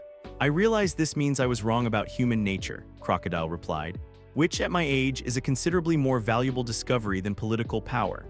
As the Straw Hat Pirates prepared to leave Alabasta, their mission accomplished without the massive sacrifice that had seemed inevitable, Luffy found himself in conversation with Vivi about the broader implications of what they'd achieved. You saved my kingdom, she said simply, not through conquest or political maneuvering, but by being willing to heal what was broken. We all saved it, Luffy corrected. You by being willing to sacrifice yourself for your people, Crocodile by choosing redemption over revenge, and my crew by being ready to support whatever decision I made. But you were the one willing to attempt the impossible technique, Vivi pointed out. And that's exactly why I didn't have to, Luffy replied with his characteristic grin. Sometimes the willingness to make the ultimate sacrifice is more powerful than the sacrifice itself. As they sailed away from Alabasta's shores, leaving behind a kingdom that was beginning to heal from years of systematic manipulation, Luffy reflected on what he'd learned about leadership and the responsible use of power. The temptation to solve every problem through the application of overwhelming ability was real and potentially fatal. True leadership meant knowing when to use power and when to inspire others to find solutions themselves. It meant understanding that some victories were only meaningful if they came through growth rather than intervention. So, Zoro said as Alabasta disappeared behind them, "Where to next, Captain?" Luffy looked out at the vast expanse of the Grand Line, then at his crew, each member stronger and more confident after their experience in the Desert Kingdom. "Sky Island," he said with the kind of certainty that suggested he'd been planning this destination for some time. "I want to see if there are problems that need healing even in the clouds." The Surgeon King's legend continued to grow, but more importantly, so did his understanding of what it truly meant to change the world through compassion rather than conquest. The knock-up stream that launched the Going Merry toward the sky was unlike anything Luffy had ever experienced, even with his enhanced spatial awareness. As they rocketed upward through the towering column of water and compressed air, his room automatically expanded to encompass the ship, and what he detected made his eyes widen in amazement. "Incredible," he breathed, his voice barely audible over the roar of rushing water. "The atmospheric pressure changes, the oxygen density variations, the way gravity shifts as we climb, it's like we're traveling between different worlds." "Room. Altitude adaptation," he said instinctively, using his abilities to help his crew's bodies adjust to the rapidly changing conditions. Chopper, who had been monitoring everyone's vital signs with professional concern, looked up in surprise as his instruments showed their cardiovascular and respiratory systems stabilizing despite the extreme conditions. "How did you?" the reindeer doctor began, then smiled with understanding. "You're helping our bodies adapt to the pressure changes." "Just making sure we all arrive in one piece," Luffy replied, though the strain of maintaining such precise biological control while their environment shifted so dramatically was considerable. When they finally emerged from the knock-up stream onto the White Sea, the sight that greeted them was beyond imagination. Endless stretches of cloud formations stretched to the horizon, solid enough to support their ship but soft enough to move like ocean waves. The sky above was a brilliant blue deeper than any they'd seen at sea level, and in the distance, the silhouette of an island floated impossibly among the clouds. Sky Island, Nami whispered, her navigator's instincts struggling to process the impossibility of their surroundings. It's real, it's actually real. But Luffy's enhanced senses were detecting something else, something that made his protective instincts flare immediately. The electromagnetic patterns in the atmosphere were wrong, charged with an artificial energy that spoke of someone manipulating the very air around them. Room, atmospheric analysis, he said, expanding his awareness to encompass the cloud sea and the island beyond. What he found was deeply troubling. The entire Sky Island ecosystem was saturated with electrical energy, but not the natural kind that came from storms or atmospheric phenomena. This was controlled, focused, and carrying the distinctive signature of someone who wielded power with absolute authority and complete disregard for those under their control. "There's someone up there," Luffy announced to his crew, his voice carrying the clinical certainty that meant his abilities had detected a significant threat. "Someone with electrical powers on a scale I've never encountered before. And they're using those powers to control every aspect of life on the island." "Control how?" Usopp asked, adjusting his scope to study the distant landmass. "Systematic oppression through environmental manipulation," Luffy replied grimly. "The electrical fields aren't just powerful, they're precisely calibrated to create fear, submission, and dependence. Whoever's doing this has turned the very air into a tool of psychological control." As they sailed across the cloud sea toward the island, which they learned was called Skypia, they encountered the Shandian warriors, descendants of the original inhabitants who had been fighting a 400-year war for their ancestral homeland. But what caught Luffy's attention wasn't their warrior culture or their aerial combat techniques, it was the profound grief that permeated their emotional signatures. "Room, historical resonance," Luffy said when they made contact with the Shandian leader, Wiper. It was a technique he developed to sense the emotional imprints left by traumatic events, and what he detected around these people was heartbreaking. Generations of loss, displacement, and futile struggle against an enemy who held advantages they couldn't counter through conventional means. "Your people have been fighting for something more than just land," Luffy observed, his enhanced empathy allowing him to understand the deeper currents of their conflict. "You're fighting for the memory of someone who meant everything to you." Wiper's eyes widened in surprise at this immediate understanding.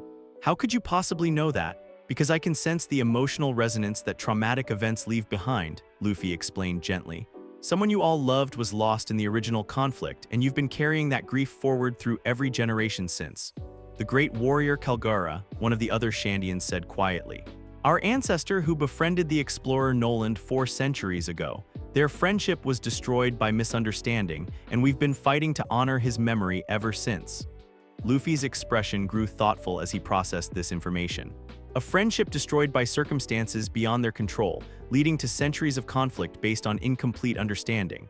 That's exactly the kind of wound that can only be healed by addressing the root cause rather than the symptoms. But their conversation was interrupted by a phenomenon that defied everything Luffy thought he understood about electrical phenomena. The sky above them suddenly filled with what could only be described as judgment itself. Bolts of lightning that struck with surgical precision, targeting specific individuals while leaving others completely unharmed. "Thor," Wiper said grimly, recognizing the attack immediately. "Enel's divine punishment. He knows we're here." "Enel?" Luffy asked, though his enhanced senses were already analyzing the electrical discharges with clinical fascination. "The god of Skypia," Wiper replied with barely controlled rage. "A Logia-type devil fruit user who claims dominion over all life on the Sky Island. His electrical powers allow him to monitor every conversation, every movement, every thought that crosses anyone's mind." "Room. Electrical field analysis," Luffy said, expanding his awareness to encompass the lightning strikes. What he discovered was both impressive and deeply disturbing. These weren't random bolts of electricity, they were precisely controlled energy discharges that had been calibrated to cause maximum psychological impact. More troubling was the way they seemed to interact with people's nervous systems, not just causing physical damage, but also creating lasting fear responses that made resistance almost impossible. "Fascinating," Luffy murmured, his medical training allowing him to understand exactly how Enel's powers worked on both physical and psychological levels. He's not just using electricity as a weapon, he's using it as a tool for neurological conditioning. Every lightning strike reinforces learned helplessness in the population. "You speak as if you understand his abilities," Wiper observed. "I understand how electrical systems interact with biological ones," Luffy replied. "And I think I know how to counter them." The journey to Skypia's main island revealed the true scope of Enel's dominion. The god of the Sky Island had created a society where every citizen lived in constant fear of divine retribution, where even private thoughts could trigger deadly punishment, and where the very concept of resistance had been systematically eliminated through generations of psychological conditioning. But it was when they reached the ruins of Shandara, the golden city that had been at the center of the original conflict, that Luffy made a discovery that changed everything he thought he knew about his own abilities. Room. Archaeological survey, he said, extending his awareness throughout the ancient ruins. What he found hidden within the golden walls was beyond anything he'd imagined. Ancient texts carved in stone, preserved by the electrical fields that saturated the island, describing medical techniques and surgical procedures that predated anything in modern medical knowledge. These inscriptions, Chopper breathed as they examined the stone tablets. They're written in multiple languages, but they all seem to be describing the same thing, surgical techniques that sound impossible. Not impossible, Luffy said quietly, his enhanced understanding allowing him to translate the ancient symbols. Just incredibly dangerous. These are records of previous Ope-Ope Nomi users. The revelation hit the crew like a physical blow. They'd known that Luffy's devil fruit was ancient and powerful, but seeing evidence of its long history carved in stone brought home the weight of what he carried. Listen to this, Luffy said, reading from one of the most detailed tablets. The surgeon who ate the sacred fruit could heal any wound, cure any disease, even grant life beyond death's natural boundary. But the ultimate technique, the surgery that grants eternal life, requires the surgeon to sacrifice their own life force, transferring their remaining years to another. The ultimate surgery, Nami whispered, remembering the legends Shanks had told them years ago. Those who possess this power, Luffy continued reading, must choose carefully whom they heal, for the temptation to play God grows stronger with each life saved. The fruit does not corrupt its user, but power itself can corrupt even the most noble heart. But it was the final inscription that struck Luffy with the force of a revelation. Beware the one who seeks eternal life for themselves, for they have already chosen death over growth. True immortality lies not in endless years, but in the healing that continues after the healer is gone. Room. Historical empathy, Luffy said, using his abilities to sense the emotional resonances left by the ancient surgeons who had carved these warnings. What he detected was profound, the accumulated wisdom of individuals who had faced the same moral challenges he now confronted, who had struggled with the same temptations and responsibilities. Most troubling was the recurring pattern of users who had been consumed by the weight of their abilities, who had lost themselves in the pursuit of perfect healing. They're warning me, Luffy said quietly. Every user who came before, they're all warning about the same thing, that having the power to grant immortality changes how you see life itself.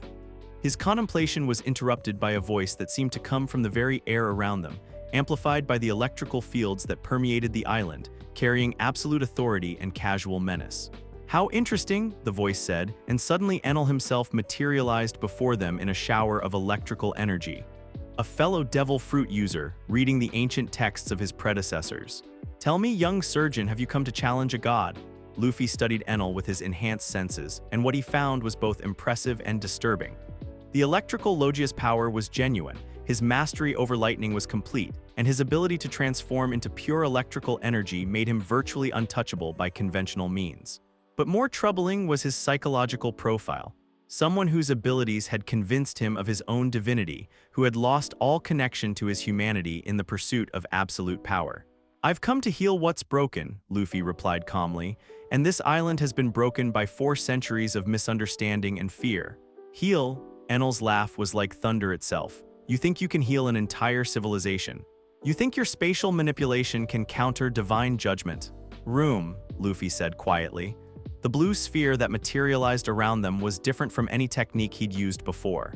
Instead of simply encompassing physical space, it seemed to interact directly with the electrical fields that saturated the area, creating patterns of interference that made Enel's omnipresent surveillance suddenly unreliable. Interesting, Enel observed, his confidence flickering as he realized his electrical awareness was being disrupted. You're manipulating electromagnetic fields as well as spatial ones. I'm manipulating space, Luffy corrected. Electromagnetic fields just happen to exist within that space. But you're right about one thing, this is going to be a very different kind of battle. What followed was a confrontation that pushed both combatants to the limits of their abilities. Enel's electrical attacks were devastating in their scope and precision, but Luffy's spatial manipulation provided counters that the god of Skypia had never encountered. El Thor, Enel declared, sending a massive bolt of lightning directly at Luffy's position. Room, electrical redirection, Luffy replied, using his spatial abilities to bend the lightning's path around himself and into the sky. Raigo, Enel tried next, creating a massive ball of electrical energy designed to destroy everything within a several-mile radius. Shambles, energy dispersal, Luffy countered, redistributing the concentrated electricity across such a wide area that it became harmless background static. But the most impressive technique came when Enel, frustrated by his opponent's ability to counter every attack, attempted to use his ultimate ability, transforming into pure electrical energy to phase through any defense. Room. Thunder Palace, Luffy declared, and suddenly the very air around them became a complex matrix of spatial distortions. Within that enhanced room, Enel found that his electrical form was being continuously redirected, channeled, and controlled by spatial manipulations that treated his lightning body like any other form of matter. Instead of being untouchable, he was completely at the mercy of someone who could decide where electricity was allowed to exist. Impossible, Enel gasped as he was forced back into his physical form. No one can control lightning itself. I'm not controlling lightning, Luffy explained, his voice carrying the clinical precision that meant he was analyzing his opponent like a medical case. I'm controlling the space that lightning moves through. Your electrical form has to exist somewhere. I'm just deciding where that somewhere is. The battle concluded not with devastating violence, but with something far more profound, understanding. Using his enhanced empathy, Luffy was able to sense the deep loneliness and fear that had driven Enel to claim godhood, the same isolation that had led him to lose touch with his own humanity. Counter shock.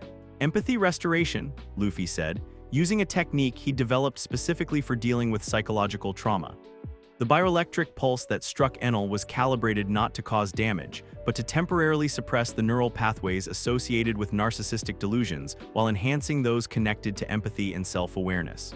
For the first time in years, the self-proclaimed god found himself able to feel genuine concern for others. What have you done to me?" Enel whispered, staring at his hands as if seeing them for the first time. "I've reminded you what it feels like to be human," Luffy replied gently. "The question is, what do you want to do with that feeling?" The resolution of the Skypia conflict was unprecedented in the island's history.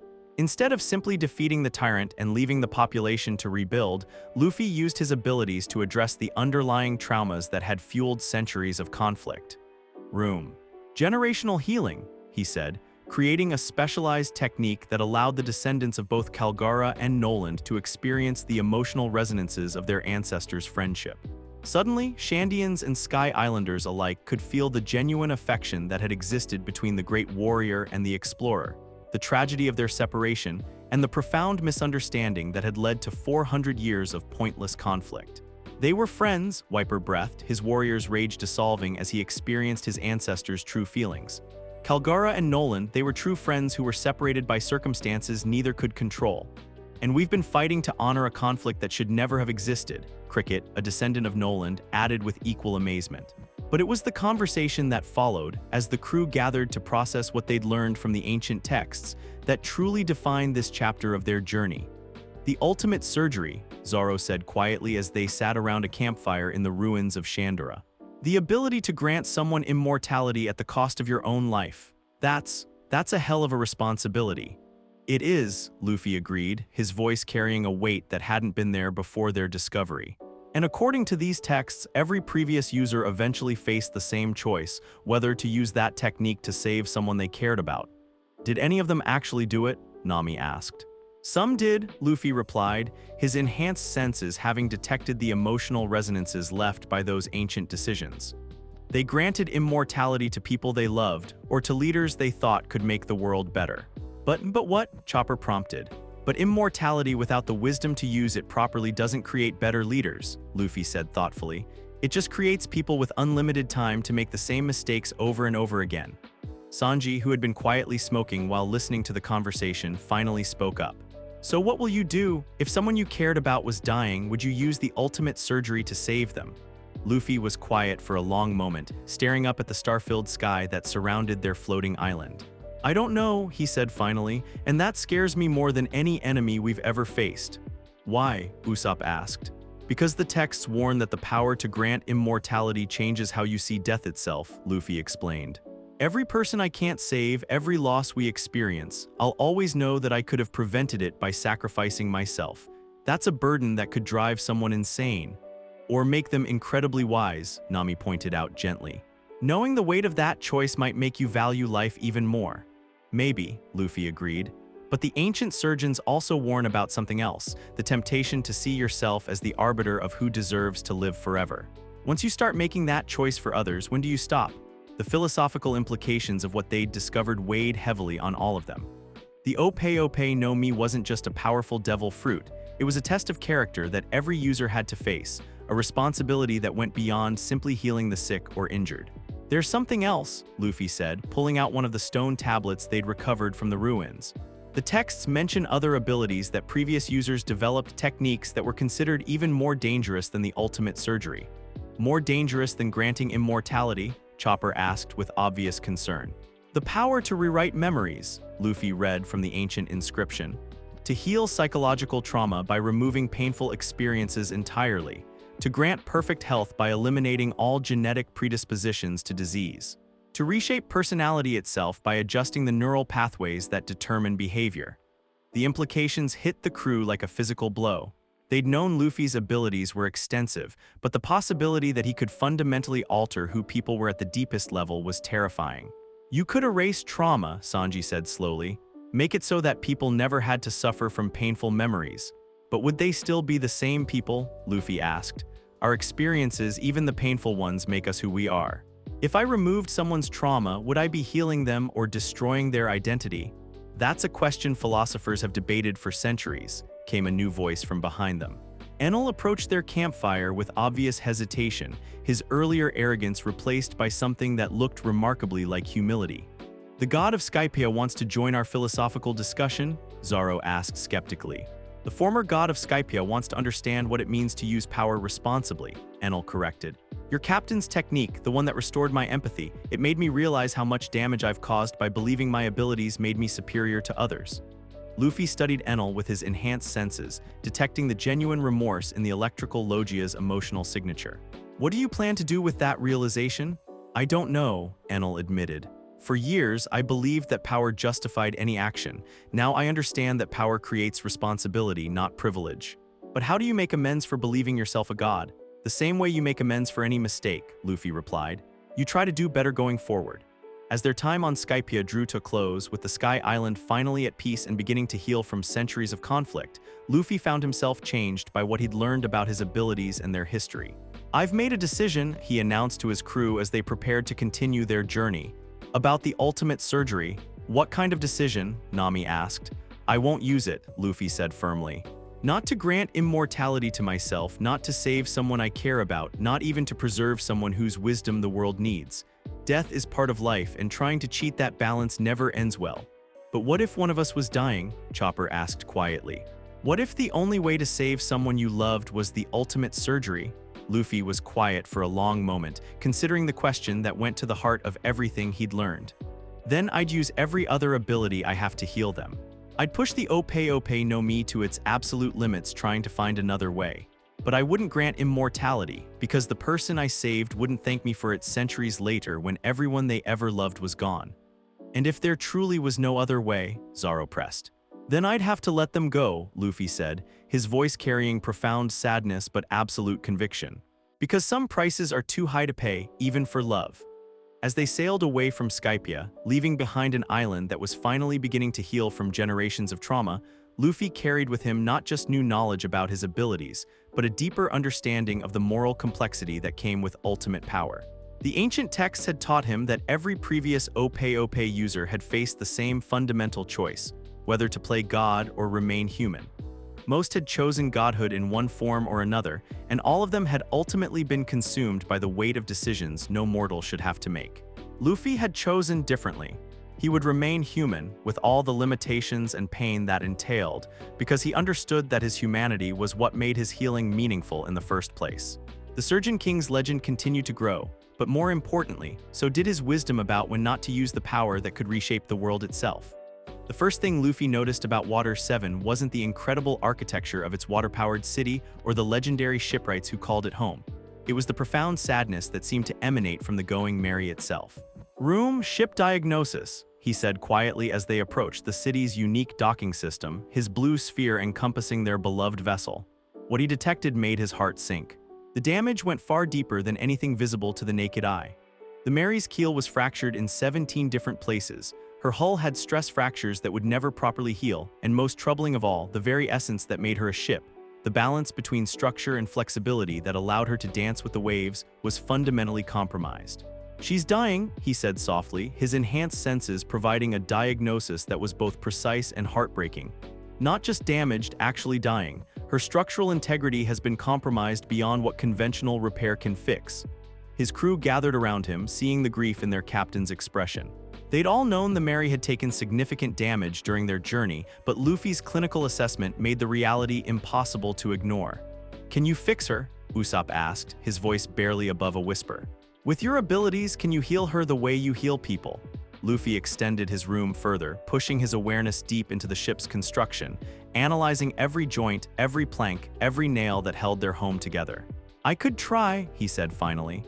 "I could use cellular-level manipulation to restore the wood's integrity, molecular reconstruction to repair the fractures, even spatial adjustment to redistribute the structural stress."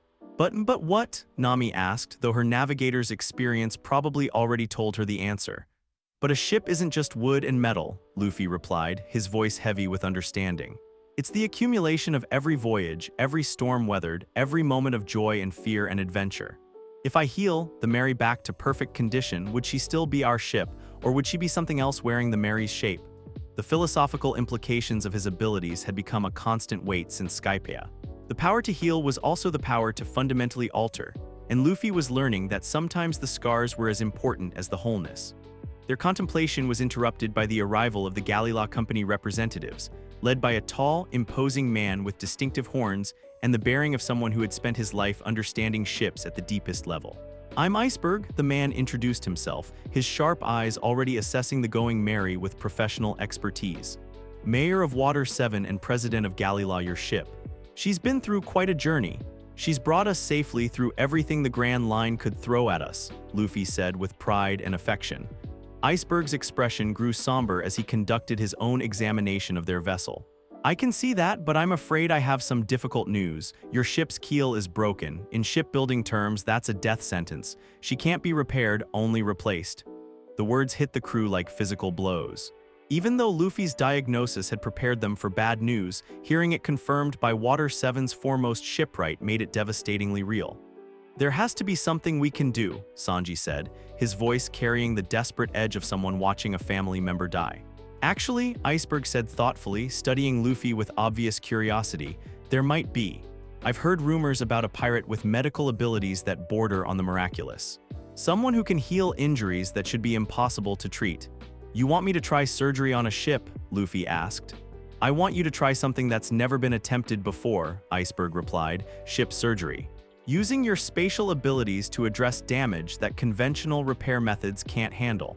What followed was the most unusual collaboration in Water 7's history. Iceberg's decades of shipbuilding expertise combined with Luffy's spatial manipulation abilities created possibilities that neither had imagined alone.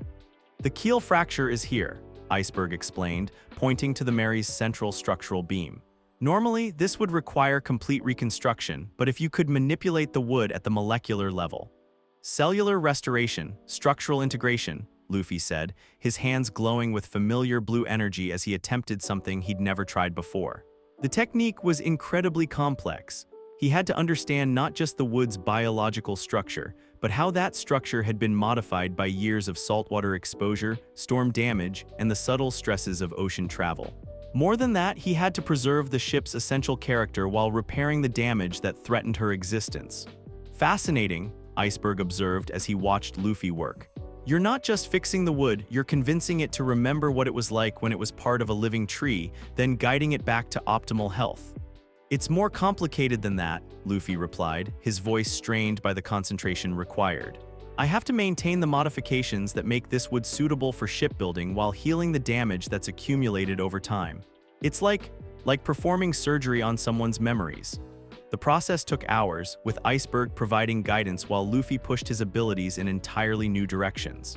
By the time they finished, both men were exhausted but cautiously optimistic. "How does she feel?" Iceberg asked as they stepped back to assess their work. Luffy expanded his room to encompass the entire ship, his enhanced senses analyzing every aspect of her condition. What he detected was remarkable. The Going Mary's structural integrity had been completely restored, her keel was stronger than it had been since her construction, and the accumulated damage of their journey had been healed without losing the character that made her their home. "She feels grateful," Luffy said with wonder, "like she's been given a second chance to carry us on more adventures." But their celebration was cut short by an explosion from the direction of Iceberg's mansion. Through the smoke and chaos, figures in black suits were moving with military precision, and Luffy's enhanced senses immediately identified them as hostile. "CP9, he said grimly, recognizing the distinctive life signatures of government assassins. "World government agents, highly trained, and they're here for someone specific." "Robin," Nami breathed, understanding immediately. The realization hit the crew like a physical blow. Their archaeologist, their friend, the woman who had been searching for the true history of the world. She was the target of the world government's most dangerous operatives. What followed was a desperate chase through Water 7's unique architecture, with Luffy using his abilities to navigate the city's water-powered infrastructure while tracking the agents who had taken Robin. But when they finally caught up to the CP9 operatives, what they found was far more complex than a simple kidnapping. Robin was with them willingly. "Robin," Luffy called out as they confronted the group at the city's edge. "What's going on? Why are you with these people?" "Because I have no choice," Robin replied, her voice carrying a weight of sadness that made Luffy's heart ache. "Because they've given me an ultimatum that I can't refuse." "Room. Emotional resonance," Luffy said softly, using his abilities to sense the true nature of Robin's psychological state. What he detected was heartbreaking. A woman who believed she was protecting the people she cared about by sacrificing herself, who had convinced herself that her death was the only way to keep her friends safe. "They threatened us," Luffy said, understanding immediately. "They told you they'd kill the crew if you didn't come willingly." "They told me they'd issue a buster call on any island that harbored me," Robin corrected, her voice barely above a whisper. "They'd destroy entire populations just to eliminate the threat I represent. I won't let that happen again." The mention of Buster Call triggered something in Robin that Luffy's enhanced senses could detect immediately, trauma so profound that it had shaped every decision she'd made for the past 20 years. "Ohara," he breathed, understanding the source of her terror. "They destroyed your home island when you were a child. They killed everyone you loved and they made you watch. And they'll do it again," Robin said with absolute conviction. "They'll keep doing it until I'm dead. The only way to protect you is to go with them." "No," Luffy said firmly, his voice carrying the kind of absolute certainty that had become his trademark. "The only way to protect everyone is to stop them from being able to make that threat." The CP9 agents, led by the leopard man Rob Lucci, stepped forward with the fluid grace of professional killers. "This is world government business," Lucci said coldly. "Surrender the woman and the rest of you will be allowed to live." "Room, tactical assessment," Luffy replied, his blue sphere expanding to encompass the entire area. What he detected was both impressive and troubling.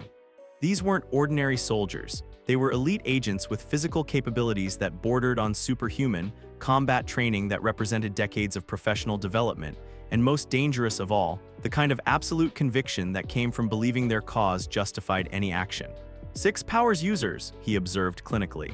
"Enhanced physical capabilities, specialized combat techniques, and psychological conditioning that makes them effectively immune to normal intimidation or negotiation."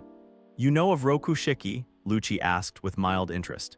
"I know that your enhanced speed comes from specific muscle modifications, your iron body technique requires precise control of blood flow, and your ability to walk on air is achieved through localized pressure manipulation," Luffy replied, his enhanced senses providing details that normal observation would miss. "I also know that every one of those techniques has vulnerabilities that can be exploited by someone who understands human physiology at the cellular level." What followed was unlike any battle in CP9's extensive history. Instead of facing opponents who would try to match their superhuman physical abilities, they found themselves confronting someone who understood exactly how those abilities worked and how to counter them. Saru, Lucci moved with speed that should have made him impossible to track. "Room, velocity negation," Luffy countered, using spatial manipulation to create zones where high-speed movement became impossible. "Tekkai," Lucci's body became as hard as iron, capable of deflecting most attacks. Scalpel, circulatory disruption, Luffy replied, using invisible blades of spatial distortion to temporarily cut off blood flow to the muscles that maintain the iron body technique. Rankyaku, Lucci launched compressed air blades that could cut through steel. Shambles, trajectory redirection, Luffy finished, sending the air blades harmlessly into the sky. But it was when Lucci activated his devil fruit abilities, transforming into a massive leopard-human hybrid, that the battle truly began in earnest. Carnivorous Zoan, Luffy observed as his opponent's physical capabilities increased dramatically. Enhanced strength, speed, and predatory instincts, but also enhanced biological systems that can be surgically targeted. Room, operating theater. The technique that Luffy unveiled was unlike anything he'd attempted before. Instead of a single blue sphere, he created a complex matrix of overlapping spatial distortions, each one designed for a specific medical purpose. Within that matrix, he could perform surgery while fighting, healing while attacking, protecting while countering. "What is this?" Lucci snarled as he found his enhanced abilities being systematically neutralized by invisible surgical techniques. "This is what happens when someone uses medical knowledge as a combat discipline," Luffy replied, his voice carrying the clinical precision that meant he was treating his opponent like a particularly complex patient. Counter shock, neurological reset. The bioelectric pulse that struck Lucci was calibrated not to cause damage, but to temporarily disrupt the neural pathways that allowed him to maintain his hybrid form. Suddenly, the feared CP9 agent found himself forced back into human form, his enhanced abilities neutralized by surgical precision. "Impossible," Lucci gasped, staring at his own hands as if they belonged to someone else. "No one can counter Zoan transformation abilities. Someone who understands how devil fruit powers interact with biological systems can do exactly that," Luffy corrected. "The question is, are you ready to listen to reason, or do I need to perform more extensive neurological surgery?" The threat, delivered with the calm professionalism of a doctor discussing treatment options, was somehow more terrifying than any display of raw power could have been. But before Lucci could respond, the situation was complicated by the arrival of additional CP9 agents, along with what appeared to be half of Water 7's population. The confrontation had drawn spectators, and among them were faces that Luffy recognized with growing anger. World government officials, marine officers, and most troubling of all, representatives of the organization that had destroyed Ohara 20 years ago. They hadn't just come for Robin, they'd come to make an example that would terrorize anyone else who might challenge their authority. "Citizens of Water 7, one of the officials announced through a voice amplifier. "You are witnessing the capture of Nico Robin, the devil child of Ohara, the most dangerous woman in the world. Let this serve as a reminder that the world government's justice is absolute and inescapable." Room. Population assessment, Luffy said, expanding his awareness to encompass the entire crowd. What he detected was a mixture of fear, confusion, and growing anger as people began to understand what was happening. These were citizens who had welcomed Robin as a guest, who had seen her scholarly nature and gentle demeanor, and who were now being told that she was somehow a threat to world stability. "You're afraid of her," Luffy called out, his voice carrying across the square with the kind of clarity that made everyone stop and listen. "The most powerful organization in the world is afraid of a single archaeologist who's dedicated her life to understanding history. She possesses knowledge that threatens world stability," the official replied coldly. "The ability to read poneglyphs to uncover secrets that are better left buried. Secrets like the fact that you destroyed an entire island of scholars because they were learning the truth about your origins," Luffy challenged. "Secrets like the Void Century that you've spent 800 years trying to hide." The effect of his words was immediate and dramatic. The crowd began to murmur, their fear shifting to curiosity and then to anger as they realized the implications of what they were witnessing. "This woman has spent her life trying to understand history," Luffy continued, his voice growing stronger. "She's never hurt anyone, never threatened anyone, never used her knowledge for anything but the pursuit of truth. And you're going to kill her for that? She is a criminal," Lucci stated with cold certainty. "She has been since she was 8 years old." "She was 8 years old when you made her a criminal," Luffy shot back, his enhanced senses detecting the psychological trauma that still haunted Robin. "She was a child when you destroyed her home, killed her family, and forced her to spend 20 years running from your justice." The confrontation had evolved beyond a simple rescue mission. Luffy realized that this was about something much larger, the fundamental question of whether the world government's authority was absolute, or whether individuals had the right to challenge systems that caused suffering. Room. Truth revelation, he said, using a technique he developed specifically for dealing with systematic deception. The spatial distortion that emanated from his position wasn't designed to cause physical damage, but to create a zone where lies became impossible to maintain, where psychological defenses were temporarily lowered, and where truth became impossible to avoid. Within that field, Robin found herself able to speak about experiences she'd spent 20 years hiding. They didn't just destroy O'Hara, she said, her voice carrying across the silent square. They hunted down every scholar who escaped, every student who tried to preserve our research, every person who showed me kindness during my exile. They turned me into a weapon by making my very existence dangerous to anyone who cared about me. And now they want to repeat that process, Luffy added, his clinical analysis cutting through the government's propaganda. They want to turn her capture into a public spectacle, to remind everyone what happens to people who ask inconvenient questions about history. The crowd's anger was now palpable, their sympathy clearly with the woman who had been persecuted for pursuing knowledge rather than the organization that had destroyed an entire civilization to protect its secrets. But it was Robin herself who provided the most powerful statement of all. "I don't want to die," she said, her voice breaking with 20 years of suppressed emotion. "I want to live. I want to learn the true history, to understand what happened during the Void Century, to complete the work that my mother and all the other scholars died trying to accomplish. But most of all, I want to live with people who accept me for who I am instead of fearing me for what I represent." "Then live," Luffy said simply. "Live with us, learn with us, and help us understand why the world government is so afraid of the truth that they'd commit genocide to hide it." The final battle was less about physical combat than it was about the fundamental question of justice. CP9's agents were skilled, but they were facing an opponent who understood that their true strength came from the psychological intimidation of absolute authority. Room. Systemic healing, Luffy declared, creating the most complex spatial matrix he'd ever attempted. Within that field, he began to address not just the immediate physical threats, but the underlying systems that had created this confrontation in the first place. He healed Robin's trauma responses, restored her ability to trust and hope, and most importantly, demonstrated to everyone present that the world government's power was not absolute. Injection shot. Empathy restoration, he said, targeting the CP9 agents with bioelectric pulses designed to temporarily suppress the psychological conditioning that made them effective killers. Suddenly, Lucci and his colleagues found themselves able to feel genuine concern for others, to question orders that caused unnecessary suffering, to recognize the humanity in their targets. What have you done to us?" Lucci whispered, staring at Robin with something that looked remarkably like remorse. "I've reminded you what it feels like to be human," Luffy replied gently. "The question is, what do you want to do with that feeling?" The resolution of the NI's lobby crisis was unprecedented in world government history. Instead of the public execution they'd planned, they found themselves facing a population that had been educated about their methods.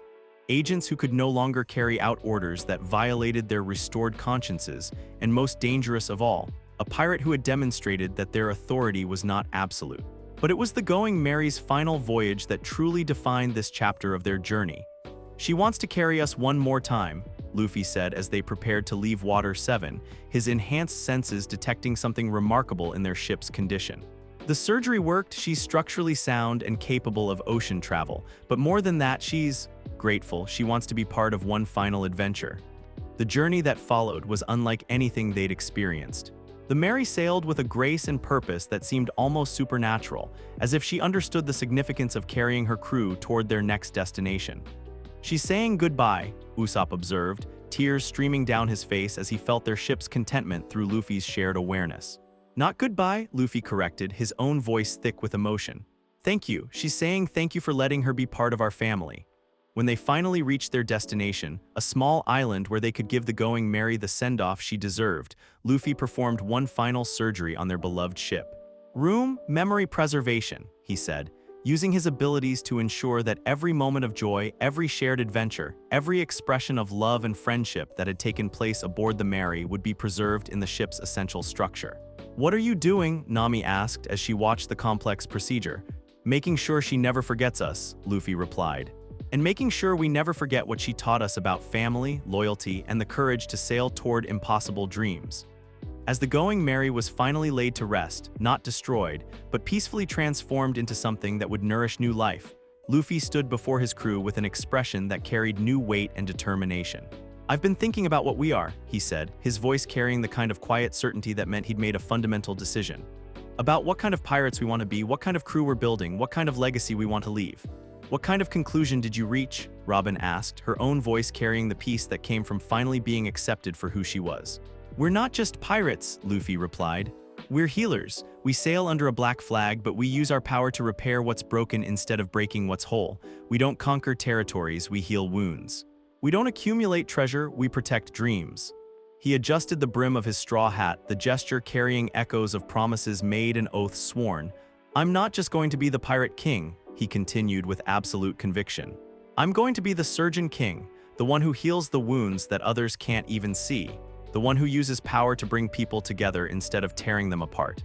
The one who proves that the strongest force in the world isn't the ability to destroy, it's the wisdom to know what's worth saving." His crew looked at their captain with expressions that mixed pride, determination, and unshakable loyalty. They had followed Monkey D. Luffy because he promised them adventure and the freedom to pursue their dreams. Now they would follow the Surgeon King because he promised them something even more precious, the chance to heal a world that desperately needed their particular kind of strength. "So where do we go from here?" Zoro asked, his hand resting on his sword hilt with familiar confidence. Luffy looked out at the vast expanse of the Grand Line, then at his crew, each member stronger, wiser, and more committed to their shared vision than ever before. "We keep going," he said with the grin that had become their rallying cry. "We find the One Piece, we uncover the true history, and we show the world that there's a better way to use power than just accumulating more of it." The Surgeon King's crew sailed toward the horizon, carrying with them not just dreams of adventure and discovery, but the absolute conviction that they could change the world through compassion rather than conquest. Their legend was no longer just beginning, it was transforming into something unprecedented in the annals of piracy. They had proven that the greatest strength wasn't the ability to defeat enemies, but the wisdom to turn enemies into allies through understanding and healing. The Grand Line stretched before them, full of dangers and wonders yet to be discovered. But whatever challenges awaited, they would face them together, as a crew united by the revolutionary idea that the ultimate treasure wasn't gold or power. It was the ability to heal the wounds that divided people and restore hope to those who had forgotten what it meant to dream. Years later, when historians would attempt to understand how a single pirate crew had managed to fundamentally change the relationship between power and responsibility throughout the world, they would point to this moment, when Monkey D. Luffy declared himself not just a future pirate king, but the Surgeon King whose greatest victories came not from battles won but from hearts healed. The boy who had eaten the Ope-Ope Nomi to save a friend had become the man who would use that same power to save the world itself. One person, one dream, one impossible surgery at a time. And there you have it, the incredible journey of Monkey D. Luffy as the Surgeon King. From a 7-year-old boy who ate a legendary devil fruit to save a friend, to the revolutionary pirate captain who chose to heal the world instead of conquering it. We watched him master impossible surgical techniques, save entire kingdoms through compassion rather than combat, and ultimately declare himself not just the future pirate king, but the Surgeon King who would use ultimate power for ultimate healing. What was your favorite moment from this epic saga? Was it Luffy's first use of the room technique, his incredible battle with Crocodile using spatial manipulation, or maybe that heart-wrenching decision about the ultimate surgery? Drop your thoughts in the comments below. I read every single one. And if you enjoyed this absolute masterpiece of a fan fiction, make sure you're subscribed and let me know what other what-if scenarios you want to see tackled next. Should we explore what if Zoro had eaten a devil fruit? What if Sanji was a marine? The possibilities are endless. Thanks for watching, and I'll catch you in the next video. Peace out.